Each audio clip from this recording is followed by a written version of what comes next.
Yeah, they hate when you elevate. The second of losses, I'm handing them out. Yeah, I had to go delegate. It feel like I'm floating, I'm lost in the moment. I swear I could levitate.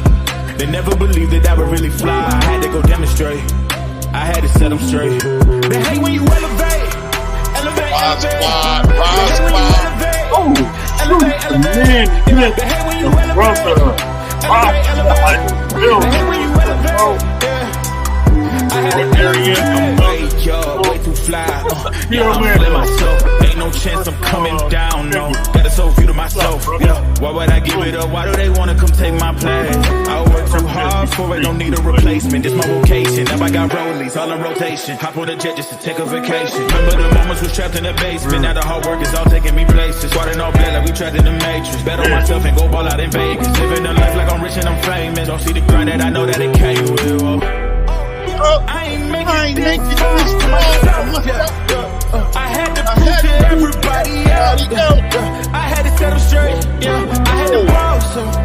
I had to renovate. I know. When you elevate, the second of losses, I'm handing them out. Yeah, I had to go delegate. It feel like I'm floating, I'm lost in the moment. I swear I could levitate. They never believed that I would really fly. I had to go demonstrate. I had to set them straight. They hate when you elevate, elevate, elevate. They hate when you elevate, elevate, elevate.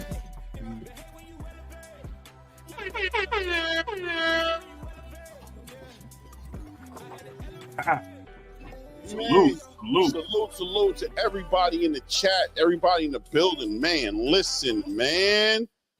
Listen, man. I appreciate everybody showing up. Oh, we got a great one. Charles Edward. Oh, yeah, man. It's a beautiful hump day. Hump day. Hump day. You know what I mean? It's the midday of the week.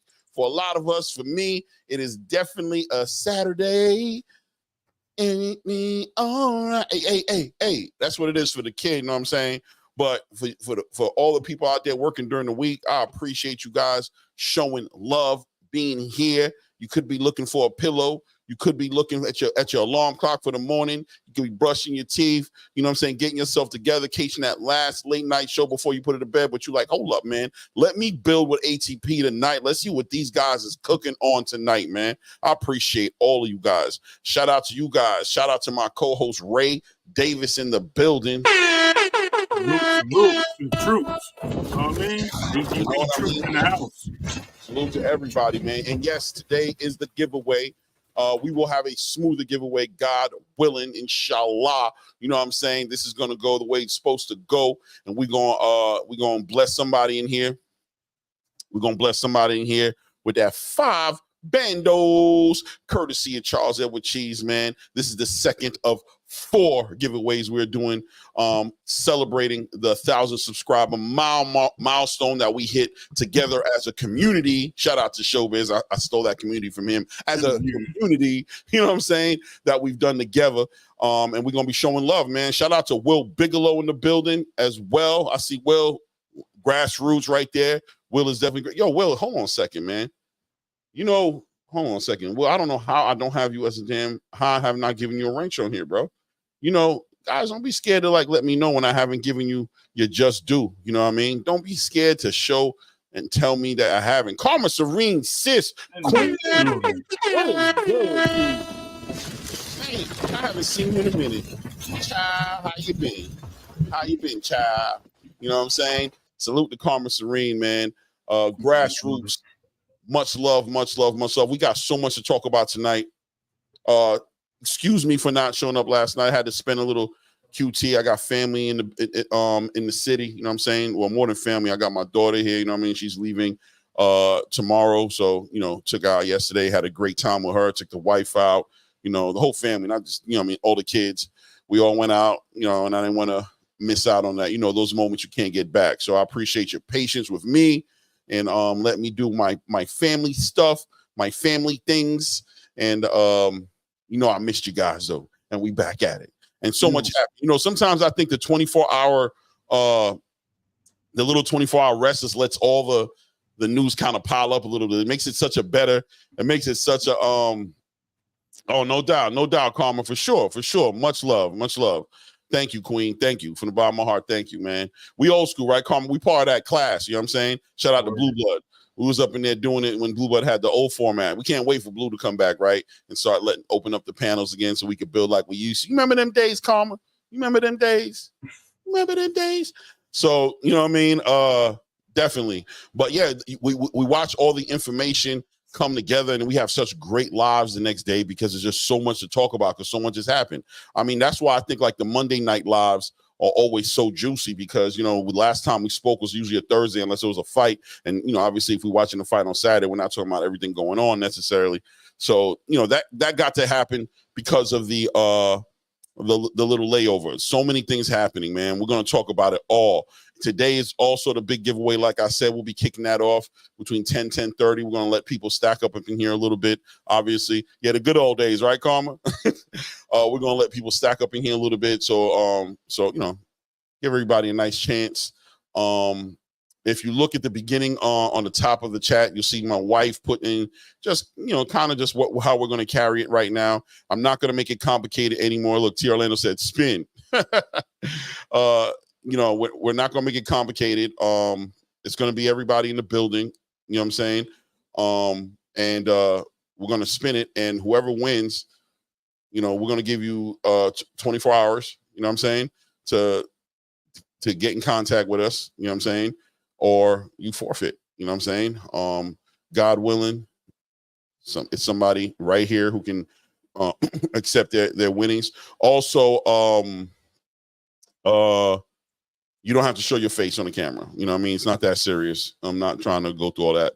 That last week situation was, I'm never doing that again, right? So we're just going to make it simple and as easy as possible so that we can get through it, past it, and back to boxing. You know what I'm saying? Show love to where the love need to be and keep it moving. So definitely, that's how we're going to carry it until we figure a better way out for future giveaways that we do when we hit new milestones. You know what I mean? Word. Oh. So Ray Davis, how you doing, my brother? How you doing? I'm good, Clay. Spent some time with the family myself. You know, we went out to the theaters, had a nice time, had something to eat, spent some bread. Unfortunately, more than what we wanted to, you know, my wife and I. But we enjoyed it, man. You know what I mean? It was time with the kids. Can't get that back. So I understand what you're saying. Good to have a little day off. I ain't gonna lie. I was listening to boxing news all around because, you know, I just love boxing that much, but not as much as my family. So I sat down in between, you know, clips here and there yesterday, listening to things. But man, let me tell you, it's good to be back. It's good to have you back. I'm calling you guys the troop spot by now, if y'all haven't heard. So right now, it's the ATP podcast, you know what I mean? And the troops. We definitely got combat media. You know, y'all combat media with us. So y'all the troops. So when we introduce y'all, the troops is in the building. You know what I mean? So yeah, at the end of the day, though, you know what I mean? All respect to everybody. You know what I mean? Thank you for coming, joining us. Clay already laid everything out. I can't wait to get into this boxing talk. What do you say, Clay? Oh, we got to get, that's what we're here to do. You know what I mean? We can start off with the fresh meat on the table. Pause. You know what I mean, the fresh sauce, whatever you want to call it, on the table. We got to talk about Errol Spence. We got to talk about him and Sebastian Fundora, where we are right now, as far as what the news is telling us, what what's my man, Samson Leibowitz has put out there and communicated to the world that Errol Spence will not be competing against Sebastian Fundora for this WBC title. Interim, he's the full champion, but we're going to talk about all that, honestly, because it puts this fight not happening, puts a whole lot of perspective now on Sebastian Fundora and his title that he has, on who he's going to be fighting next. And, you know, we all know Terrence Crawford is the legitimate WBO mandatory for that title that he holds. So, you know, it doesn't change anything for Terrence, except that Terrence may have a tall order on his on his menu coming up. You know what I'm saying? For sure, you know what I'm saying? Let's talk about it. I mean, Errol, it's just like, Errol looks like he's been struggling, pulling back and forth, trying to make a decision on how he's going to carry this comeback. We all saw the fight. We all know how bad it looked as far as the amount of abuse he took in that fight. We are all aware of his accident he had. You know, and we were all happy that he's here. But, you know, a lot of us have been saying from the beginning, wow, a miracle that, you know, he's still able to compete in the same capacity he was competing in before the accident. You know, I mean, getting right back into a no tune-up fight against Danny Garcia, following it out with a Yordenis Ugas fight, and then jumping into a Terrence Crawford fight. And then we saw what happened to him, and just wondered if he was going to be able to heal from that, come back from that, and come back for a rematch, and what the rematch was going to look like. We also knew that 147 was a lot of strain on Errol Spence's body, just making that weight cut. And I can imagine how much worse it got. Yeah, you no doubt. You know, we got to keep it. We will, Bradley. We always keep it easy, man. We might, sometimes the truth seems like we're not keeping it easy, but it's always much respect involved in whatever we're saying. You know what I'm saying? So it's too much respect for Errol Spence. 100%. He's accomplished too much, and he was the truth at one point, right? And still the truth in his own way. But ultimately, just kind of getting back to it, just to say that after that fight, we knew that we expected him to go up to 154. A lot of us were expecting a rematch between him and Terrence. A lot of us didn't think the rematch should even happen, just based on how bad it was. We've all been campaigning in one way or another for Errol Spence to have tune-up fights, to get himself, to gradually get himself into the space the right way so he can compete at his highest level. You know, Errol doesn't believe in that. He's made that clear. He doesn't believe in tune-ups. So we were expecting a Terrence Crawford tune-up. That didn't come together. So many things was happening in between that last fight to tonight. And I believe July 29th? Was that fight they had, right? July 29th, 23, yep. All right, so we're right around the corner from it being a year since that fight. And, you know, wanted to see how he was going to come about it. And we thought we'd have seen a rematch. It didn't happen. He had cataract surgery. He had all types of injuries we found out going into the fight. A lot of people still question the way he cut the weight to say whether it's healthy or not. People said he had mountain flu or lung flu, whatever he got from being in the mountains, or, you know, I mean, whatever they called it, elevation flu or whatever. And then, you know, he pulled out. I mean, I don't want to say he pulled out. He ultimately ended up letting Terrence Crawford move forward. I'm not going to fight you right now. Terrence was okay with it. And then out of nowhere, came in and said he wanted the winner between Sebastian Fundora and Tszyu, right? He was very interested in getting that shot at the unification to be a unified champion at 154. A lot of pushback from the space when it came to that, because a lot of people were like, how did this man come from a loss into a unified championship fight in the next weight class?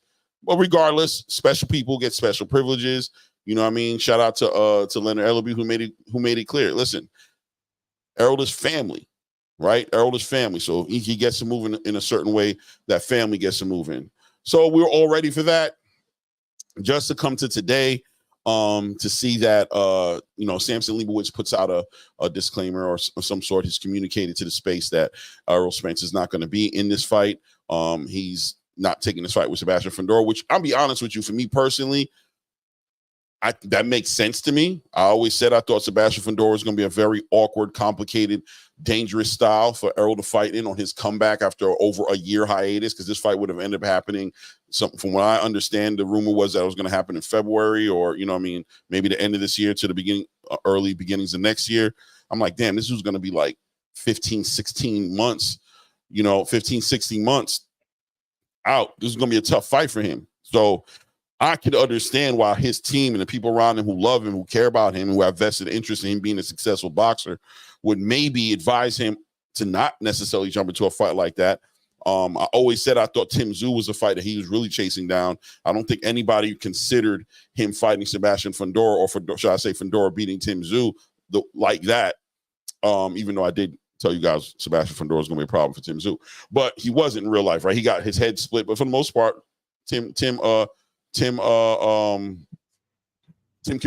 competed at a high level in that fight, right? And we thought so many things were going to happen. But look, here we are today. We're at the present moment right now where Errol Spence has decided, for whatever his personal reasons is, that he's not going to be involved in that fight. So what does that do? That opens back up other conversations.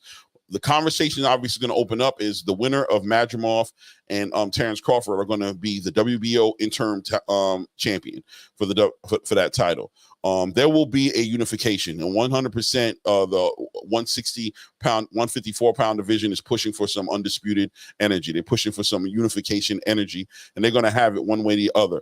They also made Terrence Crawford the mandatory for the winner of that fight for that WBC title that was in the conversation. That was specifically towards Terrence Crawford, obviously, right? So now here we are today. No Errol. Sebastian Fundora doesn't look like he's going to be losing his title. He looks like he's going to continue to hold on to his WBO championship because he can still fight Terrence Crawford or the winner of Ismail Majumov and Terrence Crawford to defend his WBO title that he has. That puts a lot of things into perspective.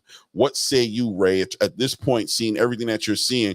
What's the main thing you're walking away with at this point when it comes to the conversation of Errol Spence? Everything you said, and then some more. I'm having an epiphany in thinking as I ponder here, wondering if Earl's problem is not just finding a trainer, moving up, having some mental issues on getting over this fight, and because that first loss is always a big tough one, right? So how do I get over this loss? Yeah, I'm not taking up tune-ups. I'm just trying to jump to something big. So I wonder if that's one of the reasons. My other reason is Earl's always walked around close to 200 pounds. And I'm wondering, him being off for so long, is Earl able to even make 154? Does he feel comfortable at 154? Does he, you know what I mean? He's not ready for 160. Right. But he's just not ready. He's not there to take this fight. So in the back of my mind, I'm thinking he has weight issues. It's been something that we knew for a long time, even at 147, but he killed himself to do it. I'm thinking he's just not willing to cut to 154 anymore. He's feeling like he's outgrown boxing, I think, and you know what I mean, he can make money in other ways of boxing in the sport. We'll have to see. You know what I mean? Hindsight's 2020. We'll eventually get that, but as of right now, it's just so many different variables on what Earl's doing in the game. His thoughts. I'm sorry, what he's doing outside of the game, I should say. That makes us wonder what's going on with him. I do believe he'll be back. I just think it's just a matter of time, and I just don't think this is not the moment. I think there's some issues here, and I think it is mental. I think it is something to do maybe with the weight or not having the right trainer involved. It could be Derek James. We don't even know, but there's definitely something there that's triggering all these actions from him, fighting and not fighting. 100%. I agree with you. Shout out to J Pitt City with putting the color, the first to put the color in the chat. It's tough to get out of bed to do road work at 5 a.m. when you've been sleeping in silk pajamas. He flipped it. Errol Spence Jr. No doubt. You know what I'm saying? Shout out.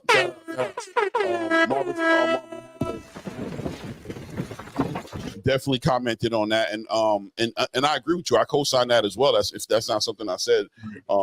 Yeah, man. Listen, man, it gets to a point. Listen, Errol Spence we've always known Errol Spence to be outside. In his career, that's the best way to describe it, right? He's always been outside. You know, his best friends are rappers. You know what I mean? He's at parties. He's enjoying his life as a young man would in his position, but not necessarily like a young athlete who's committed to the passion, who's committed to the sport that they're involved in, fully committed and would be advised to do. Right? When you look at the Floyd Mayweathers or the Terrence Bud Crawfords and these fighters who lived the life, who weren't partying, who were, you know, getting the sleep, getting the runs in the morning, eating right, being strict with their diets, making sure that they weren't making hard weight cuts, that they weren't 45 pounds, 50 pounds away from the weight they needed to be, you know, at the beginning of training camp. You know what I'm saying? Spending the whole camp just cutting weight and not being able to train and spar at the levels they could be if they were just living healthy outside of the camp happening. We always knew Errol Spence was there. He's commented for himself. He's always said it. He communicated on interviews that, look, I didn't live the lifestyle. He even said after he lost against Terrence Crawford that, you know, hey, man, I wasn't doing the right thing anyway. I kind of deserved that ass whooping. Like, I needed a reality check about what was going to be expected of me and the way I was going to achieve these goals. So, it's no secret. Silk pajamas. He's been in silk pajamas for a minute, and he had to. I have to believe that at some point or another, he's had conversations with himself. His team has had conversations with him, letting him know, like, "Hey, bro, we're gonna need you." He knows what needs to be done in order. And like Ray said, you know what I mean, gaining all that weight in this off time, the work that it took to get this weight off and to get back in conditioning. You know, he might have revisited some demons. That he was like, you know what, I don't want to do this no more. I don't want to do this anymore. I don't want to get up early in the morning. I don't want to go for these runs. I don't want to restrict myself on what I eat. I want to have some drinks every now and then. You know what I'm saying? With my friends, with my family, with my girl. whatever it is. He wants to live his life, play with his kids. And, you know, boxing is not for the people who want to party like that. Right. So he had a lot of decisions that he's had to make since that July 29th, 2023 showdown with Terrence Crawford. He took time out. A lot of us, let's be honest, we didn't hear from Errol Spence for like a good solid, 7-8 months. He didn't say nothing on Twitter. We saw pictures of him walking around with dad bellies, with dad bods, playing with dogs and stuff. We heard rumors about what he was doing. We seen pictures of him with margaritas in his hand. We seen him living his best life. And what we did not see him doing in that off time was training. So he was taking some time to himself, clearly. And, you know, you get to a point where these type of decisions have to be made. And it looks like Errol's decision was, I'm not going back to doing that no more. I don't care about this as much as I did before. And very similar to a Lomachenko, who's also looks like he's dealing with the same decisions that he has to make as far as how much does he still want this? Because when you get to the biggest stages, and I've said this before on other panels, and, you know, when I opened this channel, I said the same thing.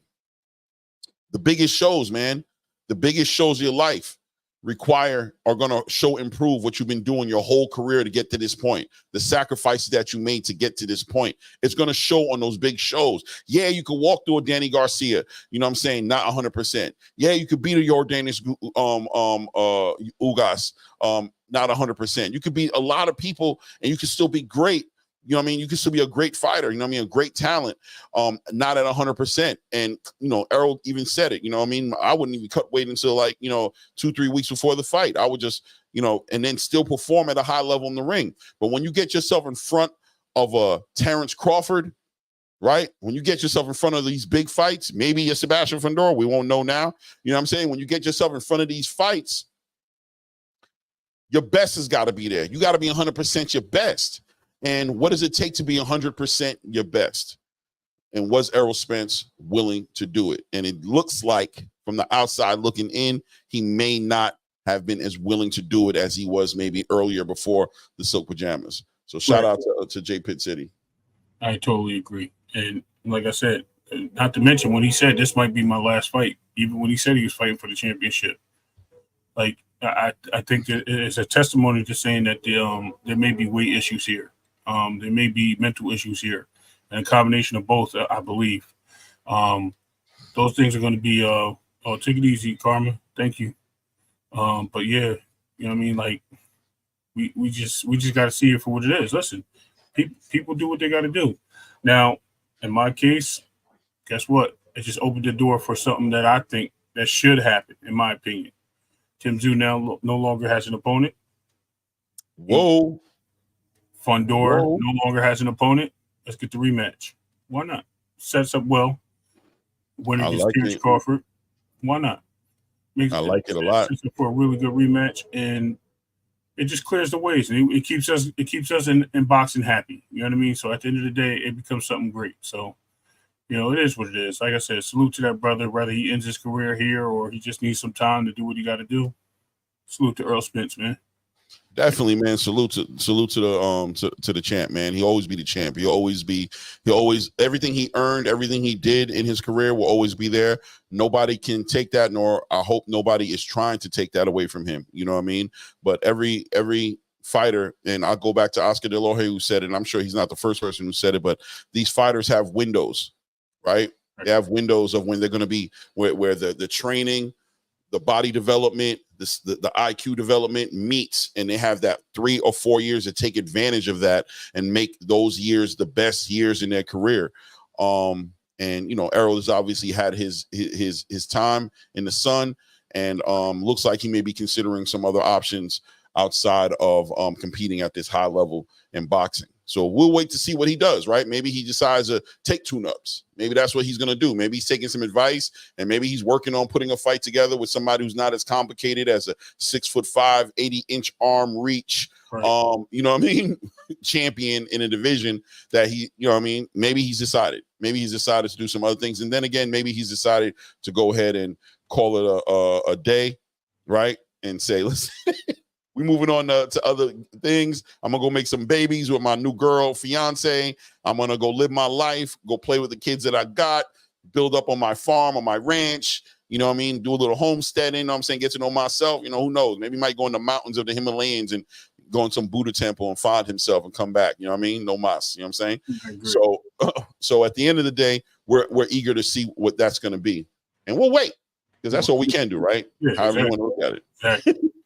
And look, I wouldn't mind seeing them again. Listen, it's a large pause. It's a large field, I was going to say, but you know that can go either way. But there's pause on that. But it's a big field in 154, so there's plenty to choose from for tune-ups and still have good fights. You know what I mean? Keeps him in title contention right now. He's still ranked number 1 in the WBC, so it's not like he's going to get in the division and not be able to make a fight happen. So I just like to see what he does next. Hopefully, you know, he can get himself trimmed and fit and mentally and physically. Pause, get in that ring and get the fans, you know, what he wants to deliver as another champion in boxing. You know what I mean? Make the division what it should be. Tough.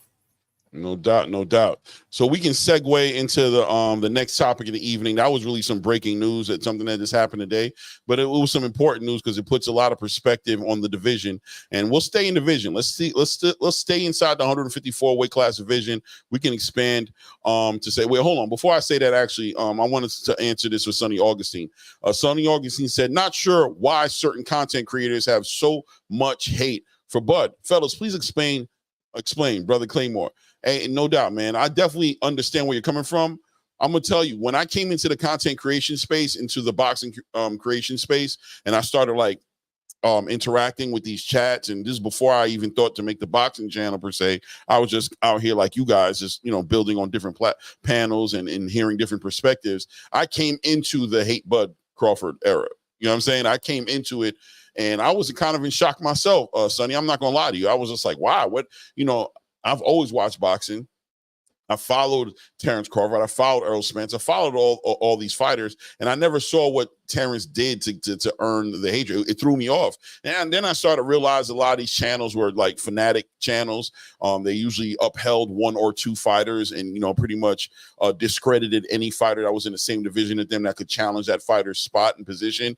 And I was like, okay, so that's how these channels are working. I'm getting to understand what it is. This is not Pro Box or ESPN or any of the other channels. These are specific channels made by fans, and anybody in the chats of these channels are either with the channel on the fan or they're against it. And it was like, this is what the whole entire space was. Hence where my mind started running about creating something different, because I didn't really like that. I don't like being forced to pick one fighter over another fighter in that way. You know, I can pick a winner. I can have my reasons as to why I believe one fighter is better than another fighter, but I didn't like the unwavering loyalty towards one fighter.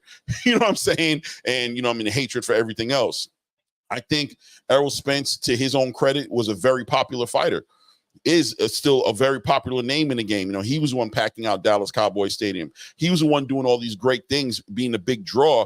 And I think Terrence just ended up on the other side of that conversation because he was the one coming for the big dog, for the big fish. He was the one who was talking about the big fish ever since he was at 140 and telling him that he was coming for him. And then when he was at 147, applying the pressure to his own promoter, right? Obviously ended up walking away from Bob Arum to put himself in position to get a fight with Errol Spence. And I think the way the fight turned out, how one-sided it turned out, built a 2 cents in the building. Shout out to 2 cents. Shout out to 2 cents. I think the way he won the fight, the one-sided way he took the victory in, really built a lot of animosity from a certain fan base. And then you combine that with Terrence Crawford actually telling the whole game to pretty much kiss his behind. Right? Basically saying that you guys ain't got no love for me. You guys have all this contention towards me. You feel like I did something horrible. You question my honor. You guys have made fun of my mother. You made fun of my wife. You talked about everybody. You said my trainer's fat. You talked about the people who I love and the people who I got respect for. So now I'm gonna do me. I'm gonna chase money. I'm gonna chase the fights I want, and I don't care what none of you guys said. I'm gonna interact with you guys on a very contention level on Twitter, and I don't think that helped his argument. On top of that, to compound his situation, the hate, these content creators, just to kind of come back and answer that question for whatever it's worth. We're dealing with fanatic channels. We're dealing with I don't want to call them fanboys. I really don't want to call them that because I don't want to, you know, sling mud in my answer. But I will say that there's a lot of fanatic conversation, fanatic chatter going on in the space.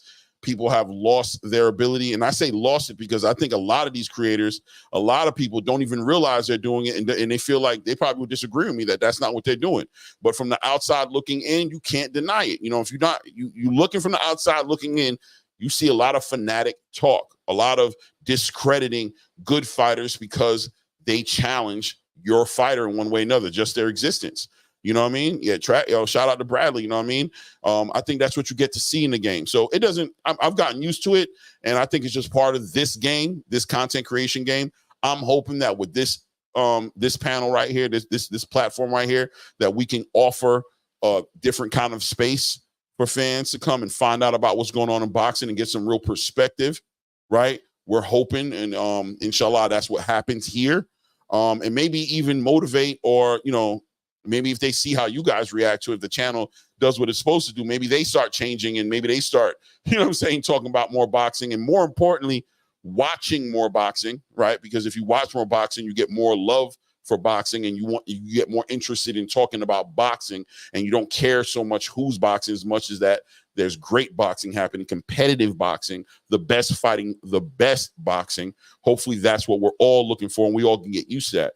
Because not to be long-winded, but, you know, I can be at times. I think a lot of these fans today are newer fans, and they don't know about an era where it was competitive, where it was the best fighting the best, where pay-per-view was reserved for big championship fights, for mandatory, huge competitive fights, when that's what pay-per-view was for, right? How great that was for the fan during that time period. You know what I mean? Shout out to the boxers, because this is a great time period maybe for them, because maybe they're getting their biggest paychecks that they ever got. You know what I mean? This is a great time to be a boxer, you know what I'm saying? Especially with a Turkey Al-Sheikh lurking around and moving around and blessing fighters, and, like, you know, the Charles Edward Cheeses of the world, you know what I'm saying, who are blessing content creators. This is a great time to be in this space, but there was a better time in boxing when it was a very competitive space. And we don't know, when I hear fans say, I don't care who a fighter fights, I just want to see them fight, I realize how much the needle has moved, how much the goalpost has moved in boxing, how people really aren't fully committed or passionate or have been exposed to the sport in the right way to say something like that, right? So at the end of the day, hopefully we do that here, man. 2 cents boxing, Rollo Green in the building, Texas 16 salute, D-Town Funk salute, Thicky Chicky, what's good, Thicky Chicky? What's good with you? J Cash, the money man in the building. J Pitt City, I don't know if I shot you already. RC, they can't keep it neutral like y'all. Yeah, RC. I mean, it does look like that. You know what I mean? I ain't gonna lie to you. It looks like they can't.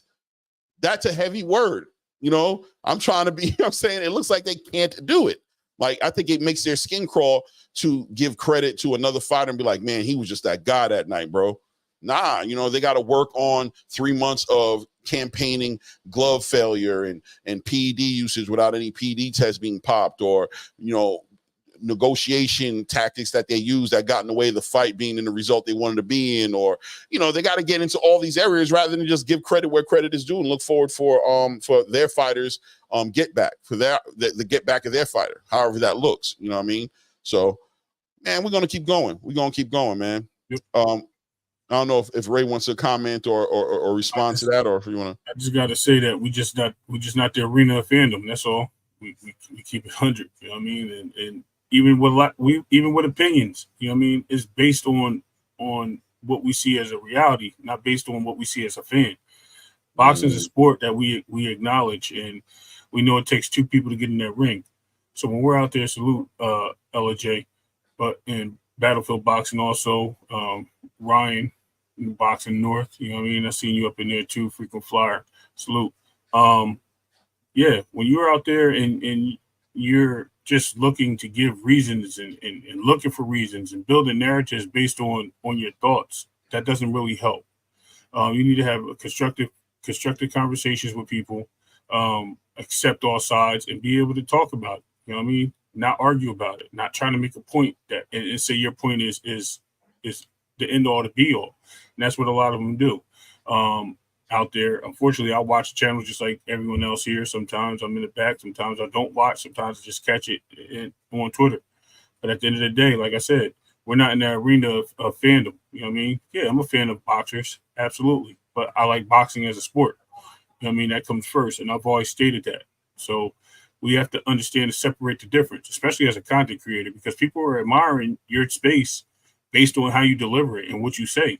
And when you don't show that, when you don't give the fans what they deserve, and you got, like Clay said, you got casual fans and new fans of boxing coming into your space, and they're like, hey, he likes the guy I like, and he's just saying all the right things. Guess what they do? They start believing that, especially when you start pushing narratives and saying things that just don't make sense to a lot of people. So, at the end of the day, everything you said is 100%. Yeah, no doubt, man. No doubt, man. That's what it's all about. You know what I'm looking for right now, bro? I'm gonna hold it. Oh, here it is. I got it right here. He's got it right there. I found it. I need to send a message out right quick. Bear with me. Babe. Hold it down for 1 second, all right? Yeah. No, what do you think? Again, as we go back to as far as Bud though, to your question with Bud, issue what people have with Bud, and I'm one of them too. Like, I didn't think that Bud was not a great fighter. I just thought Earl was a better fighter. I'm not going to lie to you, and I don't mean that as in skill set. I meant that in close quarters and being a bigger, stronger fighter. Even though Bud had a background in wrestling and things of that nature, I just thought Earl had always found a way to beat the boxer, and I thought he had a skill of boxing because he was an Olympian. So, Earl, I'm sorry, because he was an Olympian. So when I seen him and I always thought he was that guy. I did like Bud all around. I thought he was an all-around great fighter. I just didn't think he was the guy on Earl's level, and I was soon to find out that he was. Not only that and more. And I admit it, I was disappointed, but at the same time, I eat crow and I move on and I keep it honest. That's what it's all about. Yeah, man. It's about that time. It's 10:10 almost on my side. We're gonna go ahead and get this giveaway out the way. Shout out to everybody showing up, for the giveaway. You know what I'm saying? And we'll get it out the way so that we can get to boxing. You know what I'm saying? We can continue talking about boxing night. I ain't gonna lie to you guys. I appreciate so much. I got what you say, Sonny. Sorry. I appreciate so much that Cheese did this. That he put us in position. Thank you. No, what? Oh, damn. Okay. Here you go. I appreciate so much the love. Like, Cheese really has shown so much support. I don't know who this man is. You know what I'm saying? Like, it's crazy. I don't know who Cheese is, but I can tell you when it comes to this channel. When it comes to me waking up and being like, you know what, I'm gonna do this. I'm gonna go full speed and do this. That's a lot of motivation right there. You know what I'm saying? Really, really told me in so many ways you can do this, right? And you guys obviously who come up in here and show who show love, the grassroots guys who are here no matter what, whether there's a giveaway or there isn't a giveaway. You know what I'm saying? Who just show up to hear our perspectives, and we're always eager to hear how you guys are feeling. About it, and but at the end of the day, giving this bread away is a lot easier said than done. I'm gonna be 100 with you, bro. It's a lot easier said than done. It's a pain in the ass. I try to be as transparent with it as possible. Shout out to Showbiz, who's been doing it for a minute doing this. But one thing I noticed is he doesn't take the time to make it as transparent as I try to make it. I could say that, the next time something like this happens, I'm not going through all this. I'm gonna probably figure my own way out to pick the somebody randomly. You guys will either believe me or you won't believe me. I'm not gonna care so much because this thing has been a damn figuring out how to do this in the way to make everybody like happy. Man, difficult, bro. Difficult. I emphasize, you know what I'm saying? But let's get it done, man. We sitting on here with a bunch of blue notes, you know what I'm saying? We're sitting on here with a bunch of blue notes. You know what I mean? 5K to somebody who's helped support and get this channel to that milestone, who helped get this channel where it needs to be. a gift from one of our supporters in Charles Edward Cheese to these subscribers on this channel. Salute to you guys. Amen. Round of applause to you guys. You know what I'm saying? Round of applause to you guys. Where's my round of applause button? Is this it right here? Right. Hold on, I think I can do it. We back up to 40 again.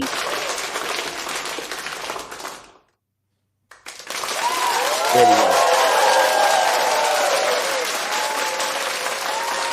All righty, let's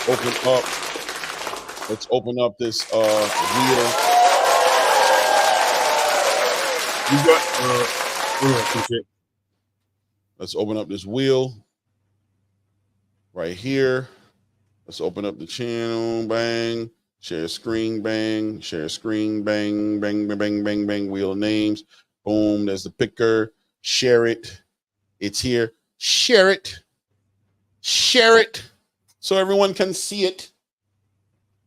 Let's go ahead and get it out the way. Shout out. You saw the rules at the top of the chat. Tells you guys what we're doing. We're not going to be as strict as I was being before because it's very difficult to adhere to those rules. I don't want to sit here spinning all night.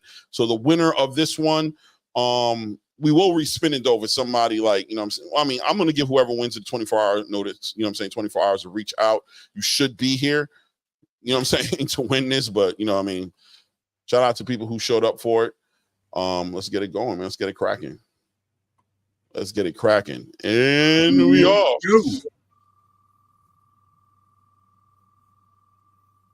Ray Davis. I'm just kidding.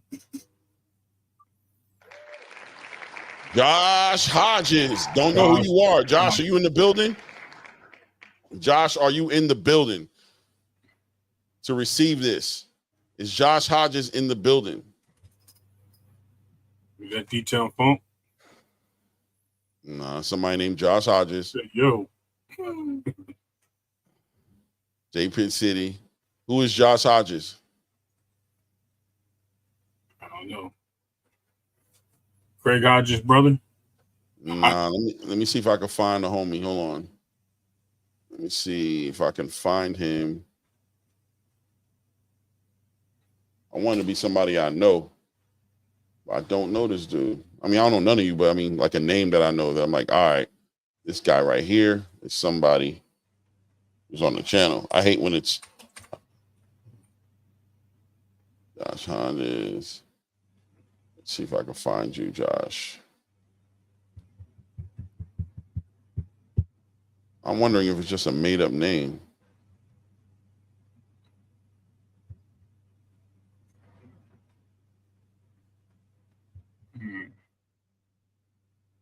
Yeah, if I can't reach you, if it's not somebody I can find. Yeah, exactly, Excel. Subscribers again, yeah. I'm going to probably respin it. I ain't going to lie to you. I just don't know who this dude is. I'm looking for him. And if I can't reach you, if I can't send you an email, reach you. Hold on. I don't know who this dude is, bro. Yeah, I don't know who this is, bro. I think I'm going to discount him. Unless he says something, I'm going to discount him and keep it moving, bro. I can't even find him. Did you find him? Are you looking for him? Don't see it. Yeah, Chris said I thought it was going to be just a chat. Yeah. It just, for me to put all that information in there and remove it, it's kind of a pain in the ass. I'll be honest with you. Hold on a second. I think I'm going to respin it. Yeah, I see. I'm with that. Yeah, I have no idea who this dude is, bro. Yeah, I don't know who this dude is, bro. He might have just made a quick little count just to come in. I have no idea.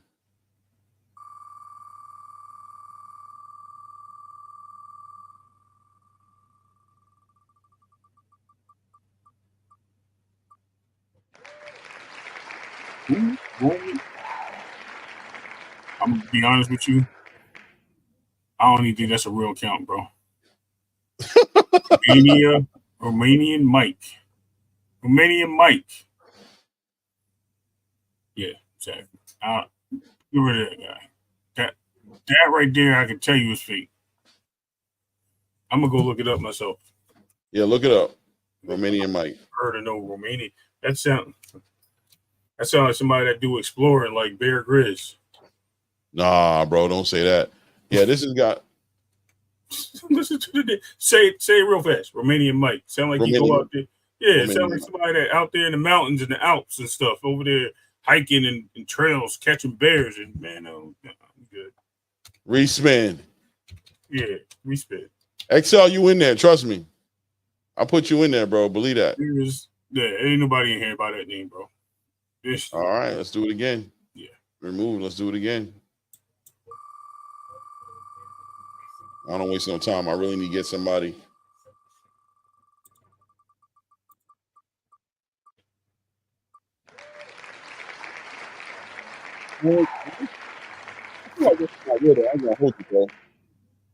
Listen, Clarence Banks.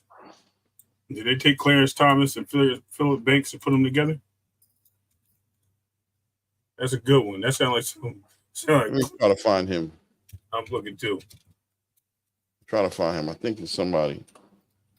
I feel like I've seen him before.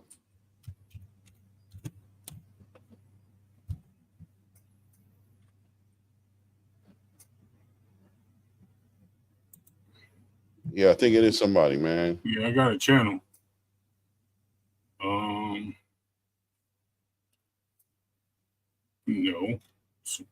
Hold on a second. No. Yeah, probably, but hold on. You only got a rapper that showed up. All right, here's the channel right here. And somebody with a channel, for sure. Yeah. Hold on, let me see something right quick. Let me call this dude.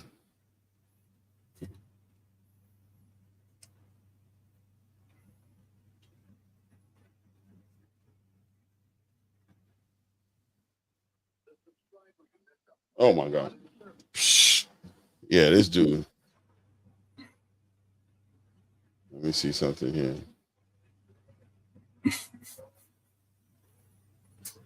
Yeah, bro, I can't reach him. He has no email. Oh shit. Yeah, I don't know what that is. That's an email. That's somebody, but he's hidden for some reason. Right. He has no way to reach him. Right. He has no way to reach him. Let me see. Let me just make sure before I go back and I decide to make sure. Yeah, there's no way to reach him. There's no way. He got a 201 number, which is North Jersey. I know, but it's disconnected. Non-service. It's disconnected. It's not in service. It is not in service. So he's out of here, bro. I'm not. Like I said, you guys got to be reachable. Moving to the next one. You got to be reachable, bro. I don't got time for it.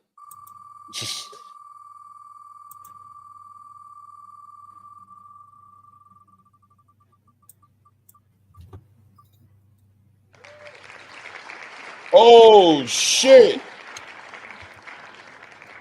Hold on a second. Yeah, this is a winner. I'm going to reach out to him. This is a winner. This is a winner. Fuck, what's going on here? Time out. This is a winner.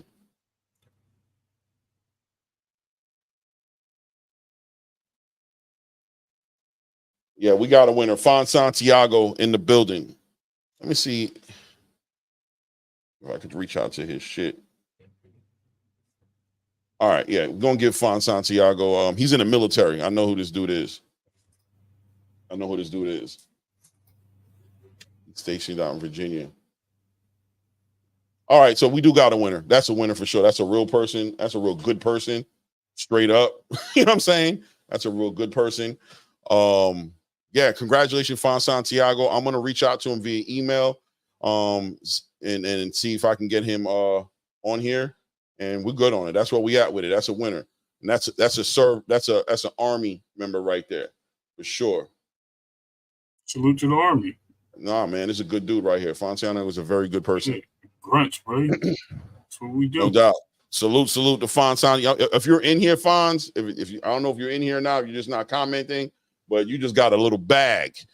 You know what I'm saying? And I know for a fact, I mean, this dude is also a very religious person, community service orientated, coaches a basketball team for his son, just had somebody graduate something too, but very active, don't cuss. Like, this dude deserves this. This is a good win. This is a good win right here. This is interesting that he won. I'm very happy that he won this, man. I'm going to reach out to him via email and get it going. That's what's up, bro. That's the type of, this is another one I'm happy about. You don't know him, Ray, but I'm very happy that this happened. I think this dude's gonna cry. I'll be real. I'll be real. Hey, let's bring him up. Yeah, let's bring him up. Juan Santiago. Damn, bro. Hold on, man. See if we get him on the channel. He might be in drill right now. That's hilarious. At this time of night, he in Virginia, bro. He ain't in no drill. Probably in. No, he ain't. We on he on the base? He's a veteran. Oh, he's a vet. Okay. Yeah, but he's still out there, and his wife is man, bro. Can't remember. Let me see here. Communication. Response. Follow. That's it. Is this it? The Fonz. All right, I'm gonna put the work in afterwards to get in contact with him. We're gonna continue with the show, but that's a real winner right there. That's Fonz Santiago. I happen to know who that is. Subscribe to the channel just off the strength of helping the channel grow, man. Good dude. Good dude. Loves boxing too a lot, and is a Nick fan. I think he's a Nick fan. That's interesting. Anyway, definitely can't win in my eyes. Yeah. All right, let's pull this down. Let's get back to this boxing, man. Salute to everybody in the building. We have a winner. It's official. We definitely do have a winner. And we're gonna make sure that gets out to Fonz. Believe that. All right. So let's get to the topic of du jour, of the soir, of the evening. Let's go ahead and stay in the 154-pound weight class division. Caleb, David, where you at? Here we are. Boom. Staying in the 154 class weight division, Tszyu. Respin Armor said, Nick fan, respin the wheel. Yeah, I don't know if I can't remember. I had a conversation with the dude before. This is a dude, I can give you guys a story of how I met this dude, but this is when I was just building the channel and I put him on to the space before, this thing ever came up, before I think I even had 200 subscribers. And we talked about some boxing. And he was like, yeah, I'll support, you know what I'm saying? And he joined the channel. I know who this dude is, like, and I remember the conversation we had, and I was so happy he supported the channel. He even been on the channel like once or twice, believe it or not. He's been on the channel once or twice, but I don't think this is really his thing all the way to be on YouTube like that. But he definitely deserves it. This is a good dude, and I'm gonna try my best to get him on the channel. When you guys see what I'm saying, you'll see what I'm saying. He's a real good dude, bro. It's gonna be very exciting to give him this bread. I know he's gonna be like, "What the fuck are you talking about?" I know he's gonna be like that. But he deserves it, bro. God is good, man. God is good. Gives it to who deserves it. He's a deserving person. I'm telling you. Trust me. But yeah. So Tszyu, man, you see what it says right here at the bottom of the screen. Tszyu back to drawing board. Erikson Lubin drops out, now eyeing Ramos. And that's what I'm hearing, right? That's what the rumors are, that right now that this gentleman right here is a front runner for this fight. And obviously this information came out, before this whole entire Errol Spence situation took place. So, these things could be changing. But Tszyu, once again, in a situation to where it looks like the No Limit promotions that he's with wanted to get this fight to happen in Australia. They wanted to control, have Tszyu's fans see him perform. This was going to be an IBF eliminator fight, putting him in position, obviously, to challenge for the IBF championship. So now Erikson Lubin, if I'm correct, I believe Erikson Lubin was a front runner up to replace Keith Thurman in that fight. when Thurman went out, right? And Erikson got out of that fight as well. He fell out of the fight and said for whatever reason he wasn't ready to get to compete, or they weren't offering. I don't know what the story was behind it, but this was supposed to be the follow-up to it. Tszyu even commented on it, saying that I hope this dude finds some heart or something to make this fight happen. And to see this happen, Erikson Lubin dropping out of the fight this way and saying that he's no longer interested, or I'm hearing rumors that he doesn't want to travel. And obviously I think coming from Erikson Lubin's team, rumors of him not being fit, right? I think that was the word, that he's not fit to compete. Right. One could use their imagination to go down the lines of him being hurt or something in his camp, right? We don't know because they didn't say that, but they said he's not fit to compete. And Tszyu's back to the drawing board, you know what I mean? Back to make it happen. Naturally, people are looking at, I think just in the order of level of competition, people are looking at Jesus Ramos to compete, keeping in mind, of course, that Erikson Lubin beat Jesus Ramos in a very close disputed decision. A lot of people felt like it shouldn't go his way. I saw the fight. I thought it was okay that it went his way. I definitely could see how they would have had Ramos winning the fight as well, but I felt like it was okay that I thought it was a real competitive fight.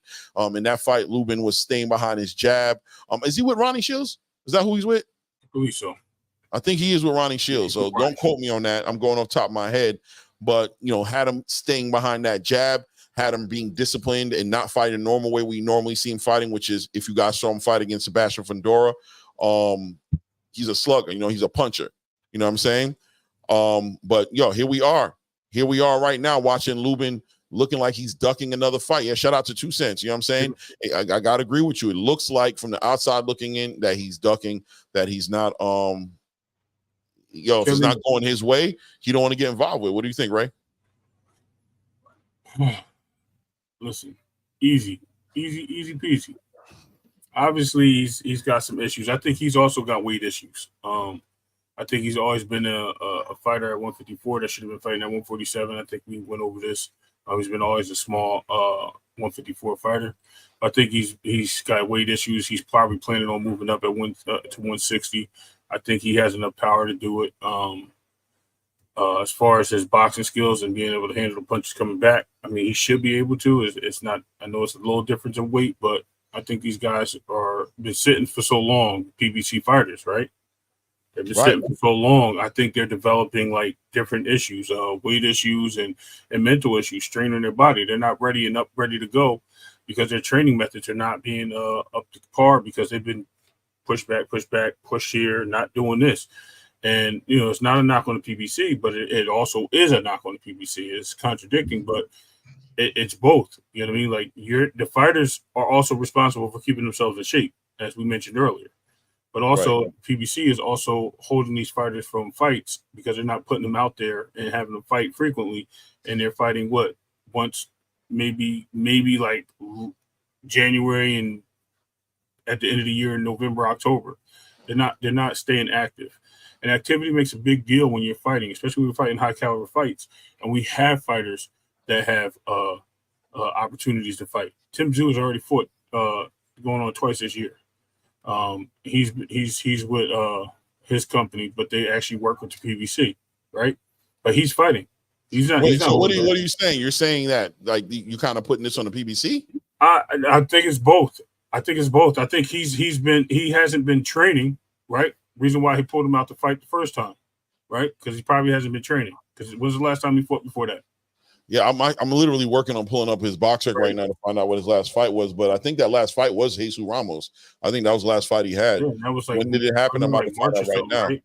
But I believe I think it was Jesus Ramos. But let's see. Hold on. It was April, March of 2020. I'll be honest with you, Ray. I can't put this on the PBC. I don't see why I would do that. Okay. I mean, I think I see where you're connecting the dots, basically saying that. So I'm sorry, September. So it's September. It's almost a year. Erikson Lubin, right? Yeah. I can't find it. Yeah, it was Jesus Ramos. Yep, you're right. And it was right. Yeah. And the thing is, the activity, man. Like I get it. They went through the thing with Amazon and whatever the cases may be, but these guys, he should have fought. These guys should be fighting every 3 to 4 months. Unfortunately, they're not. And this guy's almost going on a year, and you're about to pull him to another fight. And I think they're getting that. They're not coming into ring shape. They're not ready for these fights. They don't believe they can make it. And I think his weight is a problem. And he worried about that because I think the first fight he wasn't ready, and I don't think this fight he's ready. He don't think he's going to be ready. So I think we might see him make a jump to 160. We'll hear that soon. And like I said, it's not all on the PBC. I'm not really pushing the button on them, but I'm just saying inactivity-wise, if they keep these guys active, then they'll stay in shape. They know that their fight's coming. They're not waiting for somebody to call them. You know what I mean? Right. And that's a big part. And it's you say so you're basically saying that they're not keeping them motivated, and the long layoff are getting them out. Okay, I see what you're saying. Fighters have left the PBC this year, and they all stayed at activity. Every single fighter that left stayed at activity. We see the activity. We see also the delay with the transition from Showtime to Amazon. It's not like, and they're only showcasing some stars. You know what I mean? We're supposed to get the Devontae Davis fight in March. That didn't get done till June, right? We had to throw it up there, so that card ended up being Tszyu versus Fundora because we switched the fighters twice. When's the last time Keith Thurman has been active? The guy was ready for the fight until he said he got hurt, right? Right. Exactly. Possibly he got hurt because he was inactive because the last fight he had before that was Barrios. Right. Let's keep it 100. We can say, listen, Two says I get it. I'm not going to say that they're not rebuilding. I'm not going to say every company is doing the same thing. Regardless of you're rebuilding or not, you still have fighters. You have to give these guys their fights. How do you sustain your as a company making money if you're not putting on fights? All they're doing is doing cash fights. They're doing all the big fights. They're not doing all the fight. They have 300 fighters on in their stable. You can look it up right now. And they have 300 fighters, and they're not fighting. Not all these fighters are fighting. 300 plus fighters, from what I understand, even though they seem like they're losing fighters. Yeah, and they're losing fighters because these guys are not fighting. It's not a knock on the PBC to the point that they're not keeping them active. And I get it that they made a transition, but you just signed a deal for 12 to 14 fights this year. We only got 3. Yeah, I mean, look, I'm gonna tap in and say like this: it's not about knocking the PBC, but we are knocking them, right? As a business, as a company, their model doesn't seem to be. Listen, in the beginning of the year, they look to do 10 to 12 or however many fights they plan on doing. This is not me and Ray trying to put together fights and we're messing up like I'm doing. Doing the giveaway and just going through this system and going through all these stumps. This is, I'm assuming they got a pretty high level, high powered business team, lawyers, everybody involved in this situation, putting together this whole entire year plan. And when they're foresighting about how they're going to carry the year out, they're taking all these things in consideration. Shout out to Sands who said they're rebuilding, but I'm sure when they said they were going to do 10 to 12 fights, if they didn't, I mean, that's another shot at them, right? If you didn't take into consideration that this was going to be a rebuilding year, that you were telling the fans that you're going to do 10 to 12 fights. Now, look, you do 7 to 10 fights. Hey, man, we can wait to see till next year to see what happens. But we're going on they've had 3 fights, 3 events this year, if I'm correct. I'm going off the top of my head. And one of the events was a co-promotion with the Zone, right? So you could take that for however you want to take it. And here we are right now. And I mean, we can leak into the next topic a little bit, right? But I don't want to go too far from it because we are going to talk about it this evening because I'm interested on getting the temperature of the room and obviously my co-host on how we feel about how the PBC has been carrying on into the 3rd quarter of the year, heading into the 4th quarter in a few months of the year, of what we can honestly say about what we think about what we're looking at, what the PBC has been putting together. And we got a lot to talk about when it comes to that. So I'm not going to, get too far off this conversation, which is Tszyu, Erikson Lubin, and Tszyu really on what he's going to be doing next as well and what his options are. But I'm going to say that, the PBC should have taken these things into consideration. We have to assume that they did.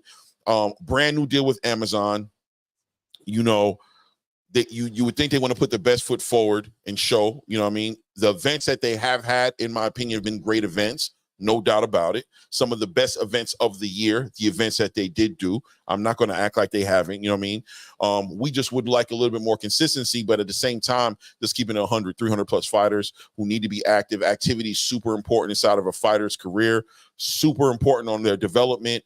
If that's not happening outside of the business and everybody being patient with the PBC and how they're conducting their business and how they're transitioning into the new space they are in the boxing space. How are these fighters benefiting as far as them? Some of these fighters are in their prime years, their best chances of becoming champions and making money and reaching all those dreams and things that they had that they wanted to do. It's right around this time. These guys are getting put on the back burner, right? Getting put on the back burner, waiting for this promotional company to quote unquote rebuild, But look, Tszyu is with No Limit Promotions. They're out of Australia.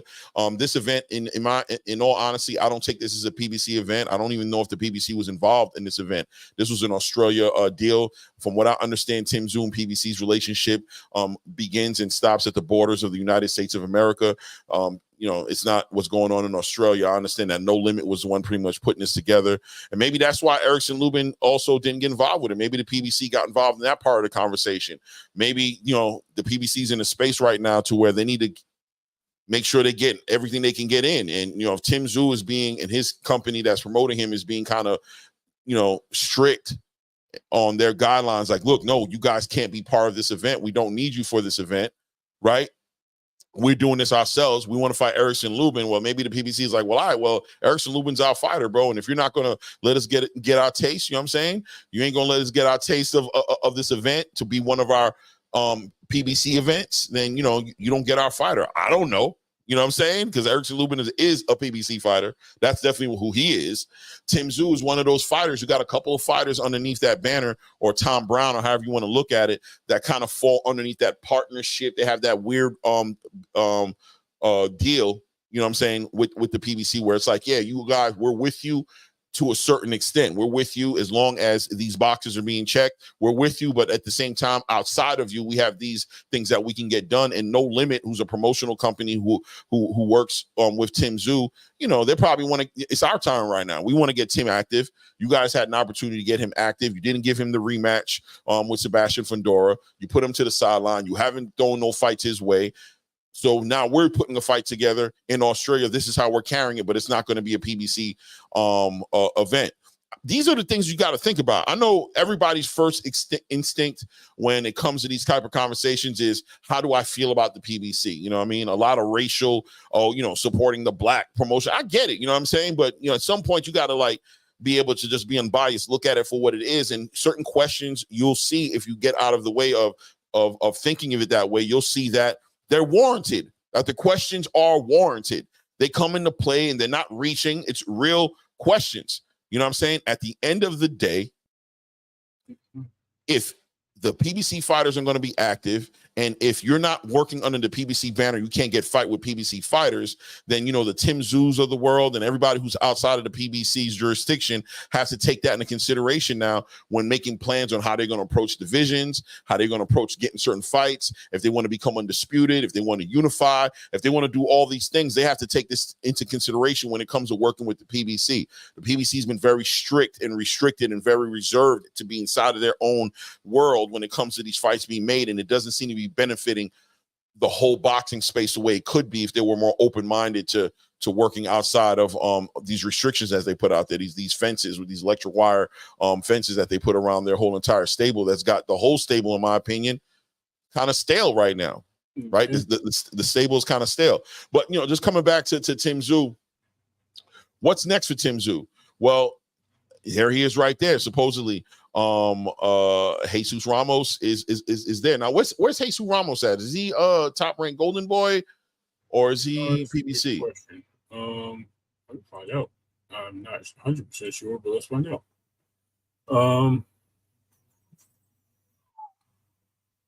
Yeah, Big Sarge, he did sign a deal with the PBC, but it's a weird deal because when it comes to the fights that are happening in Australia, Ramos PBC. Look at that. You know what I mean?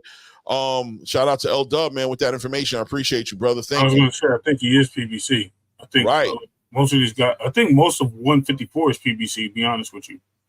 Right. So, I mean, look, man, this is going to be a conversation one way or another, you know what I mean? But as far as getting back to what didn't Tszyu sign a deal with the PBC? Yeah, Big Sarge, he did sign a deal with the PBC, but from what I understand, that he has another relationship with a promotional company out of Australia called No Limit. And actually, that's another thing that people aren't taking into consider or understand, that No Limit promotion and their money they have access to, the resources they had access to, had a lot to do with why Tszyu was picked to be the main event of their first event against Sebastian Fundora, that they were taking on some of that money that was being spent on that event and kind of alleviating some pressure on the money being spent by PBC and Amazon in order to get that first event going.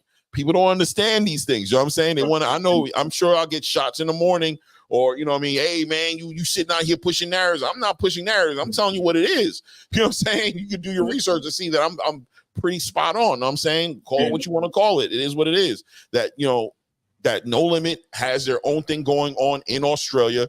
They don't involve the PBC in their Australia events. They don't involve them because they don't need to. They have the fan base. They have a lot of money in No Limit. That No Limit has got investors that got them where they need to be to put these events together, and they don't share none of the cake. You know what I'm saying? So to put it in perspective, Clay, it's the same thing that NOA does with Top Rank. 100%. When it touches American soil, PBC does own majority of the rights, but they did need money to back that fight, which No Limit can contribute. Anything outside, No Limit has first gains. They put everything on. The TV side over here becomes the PBC's showing, and they get a little cut of that because they bring the ratings in, and they get the ratings of the U.S. market. It's the same thing. And we'll see if that even continues, because No Limit might sign to somebody else, or might be signed to Amazon themselves. We don't even know that. You know what I mean? There might be a whole different outside deal, and they just happen to work together on a joint venture. But No Limit is a promotional company, and yes, Keith Thurman was supposed to get that fight, but he was supposed to get that fight after Lubin stepped away, because their initial fight was supposed to be Bud. Then I think they reached out to Lubin. Then Keith Thurman was the third option. Keith Thurman fell out the fight due to inactivity. Again, he was inactive for almost 2 years, actually over 2 years, if I'm not mistaken. At this point, 2 years. Over 2 years. He ended up getting hurt in training, apparently. So, could have got hurt because of inactivity. Same thing here with Lubin. Yeah, he definitely did get hurt, because I found out, because I know who his trainer was, who was working with him. I've had plenty of conversations with him, and it was definitely an injury. And Lubin, I knew that before the announcement was made, so it was a real injury. And look, again, like I said, this is where I put it on the fighters, because you should be staying active anyway. You should be staying ring ready, because you don't know when you're going to get that call, especially when you knew everything was going through transitions. You didn't know you were going to get that call. All these guys should be active. So I put that on the fighters. I don't put that on PBC or any promotional companies at all. The fighters should be ready for their calls. They don't know if they're going to be called into a fight, substitute, none of these things. And I support all that. At the same time, I'm just Lubin and Keith. Yeah. She's saying that what they picked up, but I hear you, 2 cents. Still, I'm telling you, this is beyond Keith Thurman and Erikson Lubin. Yeah. Caleb Plant. You know what I mean? Look, this is something that, we can do this topic for a really long time. I'm telling you, and this is just practical, honest, unbiased observation, man, that it just is what it is. It's not definitively saying that the PBC is 100% in one side of the fence or the other side of the fence as far as what their company is doing, but it's warranted the questioning and the concerns. I have to imagine the fighters underneath that banner are the ones who don't know what their future is going to be, the ones who haven't heard about the fights coming up for them, who don't know, who are getting the same thing we're getting, which is, we're working on that. We have events, we're working on free events. We're going to get you guys all in these events. Don't worry about it. All of these guys have to be saying the same thing we're doing and wondering what's really happening? The other promotional company owners, the Eddie Hearns, the Frank Warrens, the Bob Arams, of the space, are also from time to time commenting on how flawed the model, the structure of the deal is in reference to how it benefits the fighters being active. I'm sure, they're on different platforms, so they have reasons to throw shots. at the PBC. Maybe a lot of them aren't fans of the PBC. If you have a promotional company who's in the same space as the PBC as far as putting fights together, as far as being the face of boxing when it comes to promotional, you do have vested interest in knocking the PBC and throwing shot and throwing mud at their banner. But at the same time, there's some truth everywhere. And I don't know if Eddie Hearn would necessarily make something up as far as trying to make them look bad, as much as work his tail off to highlight something bad that's actually happening to hurt the PBC, right? Like, I finally got an opportunity. Yeah, got him. This is really what's going on. And I'm going to put my thumb in the wound and play around inside the wound, know what I'm saying? And throw salt in there. That, all this stuff lines up with some truth at the end of the day. So, I mean, you look at the Caleb Plant, which we'll get into that conversation as well. How are you going to cancel a whole entire event based off of some fighter that nobody even heard of? You tell them you can't get somebody to get across the ring for Caleb Plant to fight. You're going to cancel the whole entire card, as well as the first free event that PBC was going to offer to their fan base because of some nobody fighter not being able to make the fight 4 weeks out, however many weeks out. Come on. Keith Thurman was advised like 3 weeks. 3-4 weeks before the event that, you know what I'm saying? I think it was 6 weeks, 6 to 4 weeks before the event, because it was a last-minute replacement, wherever you guys want to think. Gervonta Tank Davis and Frank Martin was sold to the space as a fight that everybody was expecting to happen in that first event. Yep. Okay? However you want to look at it. I know some people want to get, what? Show me the documentation. Show me the contract. Yeah, look, bro, fine. Call me a liar. Whatever. It don't matter, bro. I don't care. At the end of the day, I'm not a dummy. I'm a well-rounded. I read books. I'm articulate. I'm not stupid. I'm not crazy. I know that they sold that a lot of people were anticipating Gervonta Tank Davis to kick off the first fight of the new PBC Amazon partnership. There's a reason why then that happened. Tszyu commented on it and said, I didn't know. I thought we were working on a Terrence Crawford fight. That's what I was hearing. So it was shocking for me to get the phone call and find out that I'm fighting Keith Thurman. But he said, look, man, no questions. I don't care. I'm here. I'm going to fight whoever you put in front of me. If that's what you want me to do, that's what we're going to do. There's been lots of red flags popping up left and right. And every now and then red flags popping up onto, what's going over there with the PBC? You know what I mean? You cancel a whole entire free event because of some nobody fighter. And, much respect to that fighter. But the reality is I don't even know his name. Macumbi. I don't even know this fighter. You know what I mean? Respect to him. You know what I mean? And what he does in his craft and how passionate he is about the sport he does. But I don't know who that dude is. You know what I'm saying? So that dude not being on the card ain't going to make me not watch the card. That's what I'm saying. That dude not competing against Caleb Plant ain't going to have me like, oh, he's not going to be there. Just go ahead and cancel the whole card. Who does that? When was the last event you seen canceled because a fighter couldn't make it? Keith Thurman hurt himself like 2 weeks before his fight against Tszyu, and they just pulled Sebastian Fundora up, found another opponent to put against Serhii Bohachuk, and on goes the show. And then they went and charged you $80 just to watch it, right? So at the end of the day, I mean, they couldn't find a replacement. Okay, fine. They couldn't find a replacement. I hear you, 2 cents. I mean, I'll take your word for it. I'll take the PBC's word for it. They couldn't find a replacement. Maybe they couldn't find a replacement for the money they were paying out. Right. You know what I'm saying? Which opens doors to other conversations and opens a Pandora box to a whole nother thing going on, right? You know what's funny? You know who's on their who's on their stable that's available? Demetrius Andretti. I don't know who. I don't know. Demetrius Andretti. Yeah. Andre. No, Demetrius Andretti's available. I'm saying for Caleb Plant. Right. Yeah. Keith was never going to fight Tszyu. That was a setup to sell the fight. PBC classic tactic they did with Manny versus Spence. Quite possibly, Ross Scott, quite possibly, right? So, look, at the end of the day, Tszyu has we're going to see. I'll tell you what, though. Talking about it opens more conversations up, and it sheds light on certain things, because let's see what happens with Jesus Ramos.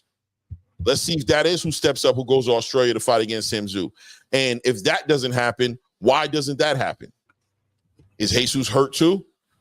Does he just not want to travel? Does he not want to get himself in title contention and the IBF eliminator to put himself in a conversation to be a champion who can unify and do all those great things? Is that what he's choosing to do? He's choosing not to be active, not to fight anybody because he doesn't want to go to Australia. Maybe he does. Maybe he does make that decision. You know what I'm saying? But that'll be a second PBC fighter who's pushing back at the idea of fighting on a card that's not a PBC card. You know what I mean? And once again, another fighter who's also doesn't have other fights lined up. Maybe the PBC will go ahead and put Jesus Ramos against a rematch between Jesus Ramos and Lubin and Erikson Lubin. Maybe that's what they got planned. I don't know.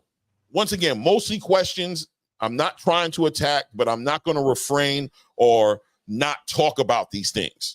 Right? Because I think that's what the space wants you to do. They want you to constantly come up with excuses for them. Hey, don't get nervous. It's not a big deal. Hey, man, these things happen every day. You know, don't be one of those. Don't hate on the PBC.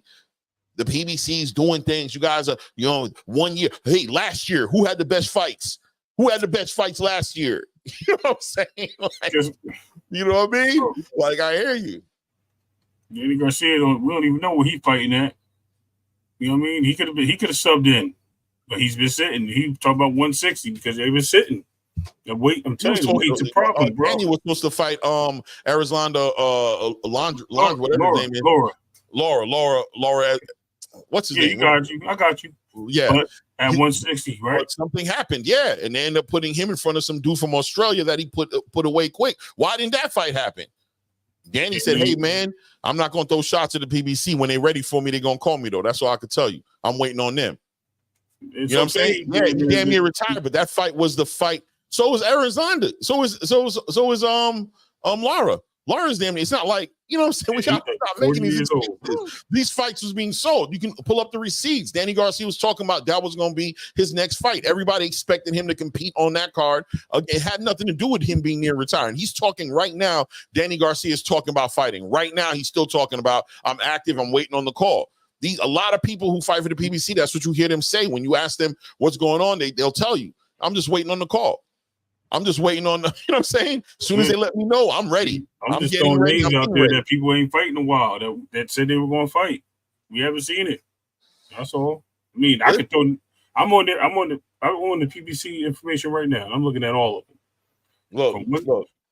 At the end of the day, man. At the end of the day, because I don't want to. I'm trying my best. Ray, to the people in the chat, I am trying my best to not make this ish on the PBC show. I'm not trying to do that. I am very much have a lot of vested interest in seeing the PBC make all their fighters active. And what's my vested interest? I'm a boxing fan. Right. I want to watch boxing. I want to see the best fight the best. I want the PBC to figure it out. Guys, they have over 300 fighters on their roster. I have no aspiration or vested interest to watch this company fail and see less boxing in comparison to the boxing I could be seeing. But, you know what I'm saying? I have to speak about it truthfully from what I'm seeing. Okay? From what I'm seeing from my seat, this is what I'm seeing. I don't think it's that complicated. I don't think I'm reaching. I don't think it's like, I'm not trying to be smart. I'm no more intelligent than you guys in the chat. I'm not sitting here trying to be like, yo, it's calculus and geometry and physics. If you guys don't understand this language, that's why you don't understand what I'm saying. No, we're talking plain English. Opponents, then. Where are the young opponents, Clay? So listen, these are all questions that a representative of the PBC could answer better than I ever could answer. I don't have the answers, Sway. I got questions. You know what I'm saying? I don't have the answers, Sway. I don't know why, but I'm interested. I have concern for the fighters over there at the PBC, and from a fan's point of view, I have a concern about the fights getting put together. I don't know. Yeah, 100%. 100%. Oscar the same way. Oscar the same way. Yeah, Oscar's different than the PBC. Oscar's losing fighters, in my opinion, because he do get him fights though. Oscar, in my opinion, does well for the fighters he likes. And I know it sounds crazy, but he has a roster of fighters, but like, so you're going to see him do the work for Virgil Ortiz. You're going to see him do the work, you know what I mean, for the fighters that are under his banner. You're going to see him go the extra mile for Ryan Garcia. You know what I'm saying? You're going to see him, you know, constantly keep his name in there. But it seems like when it comes to the whole roster in general, you know what I mean? I don't know. I think Floyd Schofield and Floyd Schofield Sr. have like a partnership deal with Golden Boy. So they're going to be comfortable there because Golden Boy is going to allow them to do things like get on the Mike Tyson card. You know what I'm saying? And go find opportunities. They're not going to get in the way of that. They have more of a partnership deal. But, you know, look, And I have it here as well. You know what I'm saying? As far as Jaime Munguia leaving, Canelo Alvarez leaving, Ryan Garcia trying his damnedest to leave for the longest time, trying to get up from under that banner. The big stars who make the big money, they don't like the deal structure with Golden Boy. When they become a bigger star and they can make more money, it doesn't seem like Golden Boy is adjusting to their stardom. They still want to treat him like, nah, bro, you still a regular dude, bro. Like, no, I'm not a regular dude, bro. We need to restructure the deal. I'm different now. Now that I've had XYZ fights and my fan base has grown X amount of amounts, my monetization and market value has gone up a certain way. I want my deal structured accordingly. You know what I'm saying? Accordingly to who I am now, not who I was when I signed the deal 3 years ago. And I want it restructured, or at least a guarantee that we're going in a certain direction on when it's time to renew the contract, whatever have you. Right? So, I mean, look, bro, words are words. Actions always speak louder than words, bro. You can tell me what you do, but when I see you do it, I know way more. Your word, what you do speaks so much louder than what you say. That's all I got to say. What you do speaks so much louder. You know what I'm saying? Let's see what's going on here. I've been kind of ignoring the chat a little bit. Oh, don't ignore my peoples. The troops, how y'all feeling? No, I'm playing ignoring you. I have been I was kind of ranting a little bit, kind of going off. Cool. You know what I mean? But let's see here. Let's see. Roscott says, I'm blaming the PBC. They bum-ass promotional company. They're a bum-ass promotional company. I hear you, Roscott. Warranted, bro. Warranted, bro. I don't feel they're a bum-ass company. I'm not going to lie to you. But I do feel like this is a bad year for them. I feel like, you know, things are not going the way I can't imagine they forecasted this year going this way, bro. And they're a powerhouse company. They have the right finances behind them with Amazon, supposedly, because when you bring this up, you know, I've had this conversation on other platforms. I'm not going to even throw no slander towards the platform. I'm just going to say other platforms, and people have told me, you know, a lot of the response that you get when you question the PBC is, let me ask you a question. What events did your company put on? I don't have a company. Well, let me ask you a question. What did PBC do last year? Who gave you the best fights last year? Who gave you they try to refer a lot of past stuff, but not too many futuristic or the future type forecasting of what's happening or any real comments on what's presently happening. And shout out to 2 Cents with the they building comment. I know they are, but what are their fighters doing while they're doing that? Right. And are their fighters are stuck in a time bubble where they're just not aging? And they're not, you know what I'm saying, as their rebuilding is happening. So as soon as they happen, they can get taken off ice and just take off from where they left. I don't know, man. Let's see. Big Sarge says, is it possible that Spence Fundora isn't happening because the PBC didn't have the resources to pay the fighters? Big Sarge. Anything is possible, brother. Anything is possible, brother. That's a big payday, bro. Anything is happening. And like I said earlier on other platforms that I spoke on, you know, I've even had what's my man's name, the head of Amazon, what's his name again? Damn. Who owns that? Who owns Amazon, bro? What's his name, bro? I don't know his name. I don't crazy. Somebody in the chat help me. What's my man who owns the Amazon? Come on, he's huge, bro. I would normally know his name. Pause. I would normally know this off the top of my head, but I'm random. What's his name? Bezos. Thank you, Eastside Easy Pole Porter in the building. So look. I've had Jeff Bezos thrown in my face. Oh, you think you're a guy in Turkey? Jeff Bezos is the richest man in the world. He can make anything. No, he's not. Listen, I'm just saying what's been said to me. What's been thrown in my face. I heard it. I'm just saying that I thought that was crazy from somebody. Yeah, you know what I mean? He got more money than the Sheiks. I've had all that thrown in. But then we see Caleb Plant event gets canceled, and they can't find a fighter to replace the fighter that was on there to fight Caleb. Jake Paul would have fought him. Caleb Plant is a defining fight. There's a lot of people who are taking last minute opportunities. I'll never forget when Kyron Davis took his opportunity to fight David Benavidez with like a week or two notice. You know what I mean? Shout out to him for taking those opportunities. There's been plenty of fighters who've jumped inside the ring who didn't get that full camp in because of the opportunity that's in front of them. Money makes the world go round. You know what I'm saying? So look, man, I don't know, man. I don't know what you guys want me to, what kind of excuses you guys want me. Let me see. Let's keep going on here. Coach Malachi and Rick Glazer called this like 2 years ago. Shout out J.R. Spock. A lot of people have been calling, not just then. Yeah. I'm telling you, a lot of people have been calling this issue about the way the PBC business model was structured. And they've been through a lot of deals, guys. A lot of companies have tried it, been there, and then walked away from it like, that's not for us. We don't really see no reason to do it. And with that being said, I think Fox was their best. I'm telling you, that was their best run when it was on Fox or FS1, whatever you want to call it. And having Showtime as like their build-up fights, because they worked with both companies simultaneously, and they were doing great, to me, in my opinion. And they had a lot of ways to show fights, because they had Friday night fights, and they also had Saturday after dark. You know what I mean? And then they would have their pay-per-views. So they were moving. You know what I mean? They were getting their shots off, but everything became pay-per-view, and everything becoming pay-per-view, and the fights are not worth pay-per-view. People are starting to feel some type of way. And I think Amazon's like, yo, get these fights going. Let's get some fights on the stream. Let's just put them on a regular stream. Why do we got to put them on pay-per-view every single fight? They pay a monthly subscription anyway. 100%, bro. And I think they can't find the right people for that, man. I think they can't pay these fighters, unfortunately. And I think that's a legitimate question.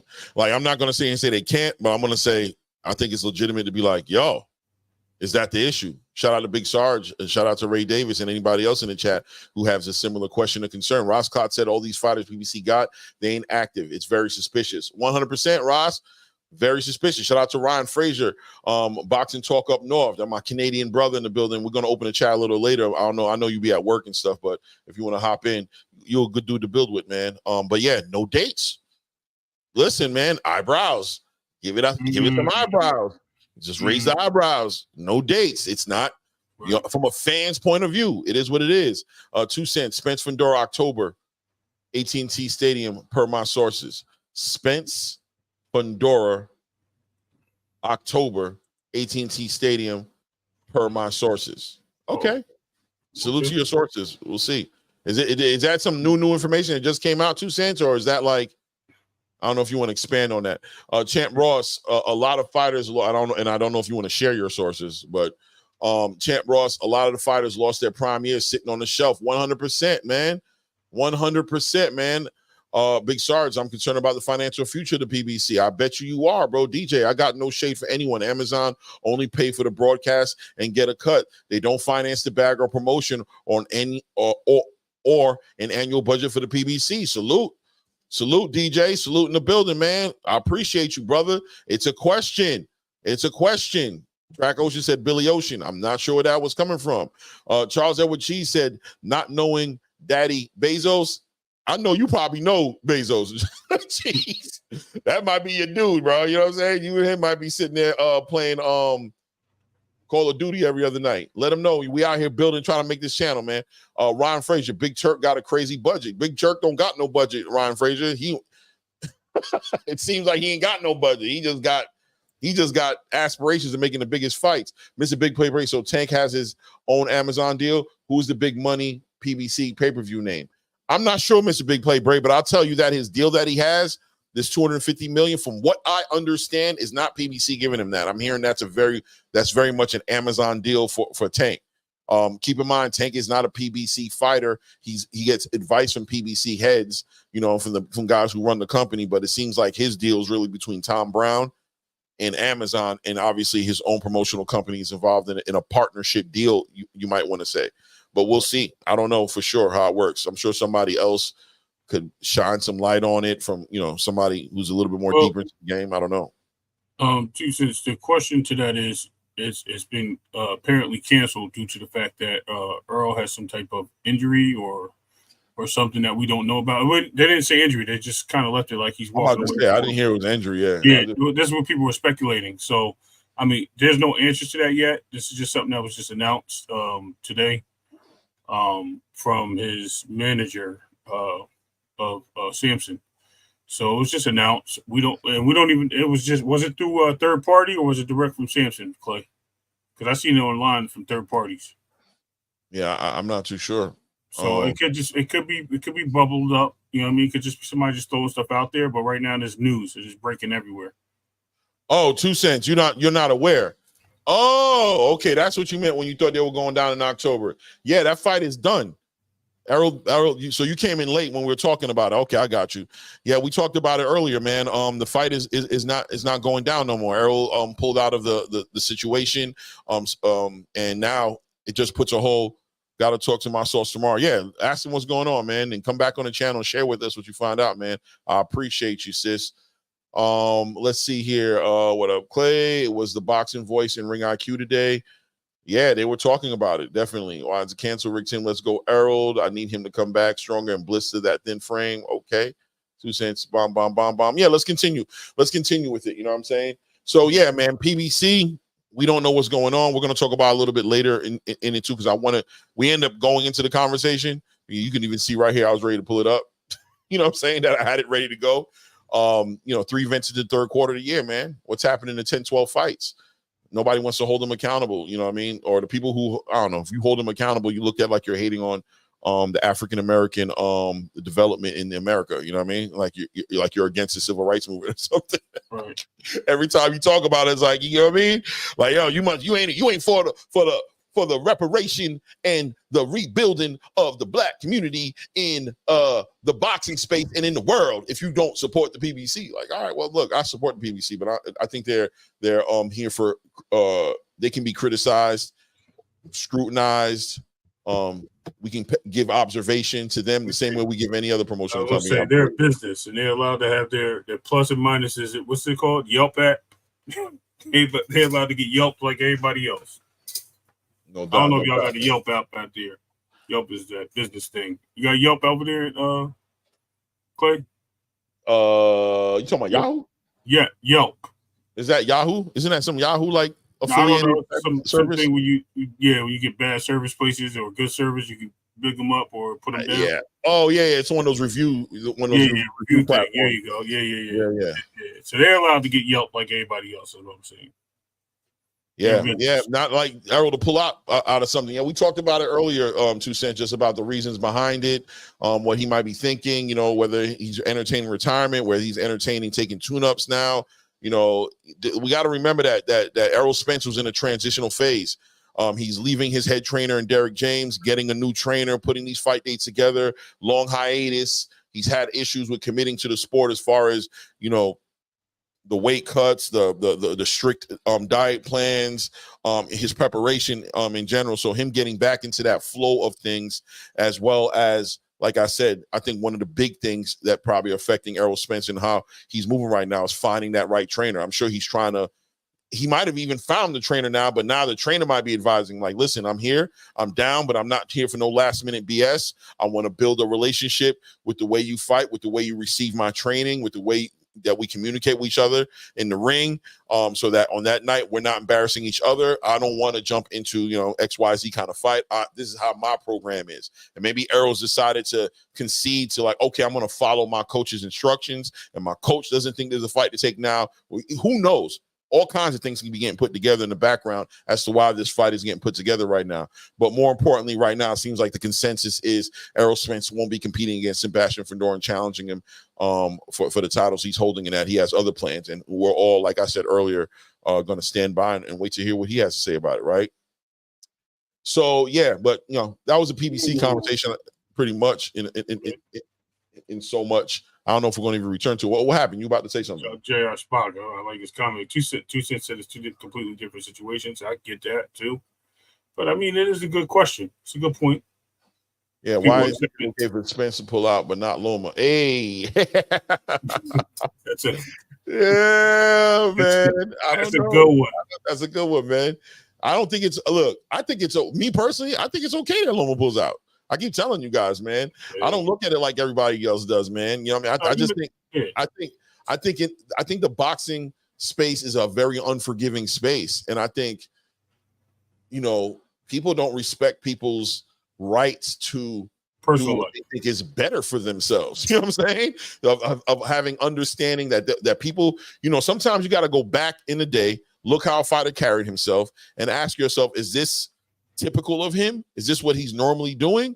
And then also respect what they're saying. If Loma's like, listen, man, I don't feel like doing it. My mind is not in the space to do this. This is a 37 years old, 36 years old. I don't know how old he is. Yeah. Fighter, you know what I'm saying, who everybody wants to fight. The face of boxing, one of the hardest punchers in the game, an explosive fighter who can do a lot of damage to you. You don't want to jump in the ring with that kind of fighter unless you really know you're ready to go. the full way. And if he's not there yet, if his mentality's not there, if he's sitting here having arguments with his family and his team about whether or not he even wants to continue boxing, he might be making the most intelligent move he's ever made in his whole career to not get in there and get comatose for our entertainment. Right. He may be. You never know. You know what I mean? So I don't point fingers at Lomachenko for pulling out that fight like everybody else does. But I will say, respectfully, it's an official duck, right? That's what it is. You know, by all definition, for what he's doing, that's what it is.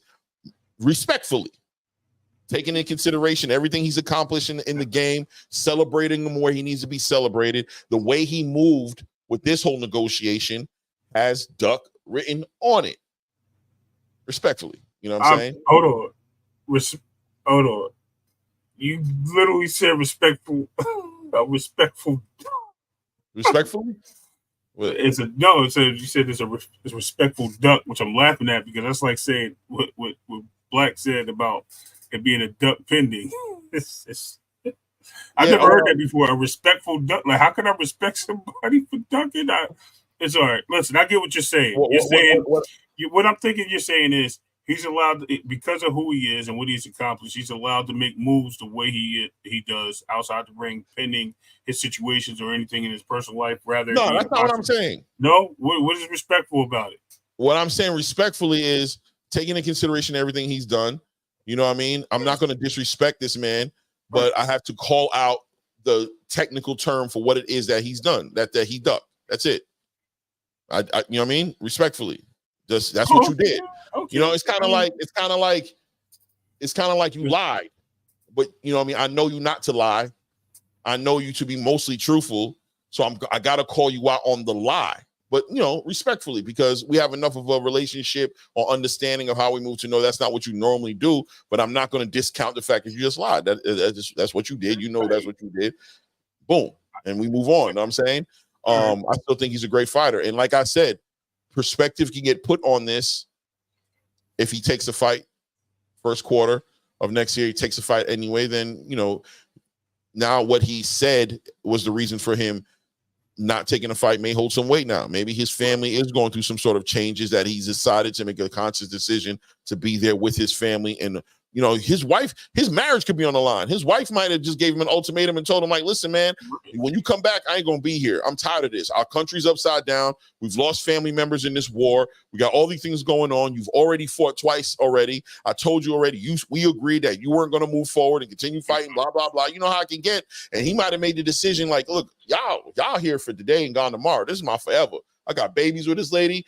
It's worth me taking a hiatus outside this sport to get things strengthened between me and my wife. It could be deep conversations well outside of boxing, well outside of his fear of loss, his fear of competition. You know what I'm saying? It could be well That's out what of I was speaking on. That's what I was speaking on. That's why I was going with it. I mean, if I said something wrong, I feel different, but I was just saying I just never heard the two words put together, which is funny. I just thought that was hilarious. That's all. Well, we tried. It's good though. Listen. You created a new term. That's all. I like it. That's why I was laughing because I like it. Respectfully duck. Canelo's respectfully ducking Benavidez. 100%, DJ. 100%, DJ. As your wife, why I give you an ultimatum? Your job's your highest payday. That it's a duck. Simple. Because of life and the reality. Yeah, the world. Some people don't care. Some people don't care about the money. We're rich enough. Right. You know what I'm saying? Like, I don't care. I don't care about your highest payday. You know what I mean? I'm speaking from a wife who doesn't share the same thought process as you. Like, obviously, you're focused on the bag, and that's cool. You know what I'm saying? That there's relationships that, you know, the bag is a priority, but there's people out there who don't give a damn about money. I know it's hard to believe in the world we live in, but there's a people who money don't move the needle for them, especially when they feel like they have enough. When they've decided, like, this is enough for us to live forever comfortably. We have generational wealth. We have things set up. You don't need to go in there and put your life on the line, get hit in the head, get an injury, whatever have you. You know what I mean? You don't know what's in somebody's mentality. Especially, I'm going to tell you right now, I've never been in a war-ridden country. I've never been in a situation where bombs going over my head. That type of ish puts perspective on life, bro. It puts perspective on things. Losing family members, losing, you know what I mean, your country, losing so much can put perspective on life, bro. It can put perspective where you just like where somebody look at what Dave Chappelle did with 50 million was offered to him for his show. That boy bounced, took a hiatus. Everybody said he was out of his mind. Where you at, bro? You got the biggest amount of money, your biggest payday in front of you. And he went out and chilled somewhere, smoked on some weed, figured his life out, and came back like, I know a little crazy, but I had to step away. I had to step away because this thing, I had to get this thing together. I'm sorry. Right. Shout out to Dave Chappelle.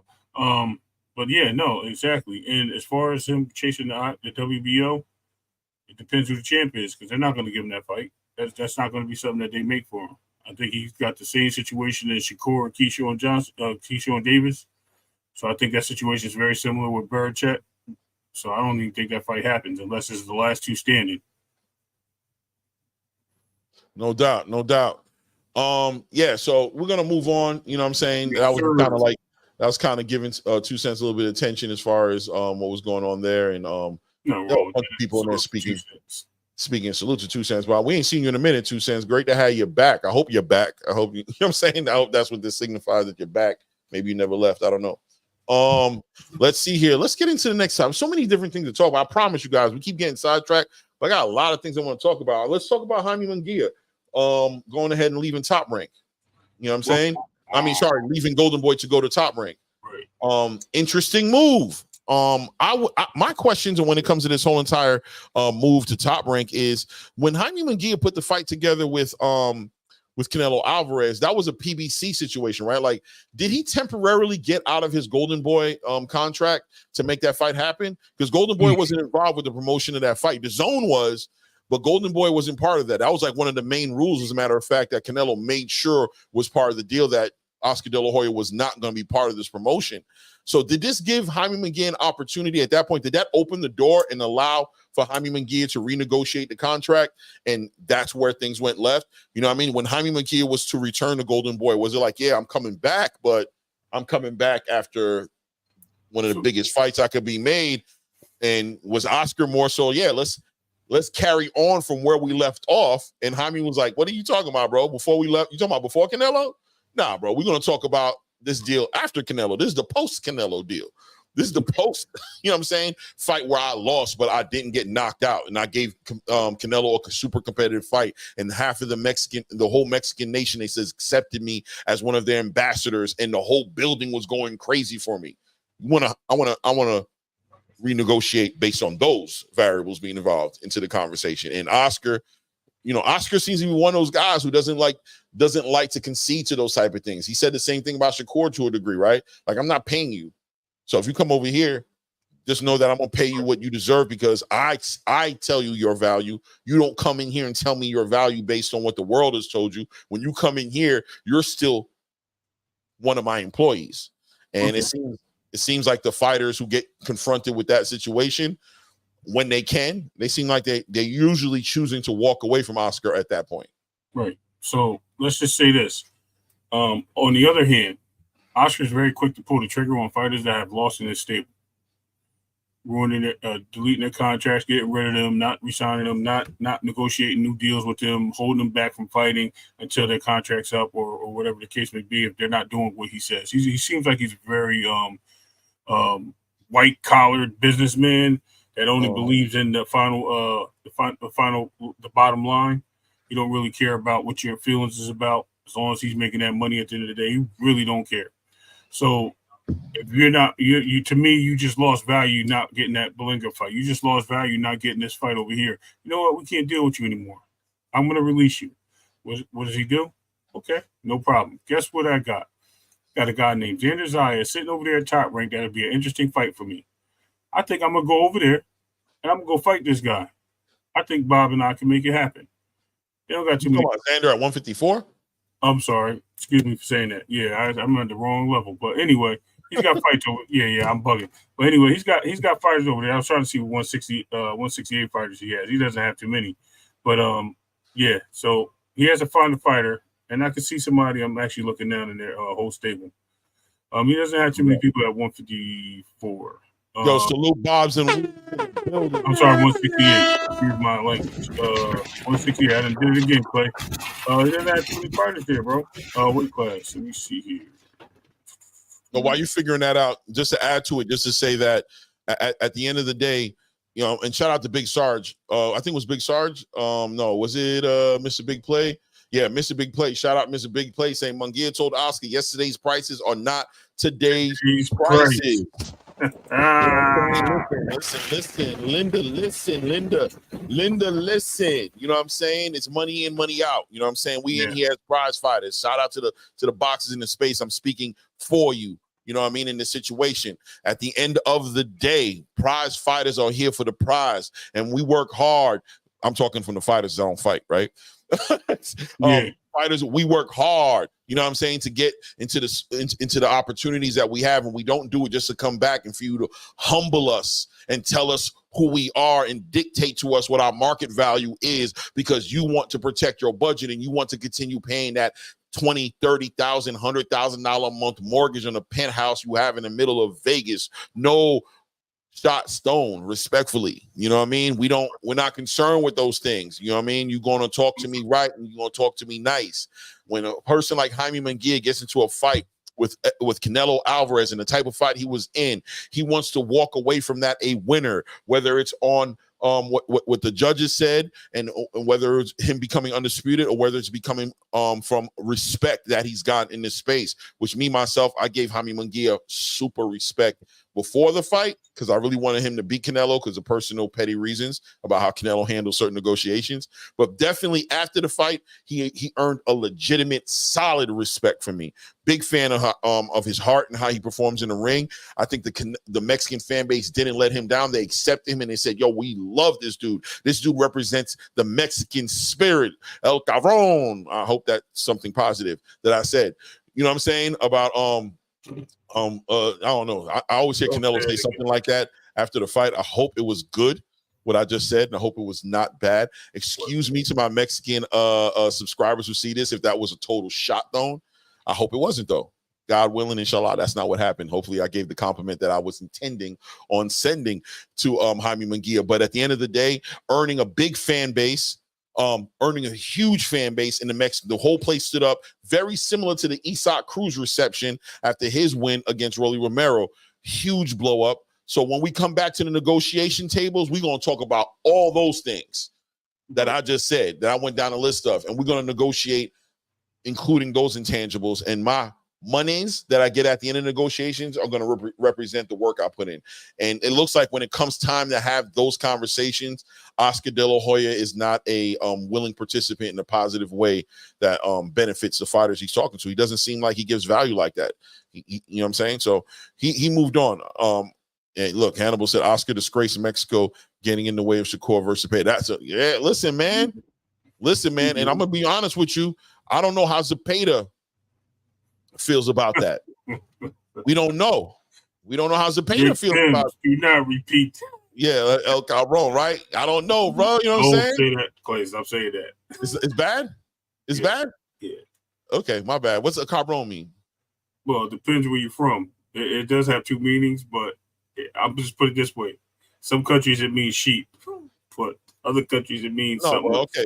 But I mean, I'll tell you, Canelo Alvarez says it after every fight. Something, Cabron, and the crowd goes crazy. You know what I'm saying, when he does it. So, I think Christian and Billy is top rank. Yeah, I said there's only two. I think he's top rank, but I don't know. And Javier Martinez just said it, and Billy's with top rank. Him and Martinez are the only two that pop up as 168 fighters. Right.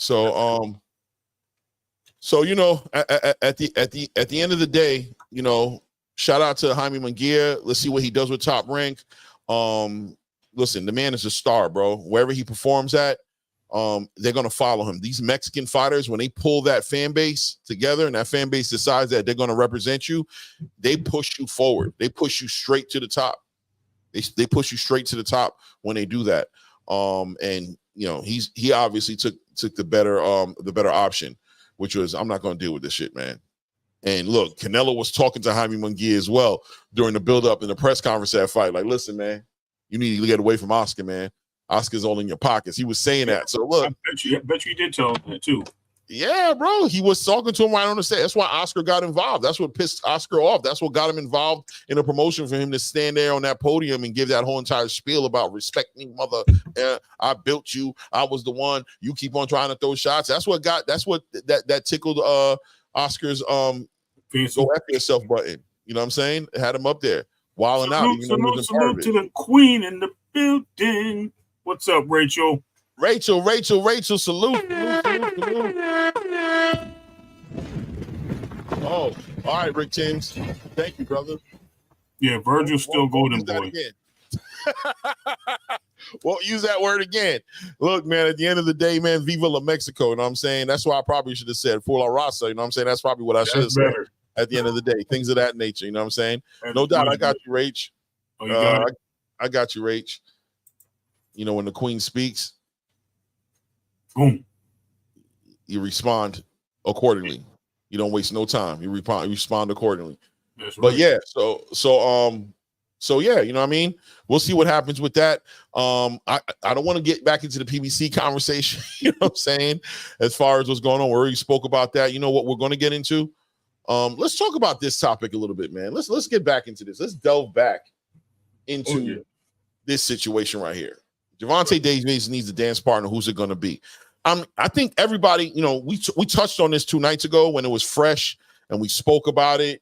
And, you know, obviously the front runner to that conversation was Shakur Stevens. He's the front runner, right?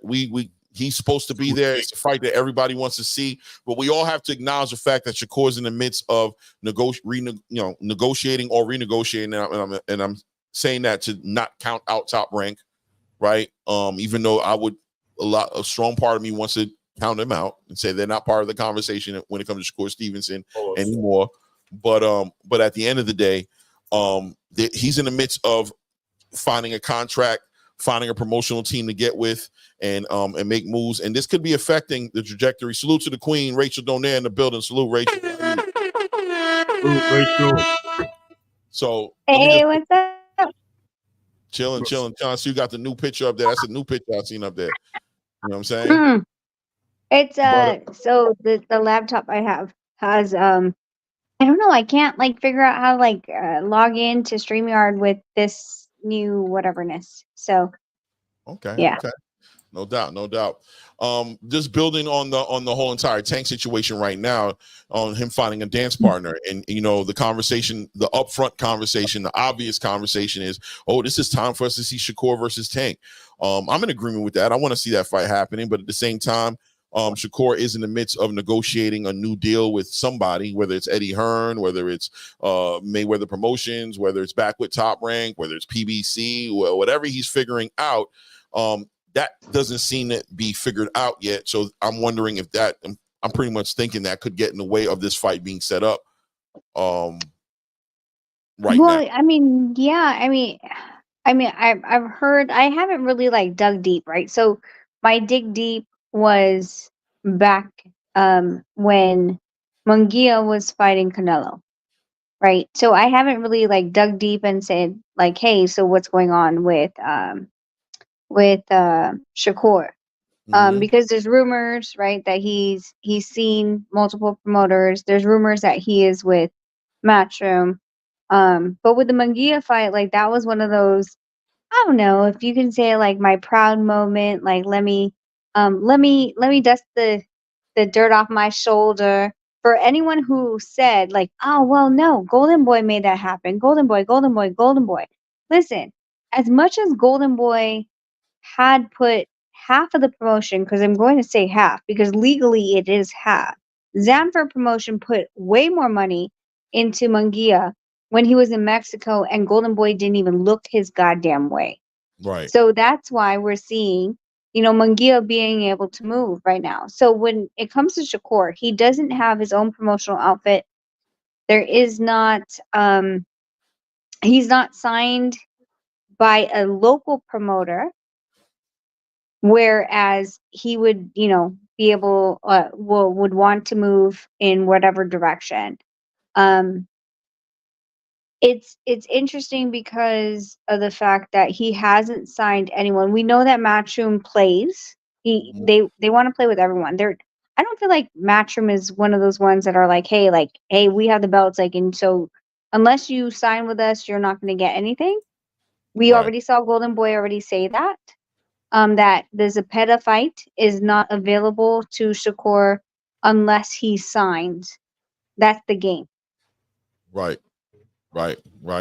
Yeah, I mean, so I mean, in the basis, just bringing back this conversation to where it was going, which was, you know, trying to figure out what's next for Tank. Who's the more realistic, legitimate fight? Is it SHAKUR, or is it you know what I'm saying? Is it a William Zepeda? Is it is it an Isaac Cruz? You know what I'm saying? Is it a Zepeda? Zepeda being a mandatory, he looks like he has the flexibility to get involved in it, but it looks like he wants to be in the conversation as a champion before he fights these bigger fights against the SHAKURs and the Tank Davises. It looks like he wants to secure himself a title of his own so he can be in unification conversations. So it looks like Oscar's game plan for him is to have him more focused on trying to still lock in a fight with Dennis Berinchyk, right? And obviously Isaac Cruz has a fight in front of him that he can't look away from, and Rayo Valenzuela, who's a legitimate opponent for him. You know, he could lose this fight with Rayo Valenzuela. And also, if Isaac Cruz is going to be involved in the conversation of fighting Tank Davis, where does this happen at? I mean, Davis does have the A-side privilege of getting Isaac to come back down to 135 to fight against him, but at the same time, in his own right, Isaac is a 140-pound weight class champion right now where he's at. He has aspirations, I'm sure, of maybe unifying and doing great things in that division. Could we see Tank Davis go up to 140 to fight Isaac Cruz to challenge him for his title? I mean, as far as Isaac Cruz, I think because it's a PBC fighter, I think that's an easier fight to make. That might not be desirable, but it is an easier fighter to make. So I see that as more a priority above the other fighters. As far as William Zepeda, we've heard already Golden Boy already say, like, listen, he's number one in all of the sanctioning bodies. He has his choice of where he wants to go. And we understand 100% that when they try to, if a promotional company is top tier and they're the ones that are footing the bill, they're not going to allow you to fight under their banner unless there's somewhat type of like a 2 or 3 fight deal. You know, unless it goes to purse bid. And no one likes purse bids. As much as everyone's like, oh, purse bid, we're going to go purse bid. Like, you don't want purse bid because the minimum amount for these weight divisions, depending on the weight divisions, could be 150,000, 250,000. Let's just call it 500,000. But we know what Tank likes. So a purse bid at this point is just for show, because if Tank's like, no, I'm not going to split. Well, first of all, I'm not fighting for 500,000 divided by, you know, my 75%.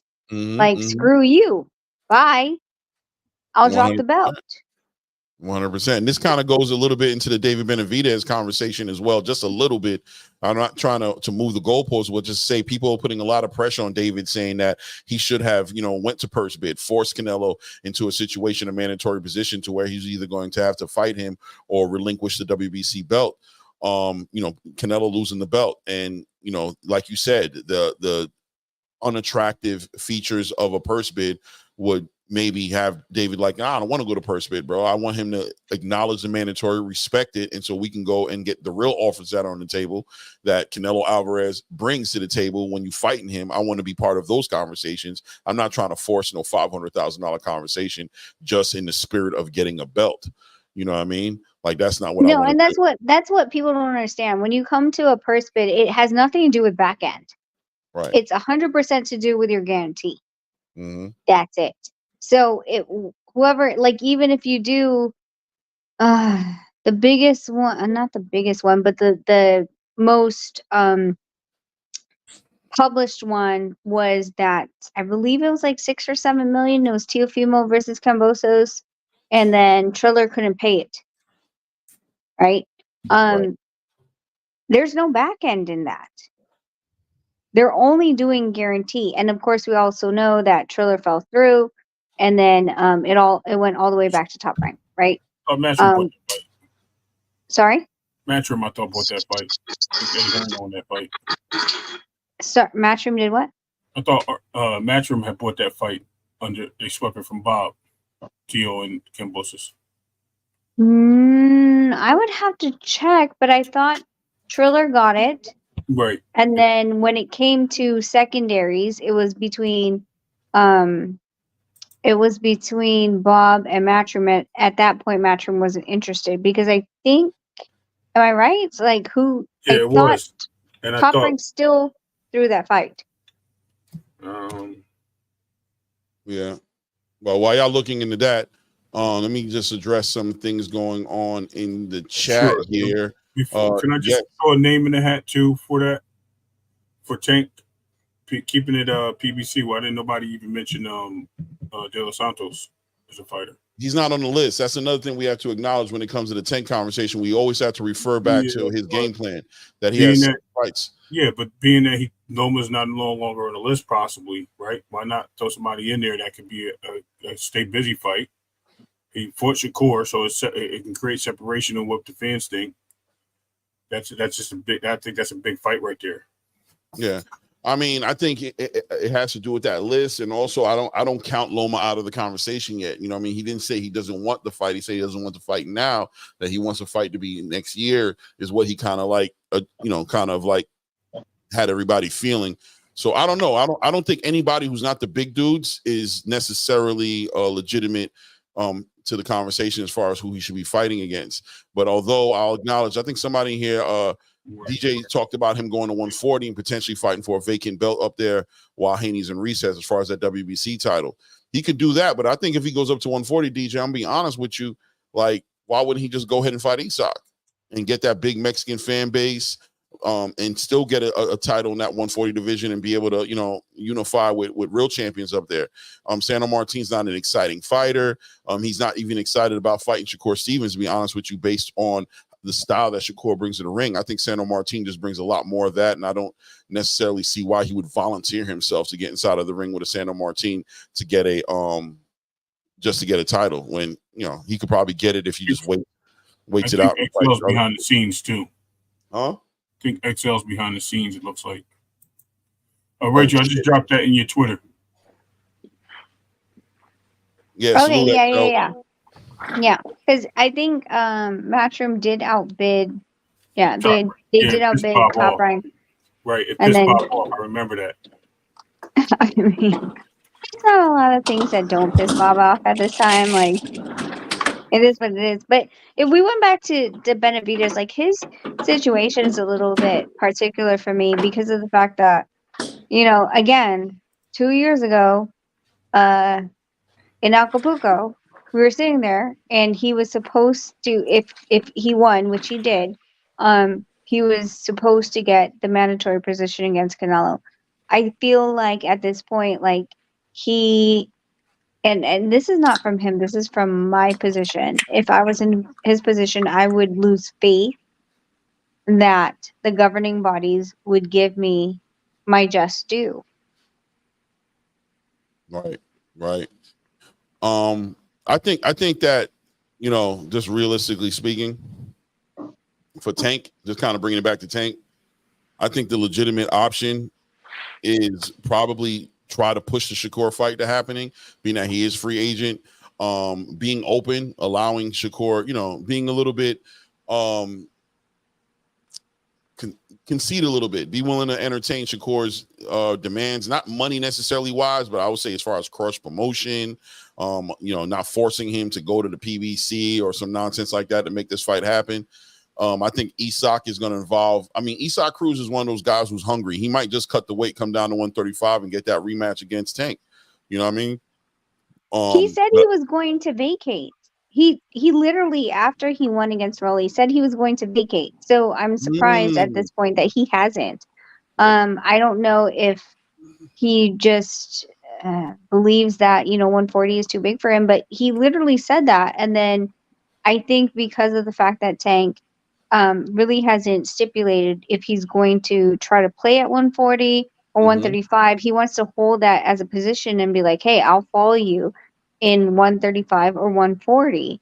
And honestly, it's a great negotiation tactic because he can go down. I don't suggest him moving up to 147, but as a champion, he can move down in weight and become the mandatory challenger for the 135, or stay at 140 and just pick apart people that is in the rankings. So could we see we're probably not going to get a real answer to this, obviously, until after that August 3rd event, to see what the results are going to be between him and Rayo Venezuela.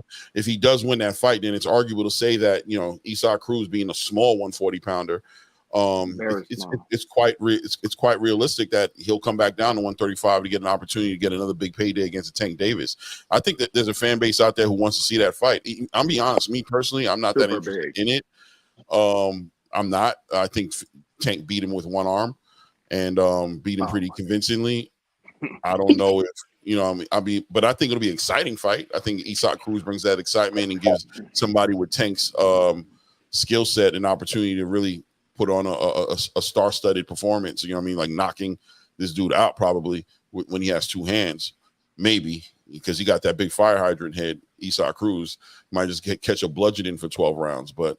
We'll see what happens. Yo, XL, man, my bad. We ain't even bring you in the conversation. How you doing, by the way? How you feeling, brother? Man, listen, bro, man, I'm lovely, and that's why I always stay respectful and I just wait patiently. Salute to the chat, salute to you. Play Ray, y'all one of the best out there. I'm not gonna lie. Y'all, you guys are, and this is just overall, you guys are in my top when it comes to boxing channels that I watch on YouTube, right? Rachel, salute to you. I love your takes. I really do. And, everybody else that want to, talk that little bullshit and bash you, whatever it is. No. Mm-hmm. I really fuck with you because I like your takes for real. Appreciate that, man. Yes, sir. With all that being said, man, I'm gonna just touch up on that real quick. And I really just want to touch on a few points. Tank, to me, and for what I'm hearing out there on the channels that I fuck with, and you can say it. Yeah. No. The channels I fuck with in the community. Mm-hmm. When I go visit people and everything like that, you know what I'm saying? So I'm gonna just break it down to you like this. My lady's Mexican. I'm of Cuban descent. Okay. So when I go over her family's house and all they want to talk about is, and this is 2 years ago, Rayo was the next big star. Rayo was the big shit. Pitbull Cruz is the big bad wolf. You know what I'm saying? Mm-hmm. And they all believe, and I'm not gonna lie to you. I'm talking about I'm from Pomona, California. You understand what I'm saying? Okay. And casuals, and when I say casuals, are the casuals out there at the little meat markets when we're about to do our kind of sales on the weekends, they're talking about Pitbull Cruz. They're talking about Rayo. Obviously they're talking about Tank, but these casuals, those two names right there are the ones that really from what I hear, push the needle, right? With that being said, to me, Tank, I'm all for it because I love boxing. I'm all for him fighting Dev or SHAKUR or whoever the fuck else. But when it comes to that big money, the big shit, a lot of people believe that Tank, not Tank, Pitbull beat Tank that night a whole lot. Rosie even tweeted some shit about Rosie Perez, even tweeted some shit about that shit not being fair or whatever, right? Salute XL. Let's try to chill on the cursing a little bit. We monetized. Go ahead. I'm sorry, bro. I'm sorry. I know it's a habit, but I got you, bro. With that being said, I believe as far as household names, my lady, she is she's a casual, maybe a little more. You know what I'm saying? She's more off the looks. She can play all the games she wants, but I know she got a little type that she looks at. You know what I'm saying? Mm-hmm. But she loves exciting boxing, and I'm not gonna lie to you. No one in the community has ever been disappointed when a Pitbull Cruz has stepped in after the Tank fight. That Rollies and Pit, that brought the whole block. You know what I'm saying? On notice. Everybody that I know is excited for this August 3rd because of Pit and Rayo. You understand what I'm saying? 100%. With that being said, if he doesn't fight either one of them next, I honestly, and I've heard this too from my Puerto Ricans, you know what I'm saying, in those channels, and my Cubans in them channels. The next name is Edwin de los Santos, who they brought up a good point, man, and maybe I can touch on this. You fight SHAKUR and your name gets deleted from I guess a popularity. You know what I'm saying? But a lot of people have said, man, you fight SHAKUR and your name, your value, your stock, your name, everything is depleted significantly. Okay. So let that be what it is. My next point I want to bring up, and maybe I could touch up on this. Canelo fighting Berlanga. Supposedly that's a done deal. Supposedly it's already, you know what I'm saying? It's already in the works. Yeah. By the way, I left the chat a little bit because I couldn't even leave a super chat when I wanted to because I was muted or whatever. I was blocked from from somebody in the chat. I was just BSing. I was BSing y'all when it came to the spin the wheel. But I was rooting for a Karma Serena win the wheel. You know what I'm saying? I was just BSing though.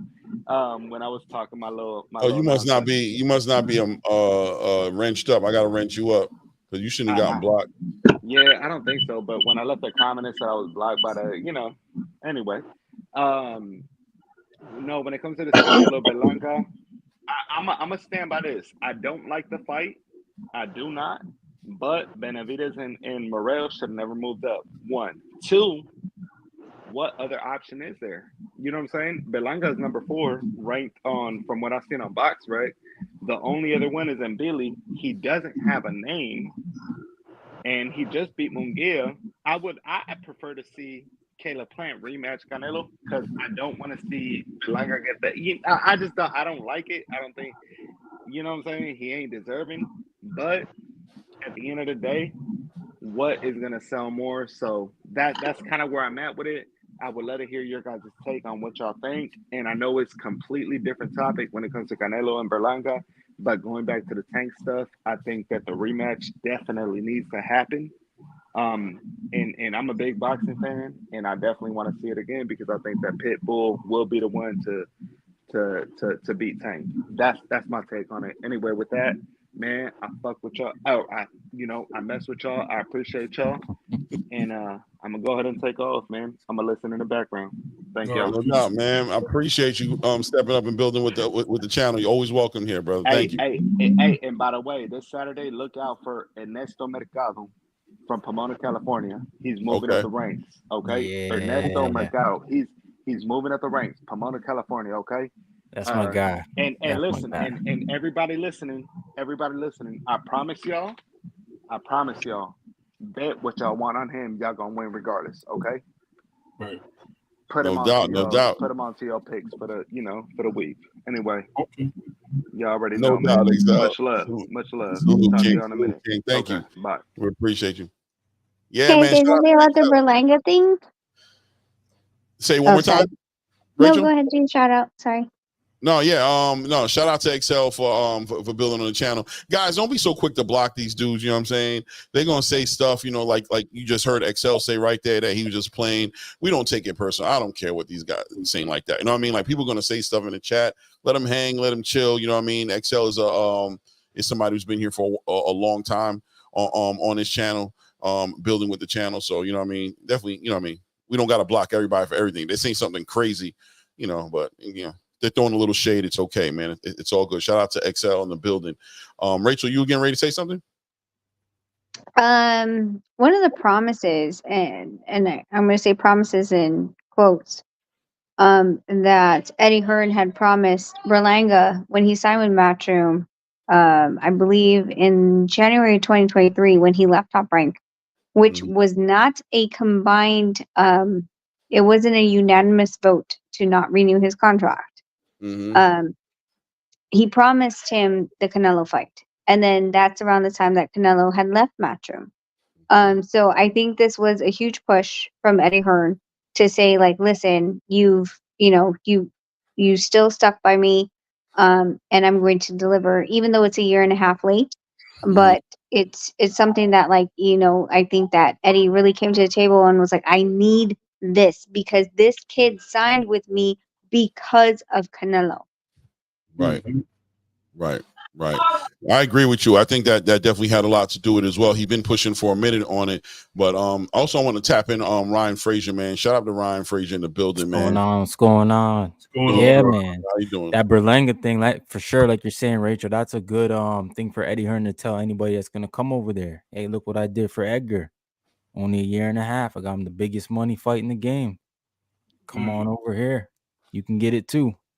Yeah. I mean, Eddie's been delivering too, right?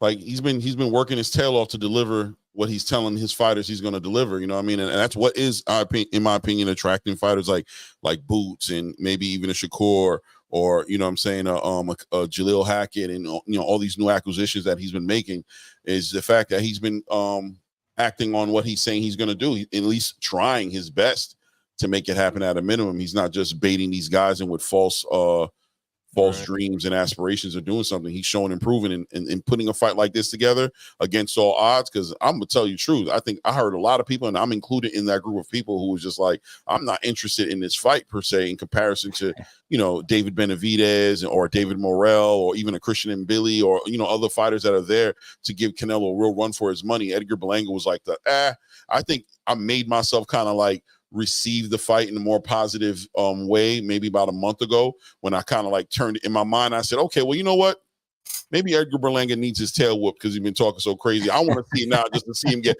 I had to convince myself in some weird way to like accept this fight, because I started to accept the idea that Eddie Hearn was going to leave it alone, and that Berlanga was turning down all fades. He didn't want to fight Caleb. He didn't want to fight David Morrell. He didn't want to fight the guys who were actually calling him out, and he seemed to be very confident in Eddie Hearn's ability to make this fight happen. That's all he kept telling people, was like, that's the fight that's happening. I'm not trying to jack no other fights. That's the fight that's happening. And you know, look at God working, right? And it's manifested into something realistic in Mexican Independence Day to see them guys fighting each other. That's the thing. Like you sign with a promoter because you're like looking at what the possibilities can be. So when Berlanga had left Top Rank and they're like, oh, well, he went after the Canelo contract and Canelo's in the contract and blah, blah, blah, blah. I'm like, Canelo's not in the fucking contract. Like, sorry. Okay. Mute, whatever. You know, he's not in the contract. You can't guarantee a fighter another fighter. It's just not possible. And so when Canelo decided to move the other direction, then it became a thing. But I feel like Berlanga most possibly put pressure on Eddie and said, hey, I signed with you because you promised, verbally, of course, not in writing, but you promised I was going to get Canelo. Show me that you can, or my contract's over in, you know, whatever, 2 fights or whatever, and I'm going to go out because you couldn't do. And the way that Eddie is showing up and saying, like, listen, I'm going to do my best and give you these opportunities and fight for you to have these opportunities, it shows that he's really putting thought and perspective and some integrity behind the words that he's saying for guys to, you know, come over and fight for him. 100%. Salute Rick Timms in the building. Salute Rick Timms. He's becoming a regular, guys. He's becoming a regular. I'm starting to look forward to seeing Rick Timms on the panels now, man. Don't leave me, you know what I mean? Don't make me look stupid next. I don't see you for 3 months. You know what I'm saying? How you doing, Rick Timms? Clay, Ray, what's up, everybody? What's Rachel up, Ryan. Yeah, Ryan. Who? Ryan. Yeah. All right, yeah, Ryan. Everybody in the chat. Hey, man. Boy, this saga of Canelo just continues, man. And Berlanga is like Rolly 2.0 to me at 168. You know, and dude, and Benavidez say he gonna be petty, and he trying to schedule getting the winner of Benavidez and Bivol for Cinco de Mayo next year. He want to challenge Canelo weekend. So, man, I can't even really say much more about Canelo. You know, I'm just so fed up, you know, with the way he moving at the twilight of his career. You know, I mean, you can't steady talk like you're packing big six while you been holding double blank, you know, while you head on into the sunset. You know, just head on into the sunset and don't try to talk like you still the top man when you just ignoring all these mandatories. You know, you never mention Morrell's name. You know, you've been having David Benavidez jumping through hoops of fire, turning black flips, twerking. I mean, Benavidez done tried everything. Now he insulting you. Won't nothing work. So the hell with Canelo. And then just the one thing about Pitbull and with this potential, you know, Tank rematch floating in the air. Clay, you said it, man. Tank beat him with one arm, dog. And to me, Pitbull just gonna have to show me that he really, really about that life. Because if he was really, really about that life, he wouldn't have declined that SHAKUR offer. You know that bull rush, that just constant aggression that he brings, and is pretty effective on most people. But against top elite people, man, they gonna figure out a way around that and let his ass run up into something. You saw Cabrera had him kind of stymied in spurts in they fight, and some people felt like Cabrera beat Pitbull. So yeah. So other than that, man, what's up? I was gonna say I 100% understand what you're saying. That's why I said Ryo gonna stop him. Pitbull? Yep. Wow, hey man, that'll be very, very interesting. That'll shake up 140, and that'll also shake up Tank's potential next opponent too. You know, so I mean, who next for Tank? Who next for Fundora now? I'm hearing Earl not gonna do it.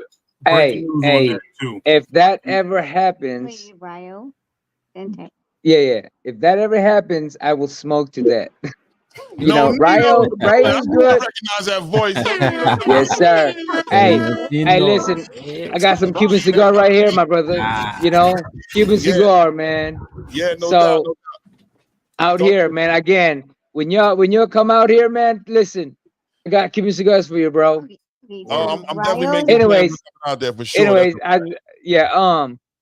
Ryo is good, but I don't think he can stop the way Pitbull does, you know. And if he does, man, I would smoke to that. I would drink to that, bro. Okay. No doubt, no doubt. On camera. I think it's a great fight one way or the other, you know what I mean? Great dancing partner, Ryo is, he's game. Yes, sir. And those type of fighters, you know what I mean? You're always welcome to see what they're going to do against great fighters. You put Ryo in the ring with a great fighter, you're going to get a great fight. You know what I mean? Right. Yeah, the way he got, you know, past what's his name, Colbert, you know what I mean? Like no one expected that. You know what I'm saying? The way Colbert was, he's talented. Now, can he do that with somebody who comes forward, somebody who takes punches, somebody who presses forward on, you know what I mean? Pressure, because that's all he got. Now, if he knows how to box, it'll be easy. But unfortunately, his legs might not be there where Tank did.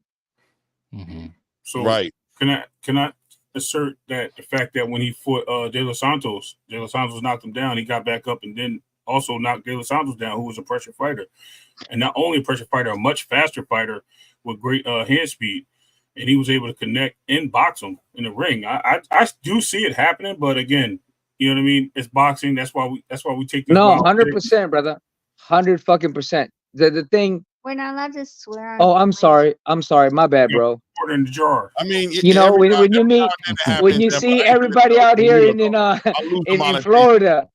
Everybody's giving me shot and stuff like that, man. I'm like, you know what I mean? You're good. Nah, but my apologies. I lose the $10 or $8 for Nonito Donaire to speak on my channel. I'm not sure. Do your thing, That's bro. right. That's right. Give me 20, man. Give me 20, bro. Come on, bro. Give me some love.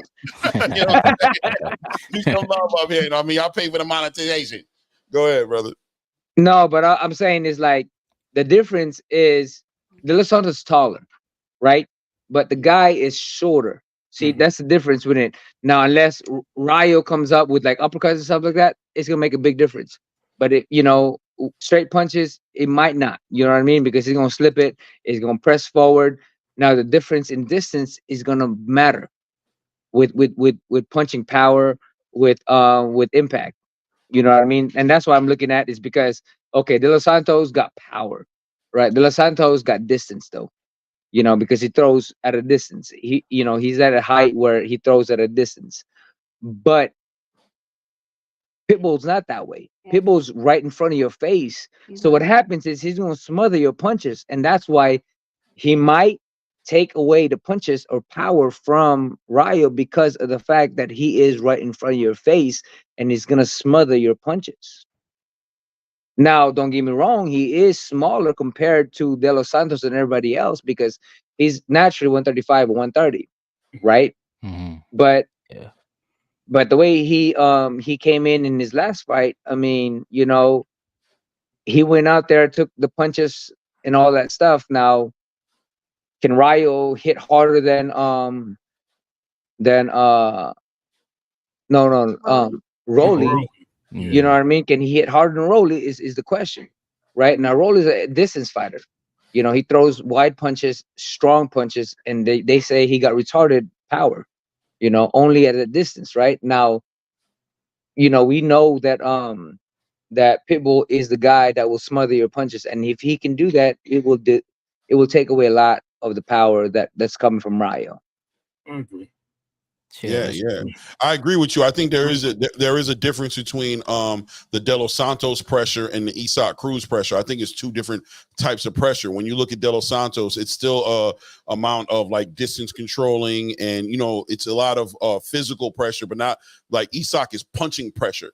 Like he's releasing combinations, and he's getting underneath your under your shots, and he's constantly putting you in danger of getting hit by some hook, or he has great defense, so he's able to absorb a lot of the punishment you're putting out there. And I also agree with you with Rayo Venezuela being somebody who looks like when De Los Santos did put the whatever pressure he offered, it seemed like Rayo excels when he's able to extend and hit you with these shots. When you smother him, we haven't seen him really. That's a different story. Scenario, right? Yes, sir. I agree with you 100%, man. Definitely agree with you 100% on that. What do you think about this? I'm not going to get you. You're never going to comment on this, but I'm going to ask you anyway. The hell with it. I'm going to ask you. The hell with it. We'll see what you say. PBC's inactivity with the fighters on the PBC roster that they have. And I'm only bringing this up because I'm looking at this Caleb Plant fight that was supposed to be the first free card for the PBC. And this guy, McCumbee, whatever his name is, the guy who Trevor McCumbee, who had some sort of injury, wasn't able to step up and honor his agreement to fight Caleb on those dates. They canceled the whole event behind this. That's right. I mean, what does that say as far as the PBC is concerned? As far as their ability to put on, they said they were going to do 10 to 12 events this year, and they've done 3, one of them being a co-promotion between the Zone and PBC. Do you have any feelings one way or another about what this looks like from the outside looking in? Well, I think the people that puts it together has to have a backup, right? So an example would be when I was in the WBSS, they had somebody on my weight class that was fighting, right? So if my fighter falls off, guess what? They had somebody else who has the same weight as me who can fight, who's able to fight in replacing the person that falls off. And I think that would be a great statement for every promotion, really, to have a backup. No, not even just so you were fighting on the PBC card against who was it? Rodriguez. Yeah. Manny Rodriguez. And on the undercard was Raymar Caballo and Nonito. So Ubali, as the champion, had fought with COVID in October. Nonito the week of had tested positive, so they pulled Nonito out. And then, but Raymar was on the undercard, and they just pulled Raymar up. So what Nonito is saying, like, to have these type of backups on a decked card, like as an insurance almost. Yeah, It's smart for promoters to have that. It's not saying that all of them do that, but they should. but they should. They should, so that the main guys, like for instance, the main guys at least gets to fight, right? And then that's the whole thing when it comes down to it, is giving them the opportunity to still keep going with a person that is ranked, with a person that's not just nobody, that's somebody that is able and willing and is commissioned to fight.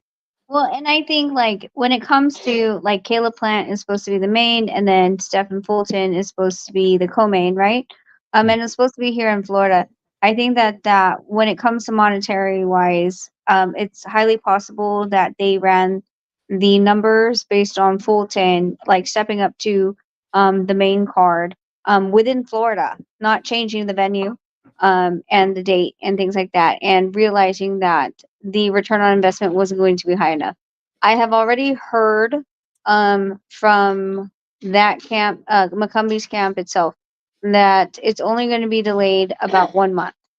I don't know if I'm at liberty to tell you which card it's going to be on, but it's a card that's in September, so you guys figure it out. No doubt. Yo, let me just shout out to a super chat in the building.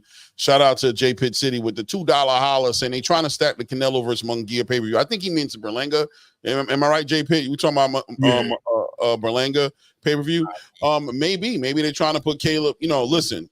One thing I noticed, and it just once again just opens up questions as to what's going on. Like they these moves they're making. Once again, this was going to be their first free pay-per-view card. I mean, pay-per-view. Well, neither confirm nor deny. You take that the way that you want to take it. Exactly. This will be their first free card, and you guys found a way, in my opinion, from the outside looking in, it looks like you guys found a way around giving your fan base that free fight that everybody was looking to have. And then you guys are just super focused on charging everybody to see your events, and you've kind of like done a little smoke and mirrors where, we're going to give you this fight. You see, all the PBC supporters was like, yeah, I told you they were going to, but then look how you got them looking.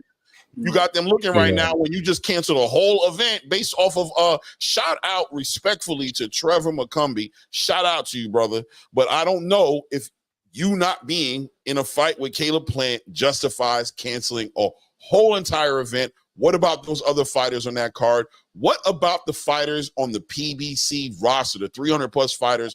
How do you guys plan on giving all these guys work when it seems like you guys are super focused on charging these pay-per-view fights and stacking cards with just the top fighters? And I don't see what work you're getting for the rest of you guys. Thanks. Yeah, man. I think they're going to have to stack that September card, though, because they're going head-to-head with UFC, the Spear. Like, it's that same weekend. So they're going to have to stack that card for sure. They need that extra money. Right. Yeah. I will neither confirm nor deny. Yep. Shout out to the donaires of giving you no information, but giving you all the information. So can I no get comments. some confirmation? Can I get some confirmation? I was doodling Twitter. Was it Shakira Twitter figures, whatever you call it? I don't know. Anyway, I was doing that on Twitter, on X, and I actually put in a private chat if any of you guys want to take a look at it. Apparently, there was a question asked from a fan about Errol Spence fight, and they said they just pushed it back. So the rumors of them not fighting is not true, apparently. But I don't know if that's the real, even though it says certified Sebastian Fundora, but it says that it's pushed back just for everybody that's out there. So we'll have to see how it goes on that one. Yeah, I saw 2 cents put in there that it wasn't true. Yeah, I don't know what's going on. I know that the rumors came from a message put out there by Samson Leibowitz that was put out there about it. I know that's where it was referred to, but yeah, maybe it's not true. I don't know if they're gonna push out. First of all, I thought the fight wasn't gonna happen until February already. So if they're talking about pushing it out past then, I mean, like, when is this fight gonna happen? Like 9 months? Wait, it was supposed to be in February. That's what I heard. No, it's No, supposed to be November was the thought it first was one, but October. February was the rumors going out that it was going to be in they're supposed February. to push it back to February. That's what I think he's stating, because it's still stating November a lot of places. Because apparently that was also a rumor, also Clay. Okay, so maybe the rumor I was hearing was actually some inside details on the change that was already happening. Correct. You know what I'm saying? So October. I'm sorry, October. Yeah, she's right. Well, which was weird because like the commissions and what he requested from the sanctioning bodies as far as Fundora is concerned, was that he couldn't get back into the ring until December. Like this is a whole this is a political play. It literally is, right? Because you request, they're going to give it to you because the sanctioning bodies aren't doctors. And they're going to take your doctor's notes just as much as your teacher or your principal did when you were in school, right? And if you came back earlier, then it's highly questionable of why you asked for that amount of time not to get your mandatory called, or et cetera, et cetera.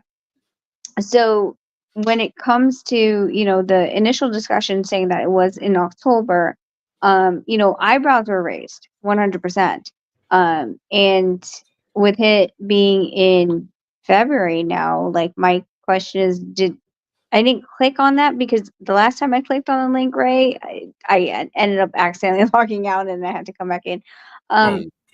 But like, was he saying that is there an injury? What would be the actual excuse? I'm using excuse as lack of a better term, for postponing a fight that we've been talking about. Yeah, no, that's a great question.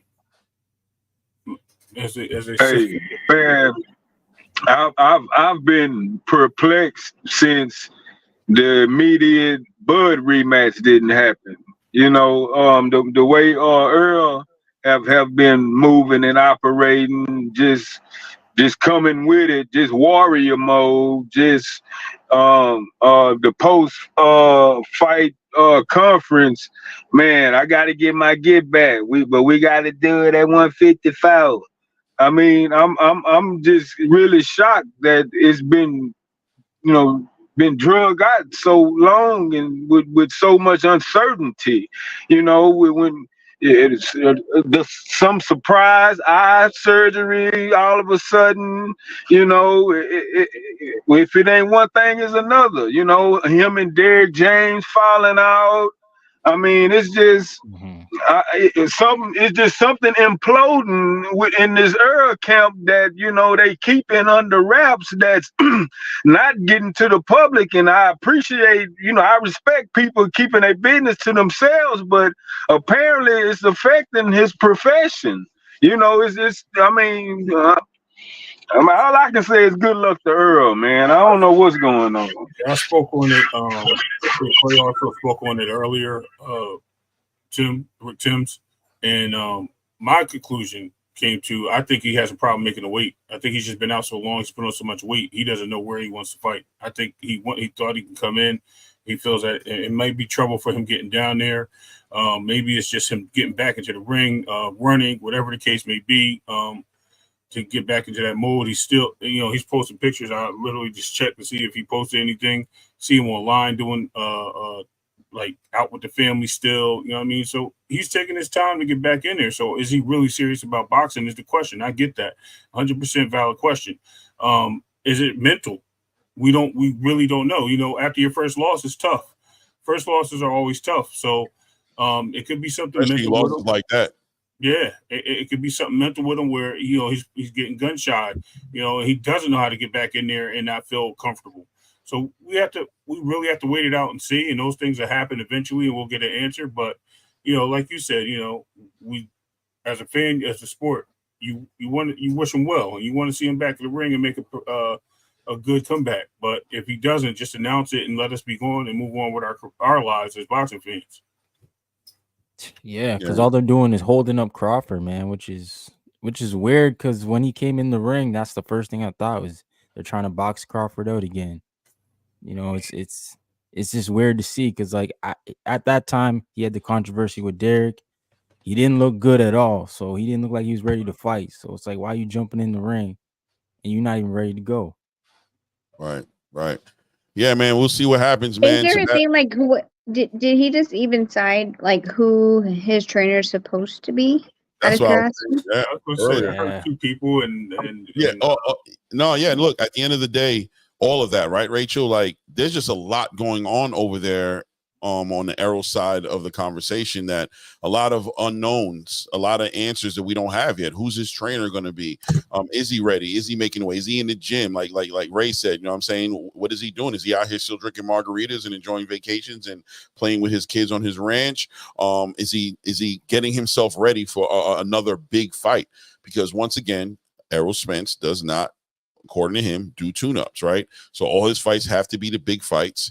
They have to be the biggest fight possible. And as I've said earlier, you know, when you're talking about conversations like that, I think there's a certain amount of commitment that you have to ask of yourself to be able to put yourself in that position. Strict nutrition, strict training regimens, sacrifice after sacrifice to be able to be the 100% version of yourself you need to be to compete at the highest level of the sport. You're not taking tune-ups. You're not taking fights to where 75% of you is necessarily going to walk away with the victory. You only want the fights where, you know what I mean? Where everything is needed, but are you doing the work outside of the ring? We don't know one way or the other. I'm not trying to put a bad jacket on him, but ultimately, you know, what's in the dark comes to light on fight night, right? So we'll see better that night what you've been doing and how you feel about it. So I don't know why the space reacted to the information in the sense of that fight not happening anymore in comparison to what Sebastian Fundora was making clear in his response to a question about it, saying that no, they were just changing the date. I don't know how old that does it have a date on here as far as when that message came out? Yeah, I was looking at it. I think it was recent. It was 53 minutes from when I clicked it. Okay, I mean that I know that the No Narrative Boxing probably posted it. But I'm talking about this actual clip. I'm saying the clip that they took from the Sebastian Fundora's actual Instagram. It looks like, how old was that? Was that? We don't know. Yeah. So I mean, we don't know. 1 day ago, okay. So that's what I'm saying. So if it was 1 day ago that came out, I don't know. We're not trying to read. We're just giving it to you the way we're getting it. So I'm willing to go with you. Listen, they're pushing it out. You know, we'll be looking forward to see them fight later on, early first quarter 2025. Looking for them to put that fight together then, and I hope that Errol is getting himself together. Hopefully we get some information as far as the trainer that he's decided to finally align himself with. You know what I mean? And we get to know what he's working on. Everybody's giving their opinions on who they think he should be with or who would make a good fit with Errol's style of fighting. We'll see what he does with that. You know what I mean? Now I wanted to segue outside of this conversation a little bit and kind of get into the Turkey situation. Turkey Al-Sheikh signs a partnership deal with Golden Boy and Top Rank, going in the direction, I guess, of what he was mentioning a couple months ago about making this league where, only the top tier fighters were going to compete against, so we can see the best fighting the best. But the one company he left out of the conversation, I mean, you got Oscar, you got Bob Arum, and he's already working with Queensberry and Matchroom and those guys at the Zone. So he brought in those guys. Seems like he has 4 of them down, but no PBC in the conversation. No why? Once again, you know what I'm saying? I'm just bringing it full circle. Hate to stay on the PBC's neck like that, but once again, from the outside looking in, I'm going to ask you guys how you feel about it. From the outside looking in, looking like no cooperation, no interest, and more importantly, bad news for PBC fighters. What say you? I find it difficult to believe that 100% because I do see him having his fighters fight on the Riyadh card in right. Vegas. I mean, California, and having their fighters there makes something. But the funny thing is, the PBC fighters are fighting each other. They're not even fighting outside of their stable, which is kind of another strange thing. Yeah. So, I guess it was there to build up the fight or whatever the case may be, and they put the great fights together because I like the card, don't get me wrong. But it looks like that, it would be nice to see that their names in the hat too for some type of elimination tournament or some type of just getting the best fighting the best without no streets involved, right? We don't have to cross this street, cross the highway, jump over the bridge or wherever else we got to do to get the fights happening. So I think it'll be good if they do just jump aboard and they add their names to that, because it speaks to all of us as boxing fans, saying that they're willing and ready to have the big fights happen, no matter if any obstacles, and just and just have a promotional deals like they did, or promotional wars rather, like they did in the 5 for 5, where the promoter also wins, and then it could just continue from there, and then everyone wins in that sense. But that's just my opinion on it. I don't know how you guys think. I think like when it comes to any partnership deal, like you need to know who the hell you're sleeping with. The fact that, like Top Rank jumped in very quickly and hasn't really been sending any of their fighters over to see how Turkey works is kind of weird to me. Like partnerships are Inferior. like, you know what I'm saying? Like it's a business deal. Like you could throw a bunch of money, but then all of a sudden you're going to take over my company, or et cetera, et cetera. Or how are you going to run my fighters? Because if you really care about your fighters, you need to know how they're going to be treated. I don't necessarily believe that PBC is not getting offered. I think that they have taken a lot of steps to send their fighters over to see how they're getting treated, if they're getting paid, right? Like, we're going to send our fighters to Saudi. Are you guys going to pay them? How are you going to pay them? Like, are we going to have problems with, the money wiring, things like that? Let's figure out the logistics first. Let's walk before we run. These partnership deals, I kind of would like to eventually see, because if it means that Turkey has his the logo on the mat, then it's really more of an endorsement type of sponsorship deal for you to get your name out there. Just like if North, you wanted to sponsor any of these boxing events, your name would be everything, right? Like all over the place, on the mats, on the social media, on everything. So I would love to see these contracts to understand, like, when we talk about partnership, what are we really talking about? Are you just giving your money as an endorsement, like I'm just going to assume, like the UFC, like it says Riyadh season, but the UFC still has a licensing. They're throwing the fights here in the US at least, and you have a spot on mat. So is it more of a sponsorship that we're talking about? I don't know, because I haven't seen it. I would die to see it though. Yeah, I think that's some real interesting perspective. I'm gonna let Ron, I'll let you get it after this real quick, just to say that, respond and say that's real interesting. You know what I'm saying? And that's definitely a way we have to look at it. This is business at the end of the day, and everything that glitters isn't gold, right? So they have to make sure that this fits the structure and the model they have for their own fighters, and what they see happening for the fighters. Although, just to be devil's advocate, and I'm not calling Turkey a devil, but devil's advocate just to say that track record wise, it seems like he's been pretty consistent on providing a lot of the fighters that work with him with their highest paydays.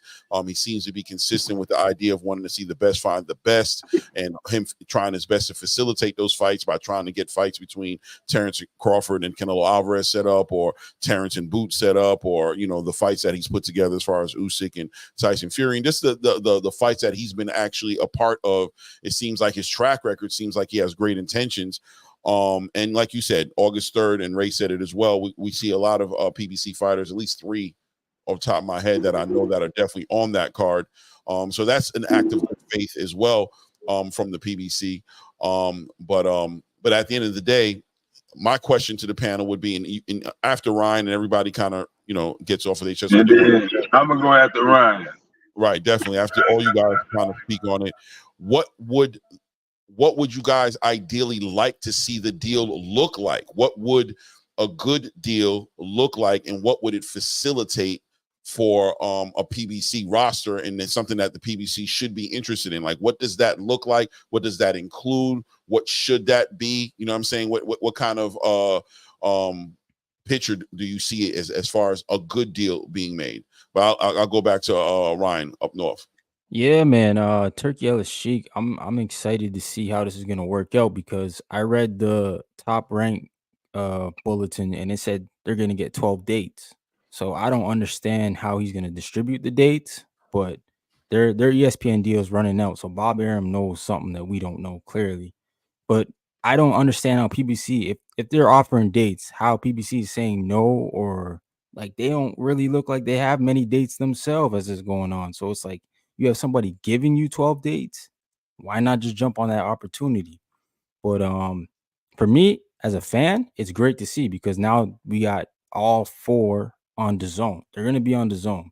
So that's gonna be amazing for me because I'm a the zone guy. Like I got the zone. I'm gonna have all of them there now except for PBC.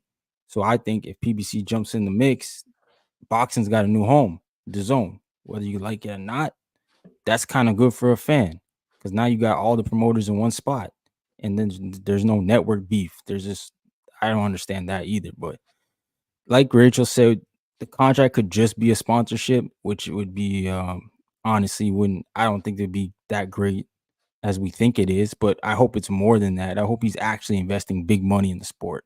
That's what I hope so. No doubt. Salute to you. What's good, Rick? Yeah, man. You know what? The way I see how this is unfolding, it's kind of like Turkey is the new big wig in town with all the weight. This new guy that's in town, and you know you got the 4 big heavy hitters around town that run the city, and they see this new big wig Turkey guy, you know, he just throwing around a lot of money. I mean, this guy is so, I mean, he letting it go. I mean, everybody getting paid. I mean, he looking out for people. He trying to make a lot of deals. He cutting deals 2 for 1, 3 for 1. He making offers they can't refuse. So Bob Aaron, he like, man, he making his orders. He done joined the board. De La Hoya damn sure joined the board. Eddie Hearn, and then you got old Al Heyman sitting back there, you know, as quiet and silent as he always is, and he like, well, you know, I don't know yet. You know, everybody eating well. You know, Turkey, he seemed legit, but man, but why is he so friendly? Well, I mean, why he really want to unite this boxing thing and get all these big fights rolling and going. But damn, he just throwing away a lot of money. You know, how long is this really gonna last? I mean, good grief. So, time gonna tell as far as why Al Heyman seemed hesitant of trying to jump aboard, because at the end of the day, you know, the way corruption in boxing operates, all these head promoters still gonna have they say so at the end of the day, no matter what Turkey, you know, gathers up and, you know, present to them. So hey man, money talks. So that's why everybody joining the board, because this dude here is spending a lot of money and dudes eating. And hey, I'm not mad at him. Wow. I'm thinking about that song. The boys are back in town. Shout out to Beverly Hills.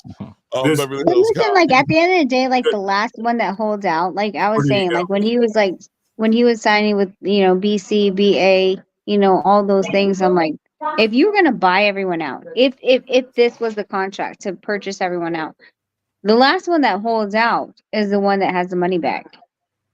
Because like, oh, you bought them. Well, you want me? I'm gonna be, you know, that girl that's going to not give you what you want, and you're gonna have to up your price because I know what you gave Golden Boy. I know what you gave Top. I know what you gave Matchroom. I know what you gave, you know, Frank Warren. But you still want me. So I'm gonna be the last one to hold out, and you're gonna have to up your price a little bit more because you want everyone, but I'm the one that's gonna shove you off and dust you off my shoulder and tell you need to bring a little bit more sugar. Yeah, but PBC gotta be careful though, because guys won't resign. Right, and you know, wait them out. No, I understand that. No, it's like no, I get that. And here's the thing with PBC, and well, and honestly, with every promoter, right? Like, let's talk about it. When we talk about like Munguia, when we talk about Inoue, when we talk about like a lot of these boxers that are from foreign countries that didn't have a local promoter, didn't have a major promoter coming out of the Olympics, they're always going to have a local promoter that's going to hold their exclusive rights, and they're not going to give it away. Just the Yeah, same that's way true. that Berlanga, who am I forgetting? Munguia. Munguia Just is the way like that. Munguia, just the way, like, I love how the people, like, all of a sudden, like, now they're saying this stuff. I think Junto Nakatani just signed a co-promote with Top Rank, right? Yeah, same And with him, Billy. Yeah, yeah, Christian but Billy. now they're saying it. I'm like, oh, you guys don't want to hide it anymore? Because the entire time you guys have been like, hiding underneath, smoke and mirrors, trying to say that these are your fighters. They're not your fighters. Inoue, 100% is he's Tekken. Tekken is the Yep, second Tekken. promoter. Isn't Tekken at But Bam the too? I thought they had Bam. yes, Bam is Yeah, is also Tekken. Linares was Tekken. Estrada's Beltran. yeah. And like, so when people are like, oh look, like they're signing all these big fighters, they have these big fighters. Like, no, bro, because at the end of the day, there's a local promoter that actually brought them to your attention, and they're never going to let that leash go, ever. Mhm. So, bring it all the way back. When you purchase a company, now Top Rank does have the masters for a lot of fights. That's where the money, bread and butter is. It's not the fighters that are active right now. It's the masters that The they library. hold. Yeah. But the So fighters that they have a co-promotion on, they really don't have any control over, because the first tier promoter, their local promoter, has all the rights, and they're signing over, on their discretion to these bigger promoters like Top Rank, Golden Boy, or Matchroom. right, Shit. I'm absolutely. glad you brought that to light, because so many people don't know about that, and it's really what stops some of these big fights happening That's funny. much sooner. We actually bring that up a lot. Thanks, North, for real, because nobody talks about that. Clay and I, we talk about that a lot. Also, just to mention, I just want to shout out Rick Timms for what he said, because as soon as he was talking about the boy the kingpin walks into town, he gets all these other gangsters to line up. I was thinking Dark Knight with the Joker walking into the room, getting all of them together, and it was like, oh, who don't want to rock with me? Breaking the pool stick and like, Yeah. Right. Exactly. So that was the first thing that came in my head. But I did want to say, I did see part of the deal, and I do know Top Rank does have those 12 fights, and they get to pick and choose what fighters they want to put on there, which is more importantly, so they get to expose some of the fighters they want to that arena. And apparently, it will be by request, but they get to accept it or decline it, which is a good thing on their part, I guess. If they don't want to put a risky fight out there for one of their guys. Unfortunately, I don't know if Jared Anderson is still with them, but Jared Anderson's on the card coming up on the 3rd. And that's a top-ranked fighter, and he's fighting a really big fight, which this, to me, I think it's going to be a really tough fight. And I don't know if he's at all favored or not, but in my opinion, I don't see him winning this fight, and it's crazy. And I'm not saying that because I just, I'm not a fan if or he's anything. favored, it's based off casual energies, not based off of actual talent being like rated and scaled, because his opponent is super game. Yeah, Bacoli. Well, and that's why I really want to, and I will eventually get my hands on that contract. There's no contract I haven't got my hands And on. you're gonna bring it this way, right? As soon as we get it, right? I'm gonna neither confirm nor deny when I have it. But if that's like, because that's a Matchroom head fight, a promotional agreement, right? Like, so they're the lead promoters. When it comes to that, and like fighters are supposed to be on the card. So Jared Anderson, let's just take for example, if he's not on a co-promote and he's just lending his services, then Top Rank will take 30% of his cut. But if, like, so the conversation with Top Rank signing with Riyadh season, does that waive that, or is that on top of, or you see what I'm saying? Like, now let's play with the money. Like, what are we talking about? Like, how much is it really going into the fighters' purses? Whereas like this is a true co-promote, where if you're co-promoting, you don't take out of the fighter's purse.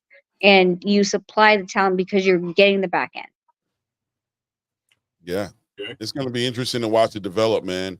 You know, as a fan, I wish the idea the best, and the idea I believe is let's separate all these lines, these invisible lines between these promotional companies and networks. Let's try to get everybody their just due, make sure that everybody's whole, that they're getting what they want.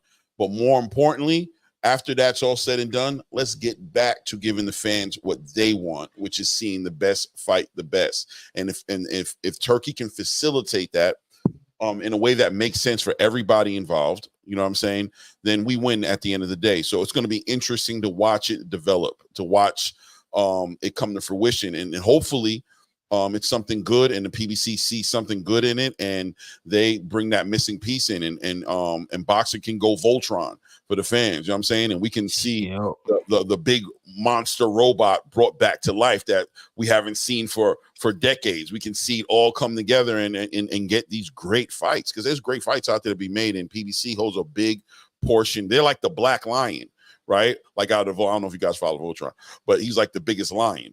You know what I'm saying? Like he was like the main lion that brought he was like the body. I don't know what part he filled with. He's the head of the body, but he's the biggest part of the conversation. And once you were able to bring that Black Lion into it, that's when we got, you know, the Mega Sword and everything come out. We got to see everything go left.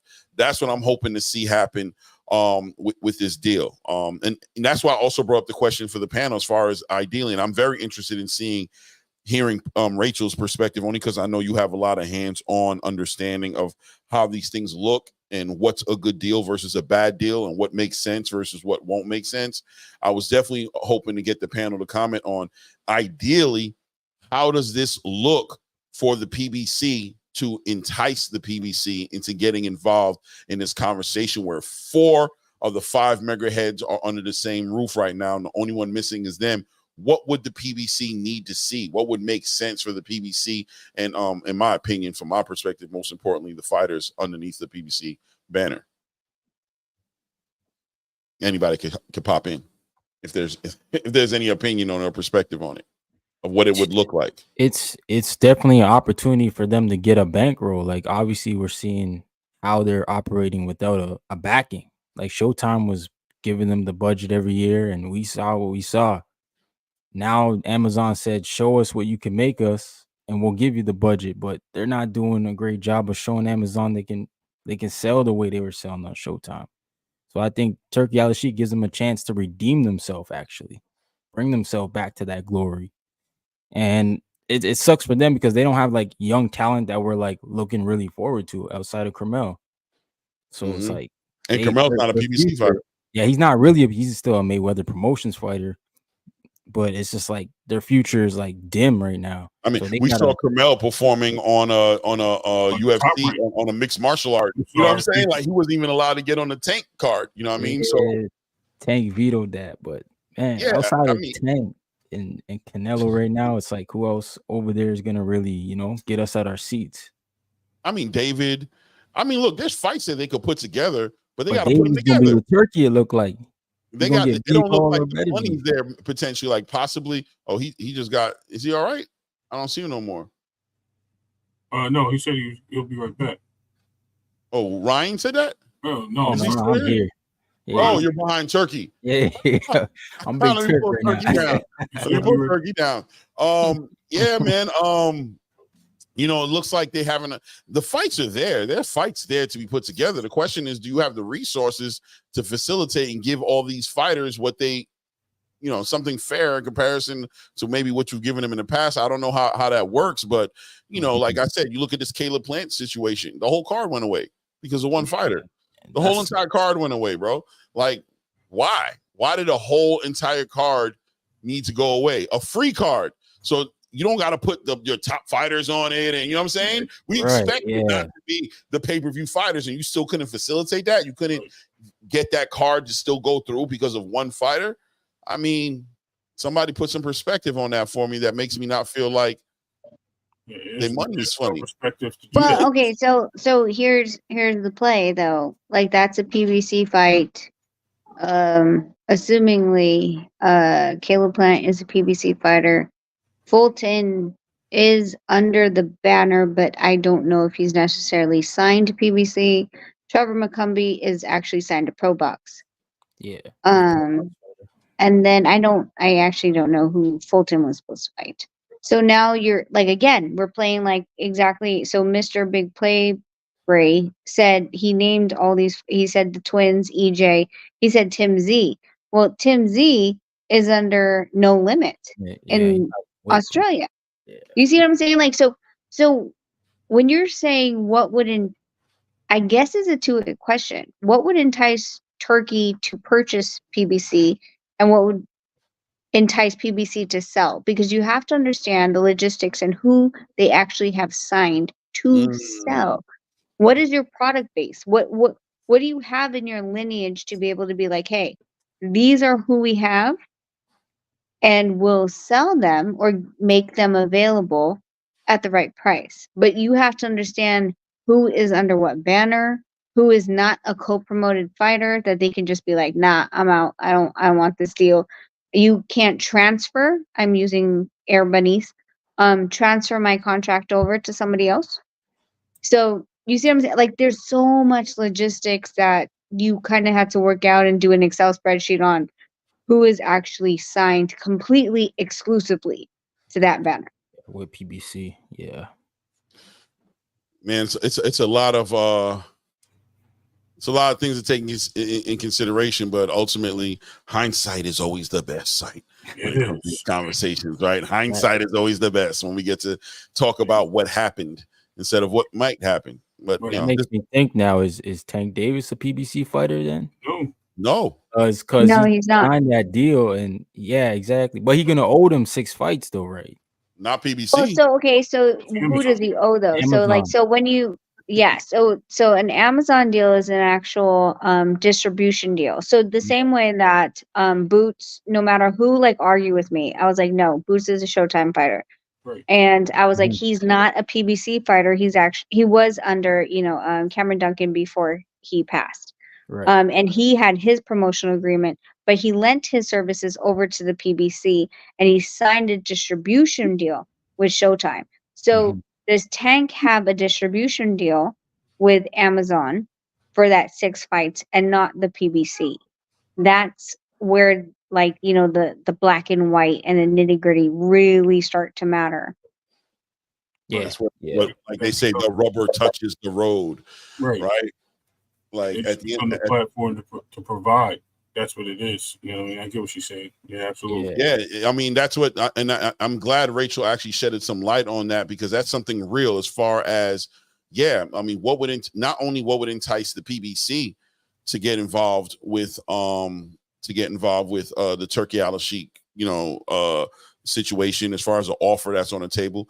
But in reverse, there's two sides to every negotiations. What would entice the Turkey Al-Sheikh to be interested in working with the PBC? Is the conversation really supposed to be somewhere else? Is it supposed to be No Limit? Is it supposed to be Tom Brown? Is it supposed to be, what I mean? Like, what do you really have control over? Who do you really represent when you sit down and say, we're available to put this deal together with you? Really? Well, what contracts can you send over? What fighters do we have inside of this agreement? And what fighters don't you really even have a say on? You know what I'm saying? Because don't get it twisted. Turkey's not interested in the whole roster of boxers. He's interested in the top level, upper echelon fighters. He's trying to put together the most competitive, exciting fights. He's still trying. People think that Turkey Al-Sheikh is trying to spend money just because of nothing, because the way he spent it, they're like, oh, the ROI can't even be worth it, so he must just be like a fool. No, this man does have an agenda. He has a narrative like every single network and promotional company does. He wants to make money, and his goal right now is to put Riyadh on the map for the epicenter of the biggest fights, the biggest sporting events, period, in the world. The way he's able to do that is by spending the money to get Usyk and Tyson Fury, to get Beterbiev and Bivol, to get a bunch of heavyweights that all warrant their own card on one card, you know what I'm saying, at the same time, to facilitate and give the biggest experience sports wise, entertainment wise is concerned to the whole entire space. So if I'm going to work something out with the PBC and I'm going to say, all right, well, look, you know what, I want to do work with you, what's up? I might from the outside looking in want nothing but to work with the PBC, but then on the inside looking out, when I'm sitting at the table and you pass me the paperwork across the table and I'm like, okay, so who do you control? What do you exactly? Yeah, that's the thing is that like first they PBC, well, PBC / Tom Brown Promotions has to have the first right of refusal promotional seat, where they exclusively have the right for that fighter, his name, likeness, fights, and etc. That promoter, whoever that promoter is, you would want it to be, you know, Tom Brown / PBC if you're going to purchase that company, because then it would, and in addition to probably clause 8 or 10 would give you that clause where it says it's assignable. So if someone comes over and wants my contract, I can assign it with the exact same stipulations and then, you know, move it over. But if they don't have that and it's a co-promote and there's another, like, let's just put Zanfer Promotions in this mix and pretend Zanfer is with PBC. And PBC is like, hey, I'll sell you this. I have Estrada. I have, you know, and they're like, let me see the contract. And they're only a service agreement or a co-promote, and the actual promoter is Zanfer, then Turkey's going to have to buy out Zanfer for that contract. Do you see what I'm saying? Like, so what are you providing me? Yeah.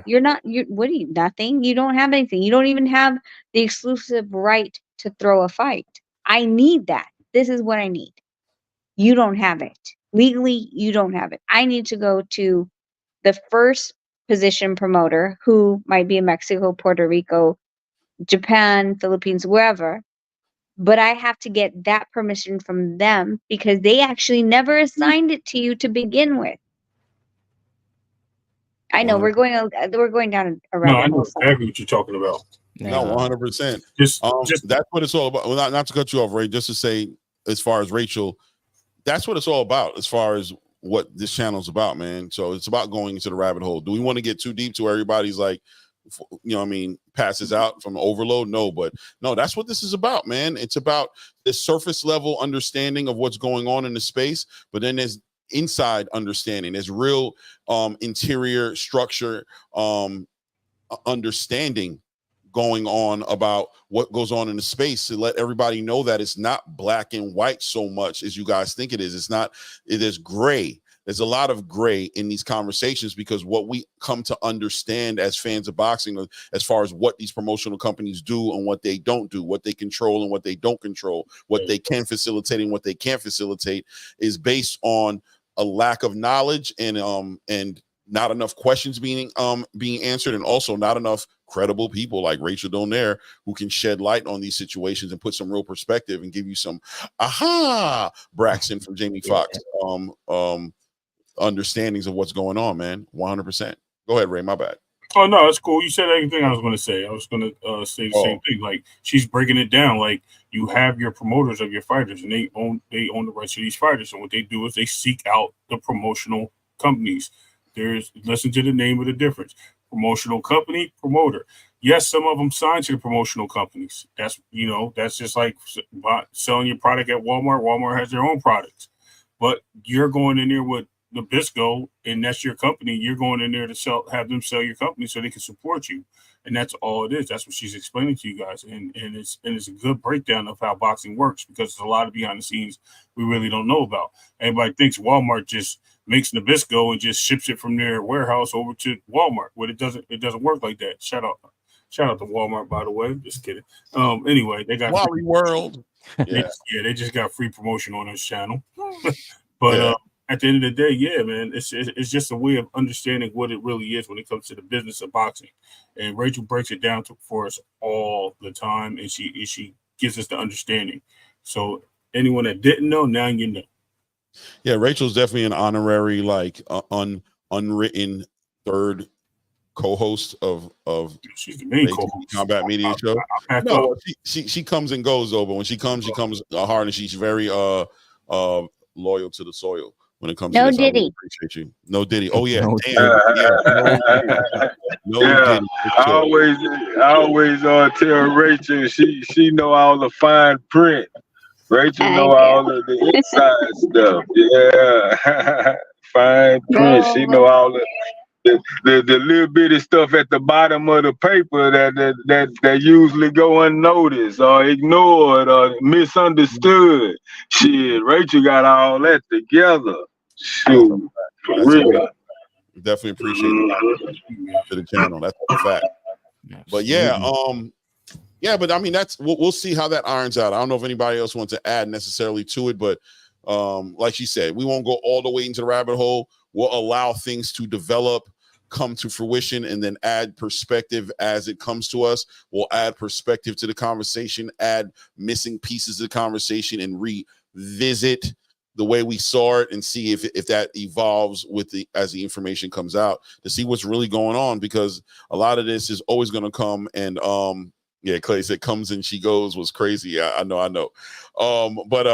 But a lot of it is perspective and just ideas of how it could be based on what we have now, and what we don't have now is all of the information, right? So it is what it is. So we'll see what ends up happening. But right now it seems like Turkey Al-Sheikh is coordinated with 4 huge players in the game in the form of Queensberry, Matchroom, now Top Rank, and now Golden Boy, which is funny because I believe it is a few days ago, maybe last week, Oscar De La Hoya was talking about don't believe everything you hear. If there was a big deal going on out there, I would have heard about it. I remember he was throwing all those shots, and then just to hear that, the contract was signed too sweet. You know what I'm saying? Once it came across his table that he wasted no time in getting involved with Turkey Al-Sheikh. I think it puts perspective. And also, if PBC may be thinking about these things maybe a little deeper than these other companies. I don't know if I want to say that, because these other companies in their own right are thinkers as well. They're looking at contracts as well. They're revising and looking at things and making sure it works for them. And those 4 companies found it fair and square. Like, yo, I like the way this contract looks. Let's do it. So, okay. But I didn't hear on the street in Las Vegas that Top Rank was trying to sell a year and a half ago. I didn't hear PBC trying to sell a year and a half ago. Top Rank was on the market where you could purchase Top Rank as a promotional company. So Top Rank has its little fun issues. The old guard has been moved. There like probably 2 of the old guard left, maybe 3. There's a whole new regime that's coming in.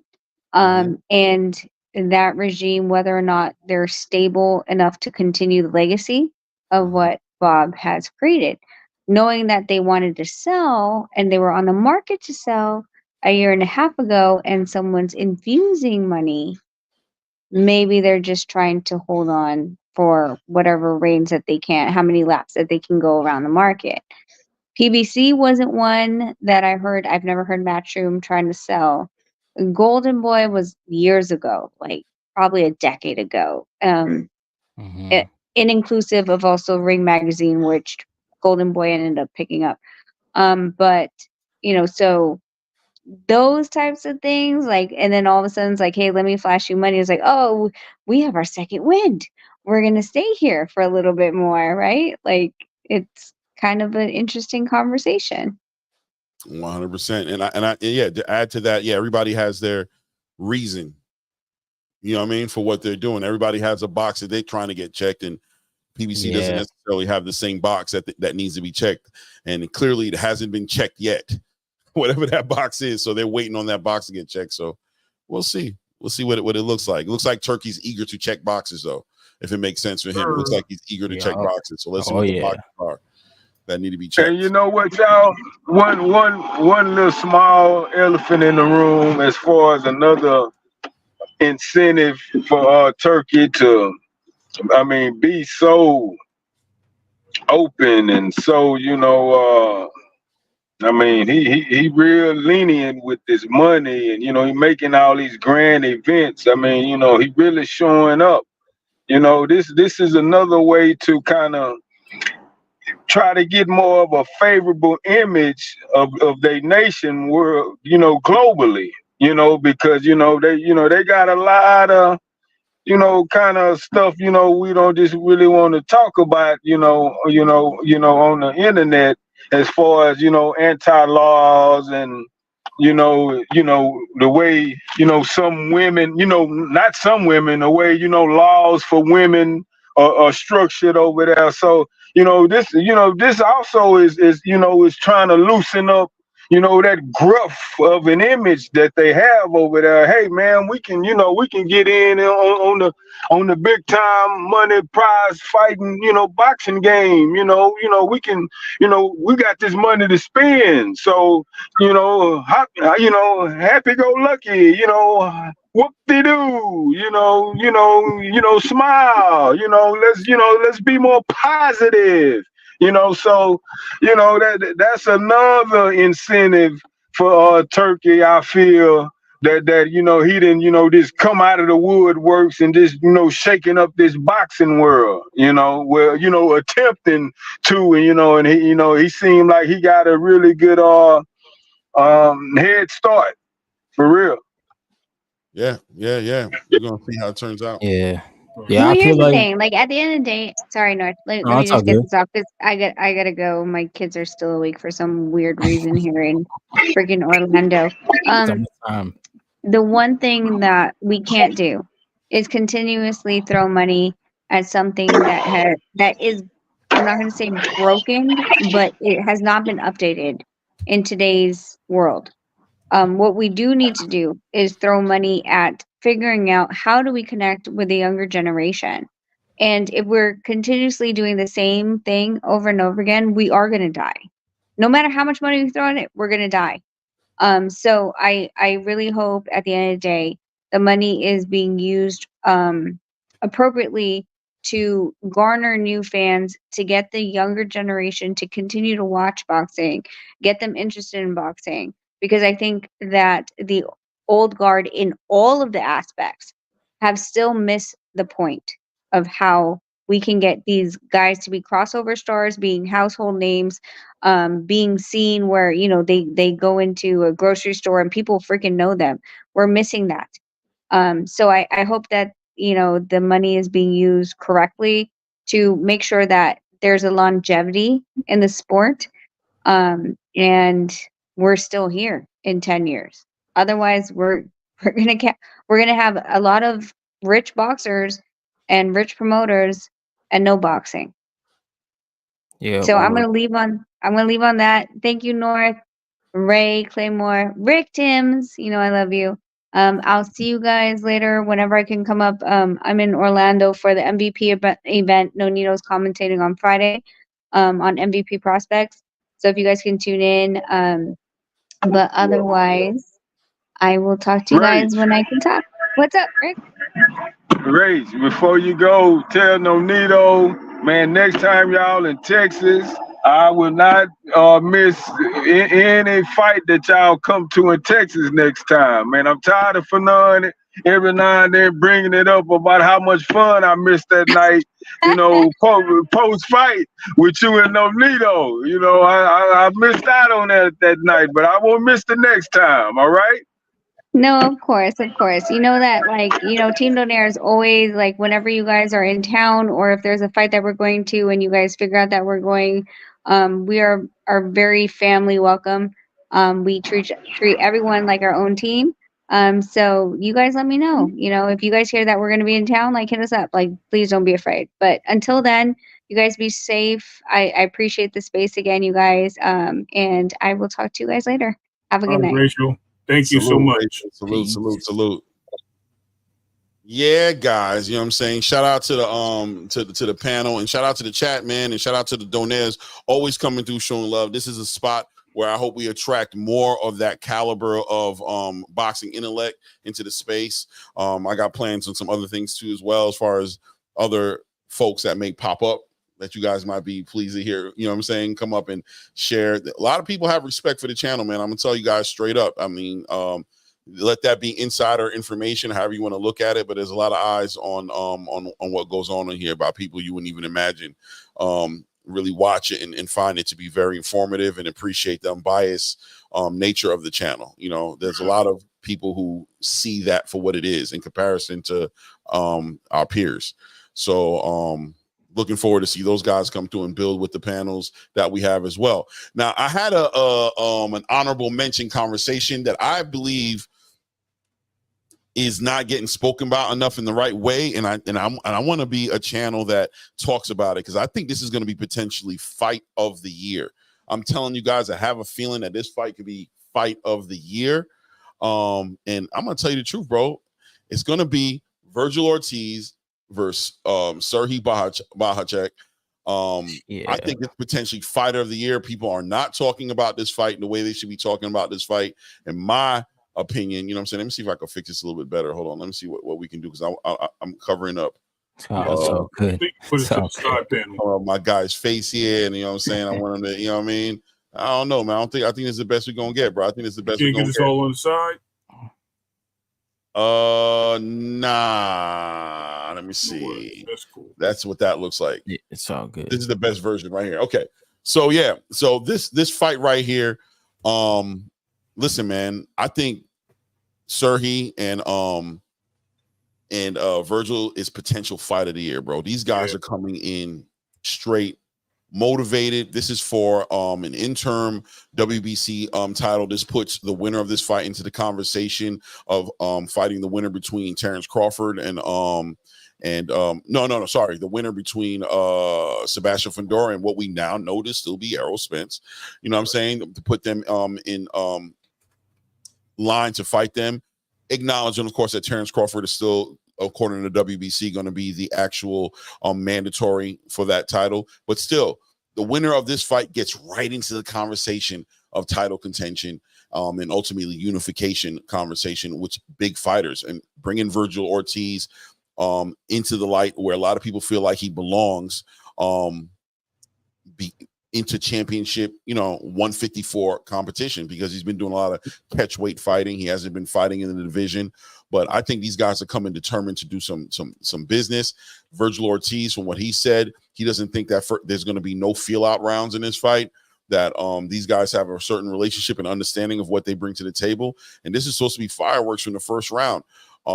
Vergil Ortiz could be favored a little bit in this fight, but if people are honest and look at Serhii Bohacek and what he does and brings to the table, he's legitimately the guy who can ruin your evening if Vergil Ortiz winning is the only way you are going to have a good night at the end of that fight.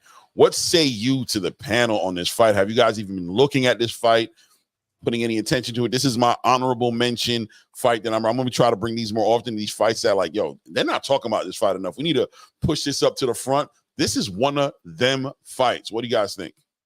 I think actually this is going to be a very tough fight for Vergil Ortiz. Vergil Ortiz has never showed us anything but knockouts and early knockouts. He hasn't went the distance. He hasn't put it around. I think all those things are a combination of when you do competition. Somebody's really loud. Yeah, I think that it was. Okay. Of competition, when he finds somebody of competition and of competitive status that can actually make him go the distance or make him fight longer round, can he handle it? He always comes in. He never made weight at 154. He's coming in again. Hopefully he does make weight, because this is going to be something that he has on the line, so he has to push for that. If he doesn't, then he's automatically eliminated at that whole competition. So what does he do? That is another question. But him being always coming in heavy, does he come in drained, and does he not is he not able to go the long distance in the fight with somebody like Bohacek that can actually hurt him, because he does have power and he does have boxing ability. Again, the Eastern Europeans, shout out to Paulie Malignaggi, even though I hated that he said it. Eastern Europeans are taking over boxing. They are showing boxers what they do in America, and American boxers are having trouble with these guys. And it's been shown in the last couple of fights of this year and last year. It has been noticed. But at the end of the day, Vergil Ortiz still has that liver shot and that body shot. So that can end it all. So we'll have to see. Like I said, he has 100% KO ratio, and we want to see him actually in a fight where he has to use some adversity to come out, because the guys he's beaten up have actually shown no competition for him. No doubt, no doubt. Yeah, man. Real quick, just shout out to Nonito and Rachel Donaire for showing love once again in the channel. Reminding you guys, if you haven't done it yet, hit the like button. If you ain't subscribed, please subscribe to the channel. We're trying to grow this channel where it needs to be. So shout out to the cosign from Nonito and Rachel Donaire. Cosign letting y'all know, man, that boxing lives here at the ATP Combat Media Show. Don't cheat yourself. Treat yourself. Do I have to show off my skills to T. Orlando, or do I just ignore them? I don't know what to gain 3 European champs without Googling it. Oh my God. No, Exactly. don't show them the skills. It's all good. Go ahead, Ryan. I'm sorry, bro. Hold on, just real quick. To Orlando, you go on the wrong show, bro. Candyland has those issues, not me. Right. Go ahead, family. Bro, like Virgil, he's gotten away with it. We've never asked him to face anybody. Like, I don't understand it. He's been the one guy who's never gotten criticized for never being in a real fight. So this is a real fight. I don't know how he's gonna act. I don't know how he's even gonna make weight. Like, that's a big thing too. I thought when he went to 54, for sure he was gonna make weight. I thought it was gonna be easy. And for Oscar De La Hoya, he's looking at it like this is probably one of my last guys that I got on the roster that could win a title. Like, Jaime's gone, Ryan Garcia's out for a year. I don't even know who they got coming up the pipeline for the Golden Boy. So it's like, it's Virgil or nothing. And Virgil got to win this fight. And I'd like to see EJ win his fight. And we got an all Texas matchup in Virgil and Spence. That would be fire. Like, but I don't know what to expect from Virgil. But I know Boyachek's coming. He's coming with the pressure. Like, he's like a super pressure fighter. Like, Brian Mendoza had all types of trouble with him. Like, and Mendoza's a tough dude too. But Boyachek had his face looking a mess. Like, it was just violence. So yeah, you're right. It's gonna be fireworks from the start. There's gonna be no feel out round. So yeah, man, this is a slept on fight, and I hope that Golden Boy promotes it properly, because you're right, it's gonna get swept under the rug. Especially following Crawford, isn't it? It's gonna be the weekend after that. The following weekend, August 10th. Yeah. And they're not promoting it. They're not promoting this fight the way it's supposed to be getting promoted, in my opinion. They dropped the ball on the way they promoted the Devin Ryan fight. They didn't really promote that fight at all until like a week or two before the fight started, and really just responding to Ryan's antics and just that bringing the attention to it. But as far as what Oscar is bringing to the table, yeah, we don't need to speak on it. Let's hope he doesn't do the same thing for Virgil, because unfortunately Virgil doesn't bring the star power that Ryan brings, right? He needs promotion. Although he's a great fighter in his own right, and like you said, not proven true yet all the way, because this is going to be his first fight at 154. He's going to need that Golden Boy push. He just re-signed a contract with them. It's supposed to be long contract. It's supposed to be, you know what I mean, a whole lot of faith put into Oscar De La Hoya and what Golden Boy brings to the table. I hope that they follow through and they deliver on what they say they're going to deliver on. Rick, you want to build on this topic? Are you watching this fight at all? Talk to me, Rick. No, Virgil can't lose. He got too much to lose, man. You just said he needs the star power. He needs the promotion. You know, he needs this exposure. Hey, man, he can't afford to go in there and lay an egg and have a sub-bar performance. You know, a struggle win, or even, you know, a brutal defeat. He got too much riding on this. He got this bigger money, you know, potential title shot against a bigger name. Hey, this what he been waiting on. You know, he's still young. You know, he been slowed down with this illness. You know, it had him, you know, on the shelf for so long. He should be hella hungry right now. The dude talks with so much confidence, you know, even with a little arrogant edge to it. Like, you know, he real destructive. You know, he mean like he talk like he really mean business. Well, damn it, now's the time to prove it. This is chance. He got a hell of a dude in front of him that's gonna try to show him like, look, you ain't facing no type of smoke, no type of fire like this, young blood. So we gonna find out what Virgil really made of on the 10th, man. And hey, you're right, Clay. A lot of people been sleeping on this fight, but Virgil, he cannot be sleeping on this damn fight. For real. 100%, Rick Timms. Let me hit you with a. I think you went off. You got everybody going crazy. That's the kind of energy this type of fight needs. That's what people need to understand, right? And that's what this is all about. Another thing that this platform is about is selling these fights, man. Boxing is alive, man. You just got to look for it. Stop looking for. Yeah, anyway, this is a great fight, big fight. I don't even think it's pay-per-view. I'm pretty sure it's gonna be a free fight.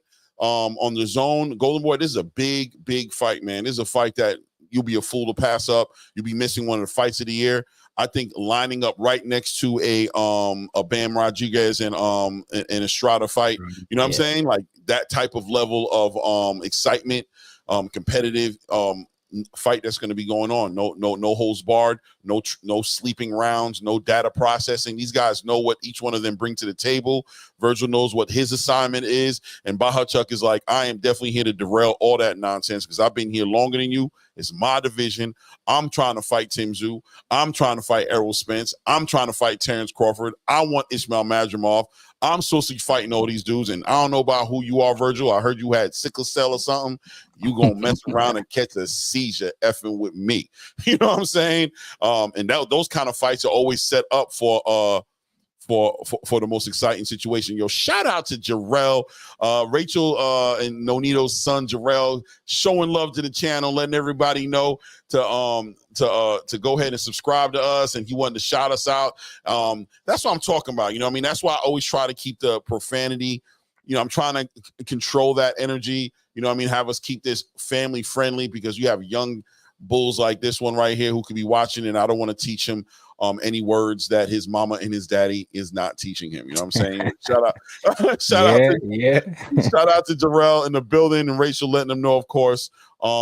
Hey man, I don't know what you think you're doing, but you need to take your tail. He hijacked the chat right now. He definitely hijacked the chat. Shout out to Terrell. yeah, no doubt, man. Shout out to those guys. Big fight, man. And I'm gonna try to bring these fights up because there's other fights as well that I'm looking at this year that's coming together that I think are going to be real great fights, man. Real great fights. You know what I'm saying? What's going on here? Yeah, he going crazy. He going crazy in the chat. That's it. Salute. Yeah, he hijacked. Yeah. Man, Jarrell, you putting your parents out on blast right now, bro. I don't know that's what they want to, you know what I mean? Rachel running upstairs right now. She about to run upstairs and choke me. I mean, not put out anything over the internet, but you know what I mean? She gonna make sure you don't say that no more. But child, yeah, Rachel said child. But yeah, man. Anything else you guys want to tap into that we haven't tapped into really, like conversations? Yeah, I mean, I'm glad you brought up fights because I was actually thinking about the Regis fight coming up. I got you, DJ, after this one. Definitely about that too. Look, DJ. Is that what you're about to bring up? I was about to say that. Not Canelo Regis, man. That's something we're not talking about either, and that's coming up. 100. What do you got there? I know I got my opinions on the fight. I think on what fight? Regis Prograis versus Jack Catterall. Hey man, I don't know. Regis after golly. Yeah, after the way Regis looked against Dev. I mean, Dev looked Dev looked extreme. Dev made Regis look like an amateur. So Regis should be super motivated too, because Catterall is a guy that's really, really solid, man. Catterall is a hell of a dark horse. So hey, man, that's a toss-em to me right there. I can't just super write Regis off, but I favor Catterall in that, you know, without a question. No, Regis gonna have to show me he still got it. He can't just go in there and still show remnants of being perplexed by Devin, because he got to go in there and show, hey man, I wasn't in shape, body and mind. I'm finna go in here and handle business and show I'm still a factor, because Catterall otherwise gonna show him he's not. So dude, it's gonna be good. Yeah, man, I got Catterall winning just off the fact that Regis out here writing books now. So I don't know, man. I think Regis, he's been at that division for so long too. I just feel like this is probably it for him. But I mean, if he could pull this out, then he's getting himself back in the conversation. And Tio's there now. He could get a fight with Tio. There's some names still at 40 for him. So we'll see how it goes, though, man. And he's going over the pond too, isn't it, in London or whatever? I think it is going to be in London. I think it's going to be a home field advantage for Catterall. Yeah. According to Bob Arum, you know what I'm saying, it's a bad place for American fighters going to compete, right? Bob Arum's made it clear it's a horrible space. If you're American, don't come here. But like that was Josh Taylor fight, wasn't it? Yeah, the Josh Taylor Catterall fight. He's like, don't come here. I'll never bring another one of my fighters here. Regis is like, we're going to change the whole entire narrative of that conversation. Man. I'm about to go over there and put a dominating performance over there on Jack Catterall. But listen, man, I got to go with Jack Catterall in this fight, 100%, man. Regis is, he's a great, what Regis showed to me, and he didn't show it to me in the Devin Haney fight, because in the Devin Haney fight, it looked like he shouldn't have even been in the ring. Like he's not even on the level to be in the ring. But respecting what he's done in the past before Devin Haney, and taking that into consideration to say that, you know what, Regis, you're a great dance partner, right? You bring excitement. You're going to compete. You're going to push. You're going to give a great fighter an opportunity to show why he's great. And we got room for you guys. You know what I'm saying? We like you guys. You guys like the Rayo Venezuela, who may show himself to be that when he fights against Pitbull Cruz, or may show that, I'm not the dance partner, bro. I'm actually the main event. I'm actually the star, right? But these great dance partners that are undervalued, that in my opinion, are so valuable, like Steve Claggett, or Mr. Medueno. I can't remember his first name, but Medueno, who just fought against my boy Keyshawn Davis. You know what I'm saying? These great dance partners that bring that competitive nature to the space that gives us great fights and makes great fighters tried true, because they're going to compete hard. So I think Regis brings that to the space. Can Regis reignite, rehabilitate, revitalize, his recreate his career and where it was heading, and show that that was one night out of many nights that I've shown you guys that I'm him, and this is going to be another night where I get an opportunity to go. Y'all know, no doubt, Rachel. This is an opportunity that he has to show, like, I'm really him. You know what I'm saying? And I'm not out the conversation. I'm still in the conversation going into that fight. A lot of people put Regis Prograis as a top 140 pounder in that division. Even with Teofimo there, they still wanted to give Regis his respect of holding that WBC title. I didn't think that personally, but there was a lot of conversation saying that. But that's a big fall down, way far away from where he is today. This fight gives him an opportunity to show and prove that. But I got to go with Jack Catterall. I got to go with the boxer puncher. I got to go with the IQ. You know what I mean? I got to go with the movement. Regis showed that he was lacking that against Devin Haney. Showed that he couldn't really move his feet. His foot movement was non-existent. It seemed like the complicated style of boxing that Devin provided, as well as that guy who he fought before. I can't remember. I want to say he was like 4. You know what I'm saying? Yeah, who it was before, but yeah, you're right. He had a bad performance in that. Right. He just showed that he can get confused, and it seemed like his hands got tied by him not being able to, trying to throw them. He got them little T-Rex arms, trying to throw jabs out from like way too far out. He didn't have a good control over the distance or management of the distance to understand what was in front of him. Let's see if he's made the proper changes. Let's see if the adjustments he's made has put him in position to be able to be competitive in a fight like this, because it looked like boxers was his worst nightmare after the last 2 fights I've seen him in. And Catterall is a puncher, but he's a boxer. He's a good boxer as well. And he will be using those angles, and he'll be providing some of the same issues that Devin provided to him, some of the same kind of obstacles that Devin was providing for him to kind of figure out. But that's how I see the fight. What say you, Ray? Woo, I'm glad you spoke on that, bro. I'm going against the grain. I'm telling you right now, Regis Prograis, 86% knockout ratio with 29 fights. KOs this dude. Why? Because last time he went there, he left it in the judges' hands and they robbed him. He beat the same guy that Catterall just beat, and the Catterall also drew a draw with. Let's put it in perspective. Okay, Devin Haney moved up in weight and exposed him because he's a great dance partner. Right. Here comes Regis Prograis, who knows how to box inside. And guess what Catterall's going to do? He's going to try to box him inside. He's going to end up getting clipped. He's going to find out later that he has to back away from Regis and he can't stay in the pocket with him. And when he does that, Regis is going to be on top of him every which way, cutting off the ring. Because Regis can do so. He just couldn't do it against Devin. So Zorrillo only showed problems to Regis because Regis got a little too happy coming off the KO of Zepeda, right? So be mindful of all these things. Regis is not who we think he is. He's who I say he is because I know who Regis is. Like I said, he got 86% knockout ratio at 29 fights with 2 losses, none of them by knockout. Where we got on the other hand, Mr. Catterall, who has 1 loss and 29 wins with 12 knockouts, which is like a 40% knockout ratio. I don't see him getting in there trying to take a chance. And as long as he sits there and he tries to grind out with Regis in the pocket, it's going to be a problem. Pause on that too, guys. No diddy. Anyway, because you know somebody in the chat will say it. But, Regis all day. Regis beats him. Regis beats him clearly. It will be a fight.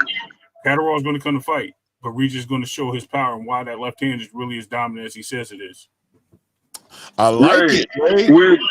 I like that too, Ray. When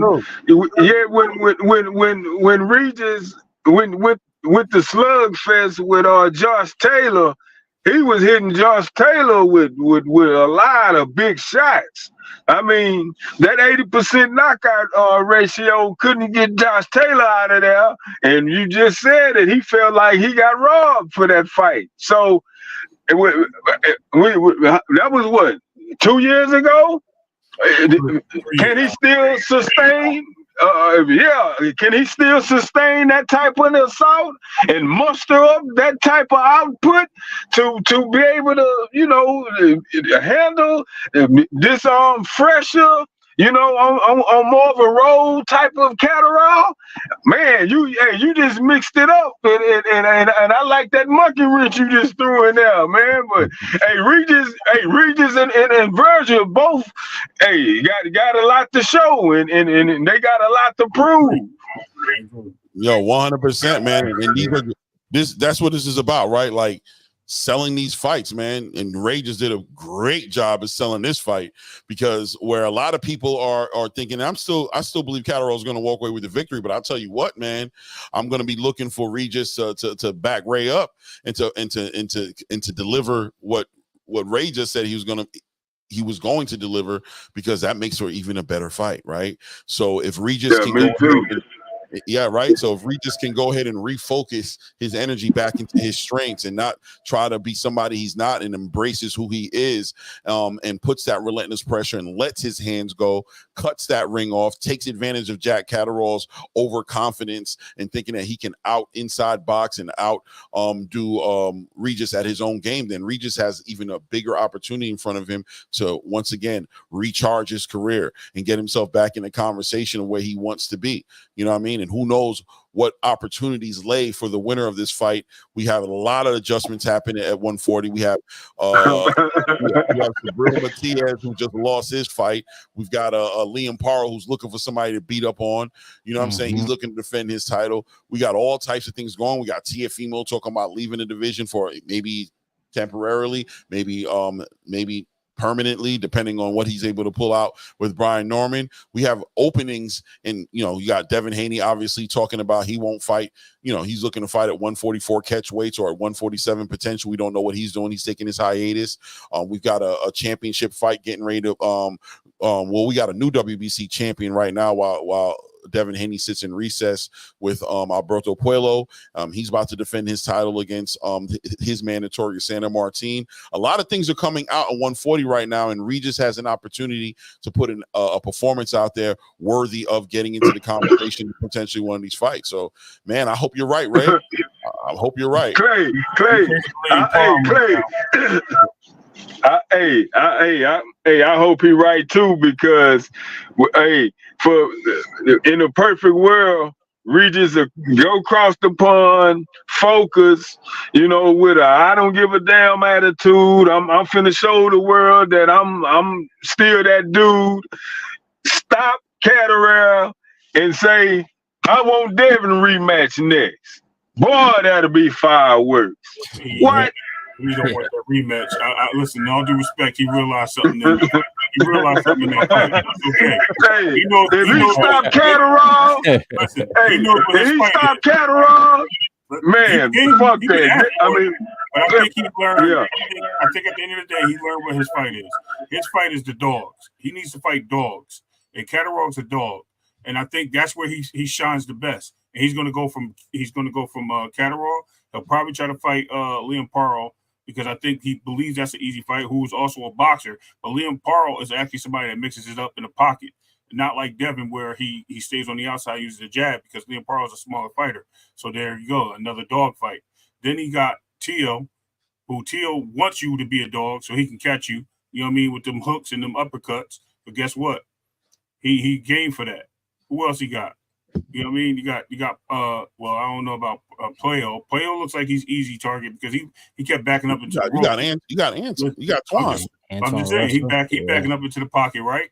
So he backs up onto the ropes all day, right? Throwing the jab.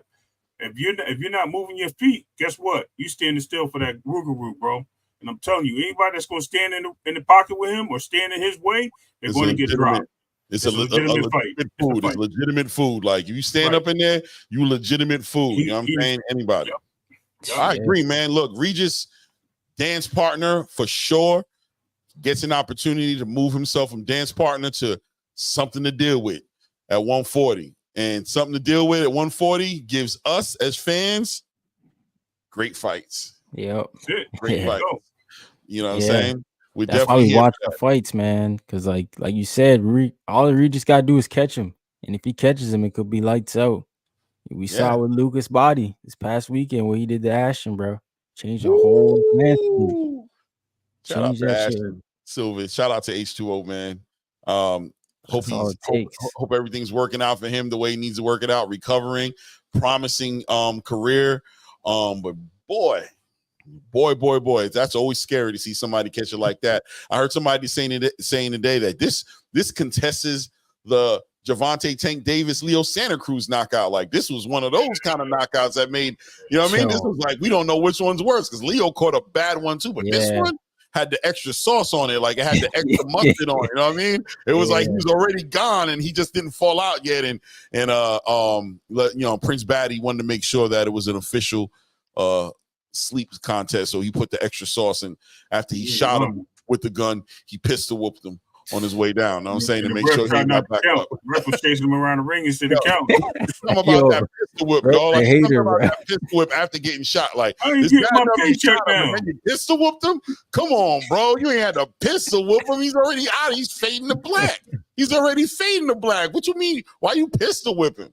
He said, I just want to put the sauce on it, man, and leave, you know what I mean? Tag him one time, let him know, don't play with me, bro. Don't play with me, boy. I like what DJ just said, by the way, going back to that Regis thing. I think if Ryo Pitbull, I think that might be his next fight, too. That could be right up his alley. For Regis, the Ryo Pitbull winner? Yeah, bro. Yeah, bro. Yeah, man. And look, Subriel Matias got to get back in the conversation as well as soon as he figures out his trainer situation and gets his whole entire home base, his home team built up again. He's got to get back in the conversation. And we got a big fight. Goes to 147. Subriel? I think he's going to 147. All right, we'll see. We'll see. It looked like that was already a ready move for him either way. Okay. He's one of the bigger fighters there at 140. So I think he moves up. I think he can make some noise up there. Yeah, because people wanted him to fight Boots like at one point. And I was like, why would they do that? Like he's too small for Boots because Boots is a big 47. And he's food for Boots because Boots is like, you gonna come in here and act like you can get punched by me? I'm gonna punch on you and make you show me that you can get punched on by me. You gonna show me because I'm gonna punch on you. I'm going to do that. If anything I'm going to do, I'm going to punch on you. So we're going to find out if that's how you build. I see you like to weather the storms out here. Well, I got a category 5 hurricane. Hope your foundation is built right, bro, because you might have some remodeling to do after I'm done running through your little state. Who's got a tsunami waiting on him, boy. Listen, I'm only doing 185 wind speeds and higher. You heard? We're not playing no games, bro. You know what I'm saying? We're taking it all out of here from the roof from the Yeah, root. we still going Truth. You should have been up here, man. We just Loma like 10 times. What he said, y'all still going? That's what I'm Yeah. talking about. Salute Black True. What DJ said, we got an entree in 2 weeks with Pitbull and Ryo for sure. We got big fights coming, guys. For sure. We're gonna be, and you know, we covering those fights. Next week is gonna be a huge week, man. That card is gonna be crazy. We'll be going deeper into that card probably next week, probably like next Tuesday, Monday. We'll probably be going deep into that card again. We'll hopefully see some media workouts and some you know, get some perspective of what all these guys are working on. That whole card is crazy, bro. Yeah. That's gonna be a party, bro. That's gonna be a party. Andy we Cruz, going live for that, by the way. Andy Cruz at 140 as well, too. Yeah, I forgot about him. Yeah, 140. No, he's 135, right? He can do both. He fights both. They list him at 140. Yeah, you're saying he can go to 140. Okay, I got you. Yeah, that fight on August 3rd is 135, right? Yeah. And y'all know who else? August 3rd. Other than Clarissa this Saturday, you know, going for heavyweight.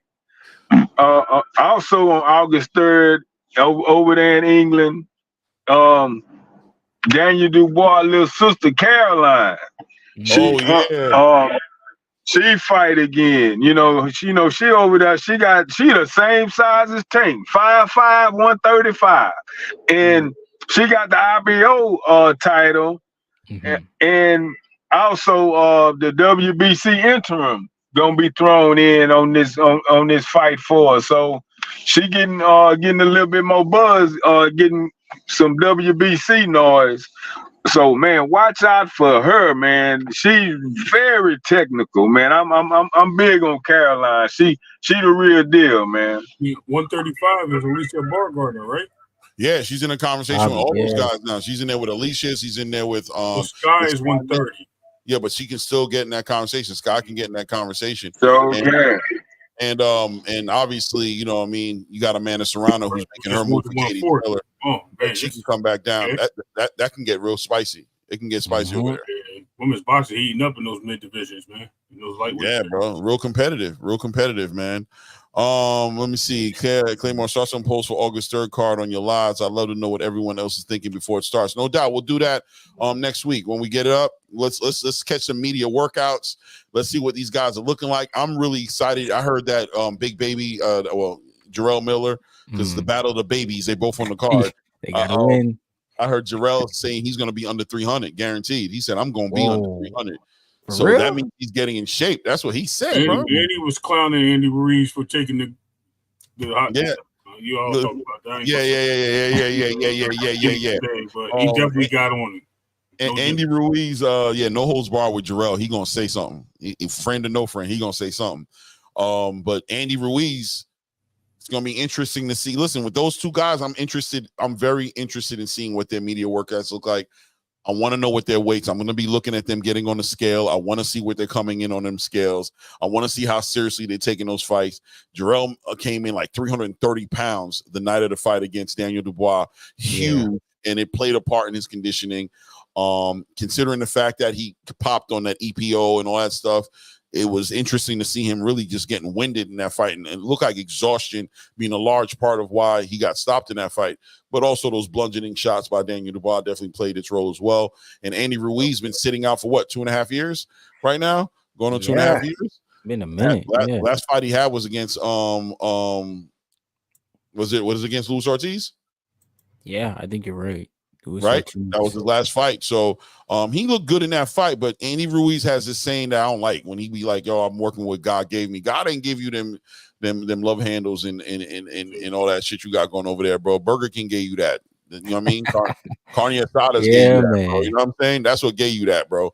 But we'll see how he's able to turn that into something positive, see what kind of shape he's coming in. We've seen pictures circulating on Andy Ruiz. Like, I've seen pictures of him being skinnier, fatter, a lot of Photoshop. I want to see what he comes in that fight, because although he can come in small and be in better shape, he doesn't want to give up too much weight, because Jarrell Miller is going to come in a big dude regardless. So this might not be the night that he should choose to, come in at 235, 240 pounds, right? He should be coming in a solid 265, 270, somewhere in that range to be competitive, but at the same time have some great conditioning. So I'm interested. Right. So same thing with Tyson Fury and Usyk a little bit, right? Like Tyson came in a little too slim and trim for that fight. You know what I'm saying? He came in a little too slim and trim in that fight. Like he was looking like he was in good shape, but he was just small enough to get his head rocked back by Usyk and got put on them Bambi legs. A lot of people will credit that to that crazy weight loss. You know that he did come in that fight. Let's look at what he came. He came in at 268 against Luis Ortiz, who came in at 245, right? Luis Ortiz was still able to capitalize on some shots early and put him down. The great thing for him is because he had the weight and probably more of the brick hand on that fight, he was able to put Luis Ortiz down because of the win factor. You know what I mean? Him losing win. But if he comes in light, trying to dance with that with Jared Anderson, it's gonna be a wrap, man. I see Jared Anderson coming in probably not Jared. I'm sorry, Jared Miller. Thank you. If he comes in there, I see him coming in at like 268 to 270, and I think if Ruiz comes in too light, he's gonna get dropped and he's gonna get clipped because he's gonna try to use his hand speed. He's not gonna have any power behind it. One thing he'll have is just ability to just keep him off for a little bit. But once it changes, man. And at the end of the day, you don't want that. You know what I mean? Like Jarrell Miller, you don't want him to hit you with that brick hand, bro, because I think it's night and lights out in the show. He's already been down in his career, so it's very possible that it can happen early and quick. You know what I mean? Yeah. I just hope it's not a fat camp for Jarrell Miller because like Fury, man, I thought he lost way too much weight, and he could have used that weight in the Usyk fight to lean on Usyk and tire him more. Instead, like he was on the outside too much, and he let Usyk get on top of him because he was smaller. And I just hope Jarrell Miller's not gassing himself out before the fight, pretty much. Yeah, he's got to find that balance. So, like, you want to be in that area where you still keep that leverage that you have naturally because of, what you physically been gifted with God with, which is size, pause. But at the same time, you know what I'm saying, not come into where it's affecting your conditioning to where a high-paced fight might put you off your game. You know what I mean? If Andy's able to push that pace and turn it into that kind of fight, then, then we'll see. Well, that's the fight I'm looking at as far as like the pre-workouts, as far as the media workouts are concerned. That's what I'm going to be more so looking at. I'm also going to be looking at Jared Anderson. He looks like he's been preparing with his relationship with Sugar Hill now, that him and Sugar Hill are working together. Very interested in seeing what Sugar Hill was able to bring out of him and see him fight bigger, fight behind his power more, and not fight like a little guy. I mean, it's weird because Jared Anderson, in the beginning of his career, was fighting big, was hitting guys with big shots, knocking everybody out. But it seems like he did transition into this new chapter where he's like the boxer now. You know what I'm saying? And I don't know how effective that's going to be when you get into that top 10, God forbid, top 5 fighter. You need to bring that strength. You need to bring that power. This is a heavyweight division. That makes a difference. And Sugar Hill is signed. Sugar Hill's there for that, right? He changed Tyson Fury over from a boxer into a puncher and put him in position to stop Deontay Wilder and other fighters like Dylan White and all those guys as well. So we'll see what he does with him. I'm interested in seeing. I want the world to get a look at a Martin Bakole, bro. I want the world to get a look at this guy, man, because I think these guys are sleeping on what this guy brings. The more I watch him, the more I watch his highlights, his fights, man, he giving me a lot of Larry Holmes energy. He bringing me a whole lot of that, standing behind that jab. That jab has got bad intentions on it. He could lay anybody out with that jab. George Foreman type punches, bro. Exactly. I could see Jared getting caught one of those in them Bambi legs that Chris Martin had him on. I mean, sorry, not Chris Martin. I said Chris Martin. What's his name? Charles Martin. Charles Martin. Yeah. Charles Martin put him on. I could see if Bakole gets him on them legs, I see Martin Bakole finishing him off. I don't see him letting them survive that. He knows how to control that distance. He knows how to stay behind that jab, and he's got a jab that has bad intentions on it. He doesn't have like that setup jab necessarily. He got that jab that's busting you up every time he hits you with it. So it'll be interesting to see Jared Anderson dealing with that competition, obviously. And obviously we all know about the Rayo Venezuela Isaac Cruz fight. Going to be interesting to see how Rayo deals with that relentless punching pressure that Isak's going to bring to him. See if he's able to find some success in the middle of all those punches and give Isaac Cruz something we've never seen him have, which is vested interest in not moving forward. You know what I mean? In a way, Cabrera kind of gave him that. Cabrera looked like he kind of made him not push for some reason. Yeah. Right? But it's like when you saw Cabrera do it and you look at how he got kind of destroyed by Williams and Payne, it's like, why did he have, like, he didn't show none of that power in that fight. So what happened in that fight between him and is Isak really just more susceptible to the real boxer, or was it the power of Cabrera that gave him the issues? I don't know. I know that with Robert Garcia working with Raul Venezuela, that Raul Venezuela looked way better against Chris Colbert. And was Robert Garcia coaching him in that fight? Or wasn't he with Jose Benavidez Sr. in that fight? Yeah, the In first the fight. rematch, I don't think so. In the rematch, I think in the first rematch, It was Robert? Manager. Yeah. Benavidez Jr. or Senior. Right, he was just a manager. Robert Garcia was the trainer in that corner. Yeah. So Robert Garcia was able to bring out some real patience in him, and he was able to be more intelligent with his shot placement and still be effective. I think Robert Garcia is going to be, he's Mexican, obviously Mexican, but he acknowledges Isak Cruz's strengths, and I don't think he's going to have Rayo up in there in some fisticuffs inside war trading shots. I think he's going to try to take advantage of some of that relentless pressure, try to take advantage of that forward moving energy, and maybe try to hopefully walk Isak into something nasty, you know what I'm saying, based off Isak's natural instincts of what he's going to do in the fight. So I'm interested in seeing what Robert Garcia's coaching looks like, Raul Venezuela's ability to take that coaching and manifest it into some real results inside of the ring as well. You know what I mean? Great things. And all the other fights on that card, it's going to be great too. Andy Cruz, you know what I mean? We get to see him show up. Today, people were talking about Andy Cruz being the biggest threat to Tank Davis. I'm like, damn. They were like, Andy Cruz. Listen, everybody get their name thrown in that hat, man. Unfortunately, it's a big hat that a lot of names are in right now. Unfortunately, we're not going to see a few of them due to the divisions and weight changes and things of that nature, but here's what it is. You know what I mean? Yeah. Well, Andy Cruz, I don't know if I think he can box Tank. I'll be honest with you. I think he can box him. I don't think he's ready, though. I don't think he's on that level yet. I don't think he's ready either, but just to say that, I don't think he's ready, but I'm going to say he's got a lot of support in the boxing space right now, and a lot of expectations are coming his way. You know what I mean? He's very similar to obviously a Lomachenko situation where he just came in and people are really expecting him to be turnkey. They're expecting him to just be able to just adapt and do great things in the division. You know, so I mean, the Abdullah Mason conversation keeps coming up. Wanting to see him and Abdullah Mason get at it. You know what I mean? All these fights that they want, these super fights that they want to see happen. Showbiz today, I think, said something like, yo, he'd stop doing shows. Like, this would be it. Like, it would be the pinnacle to see a fight like that happen like that. Would have him like, I've seen it all. I've done it. Which I thought was crazy. I think he was just Abdullah and Tank? Abdullah and Andy. Oh, okay. I was gonna say, like, he said to see that fight happen right now would be insane for him. Like, he'd love to see that fight. I think it's a legitimate fight too, by the way. I think that would be a legitimate fight to see. But yeah, man, great fights on that card. Let's see David Morrell on there. You know what I mean? We'll talk about it all deeper next week. Let's see what these media workouts look like.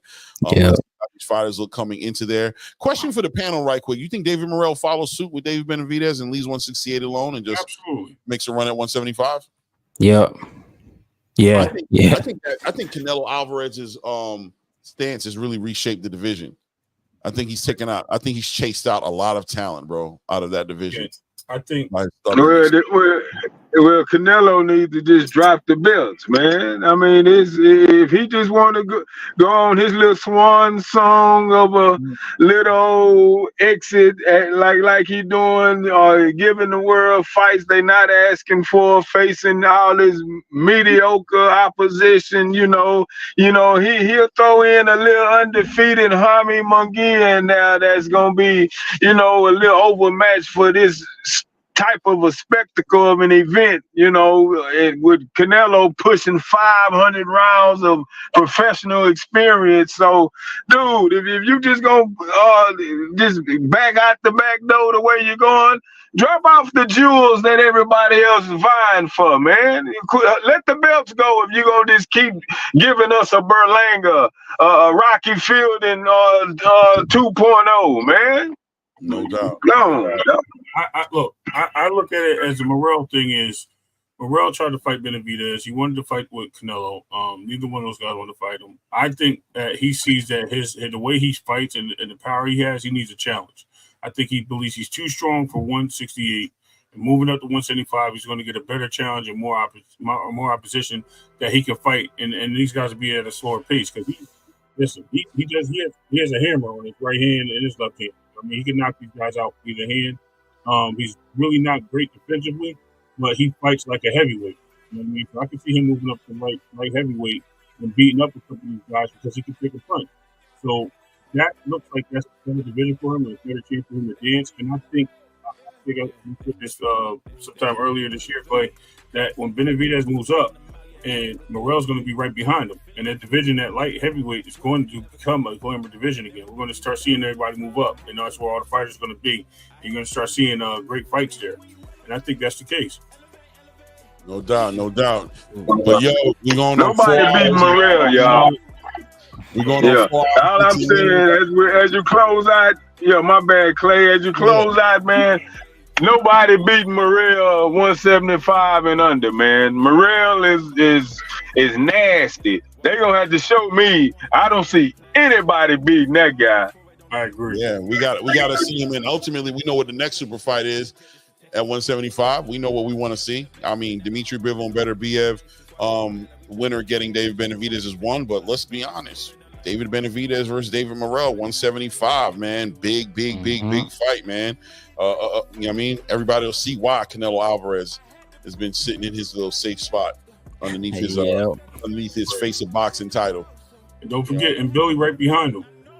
100%, and Billy's right there. That'll probably be the fight that we should be probably pushing for at 168 with Canelo, is getting that one done before Canelo walks away. You don't want to fight him, Billy. All these guys have been mandatories at one point, and they've all been in line for the titles. He don't want to fight these guys.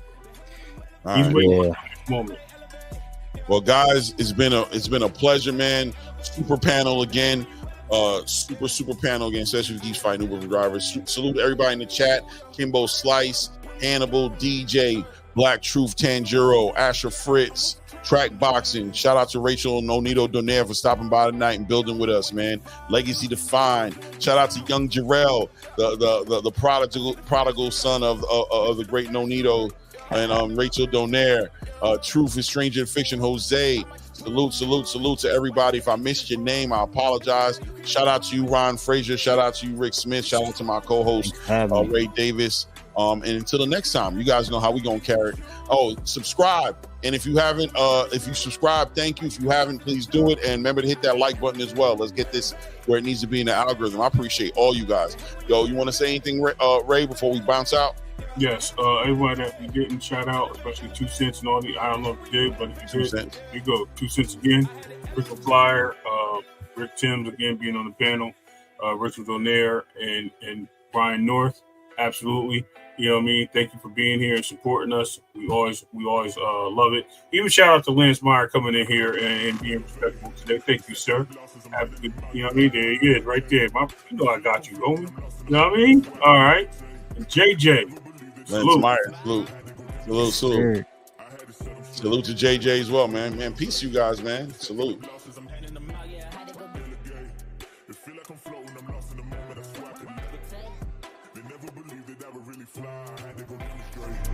I had to set them straight.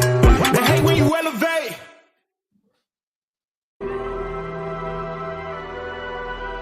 They hate when you elevate. They hate when you elevate. They stacking up losses, I'm handing them out, yeah, I had to go delegate. It feel like I'm floating, I'm lost in the moment, I swear I could levitate. They never believed that I would really fly, I had to go demonstrate. I had to set them straight. They hate when you elevate.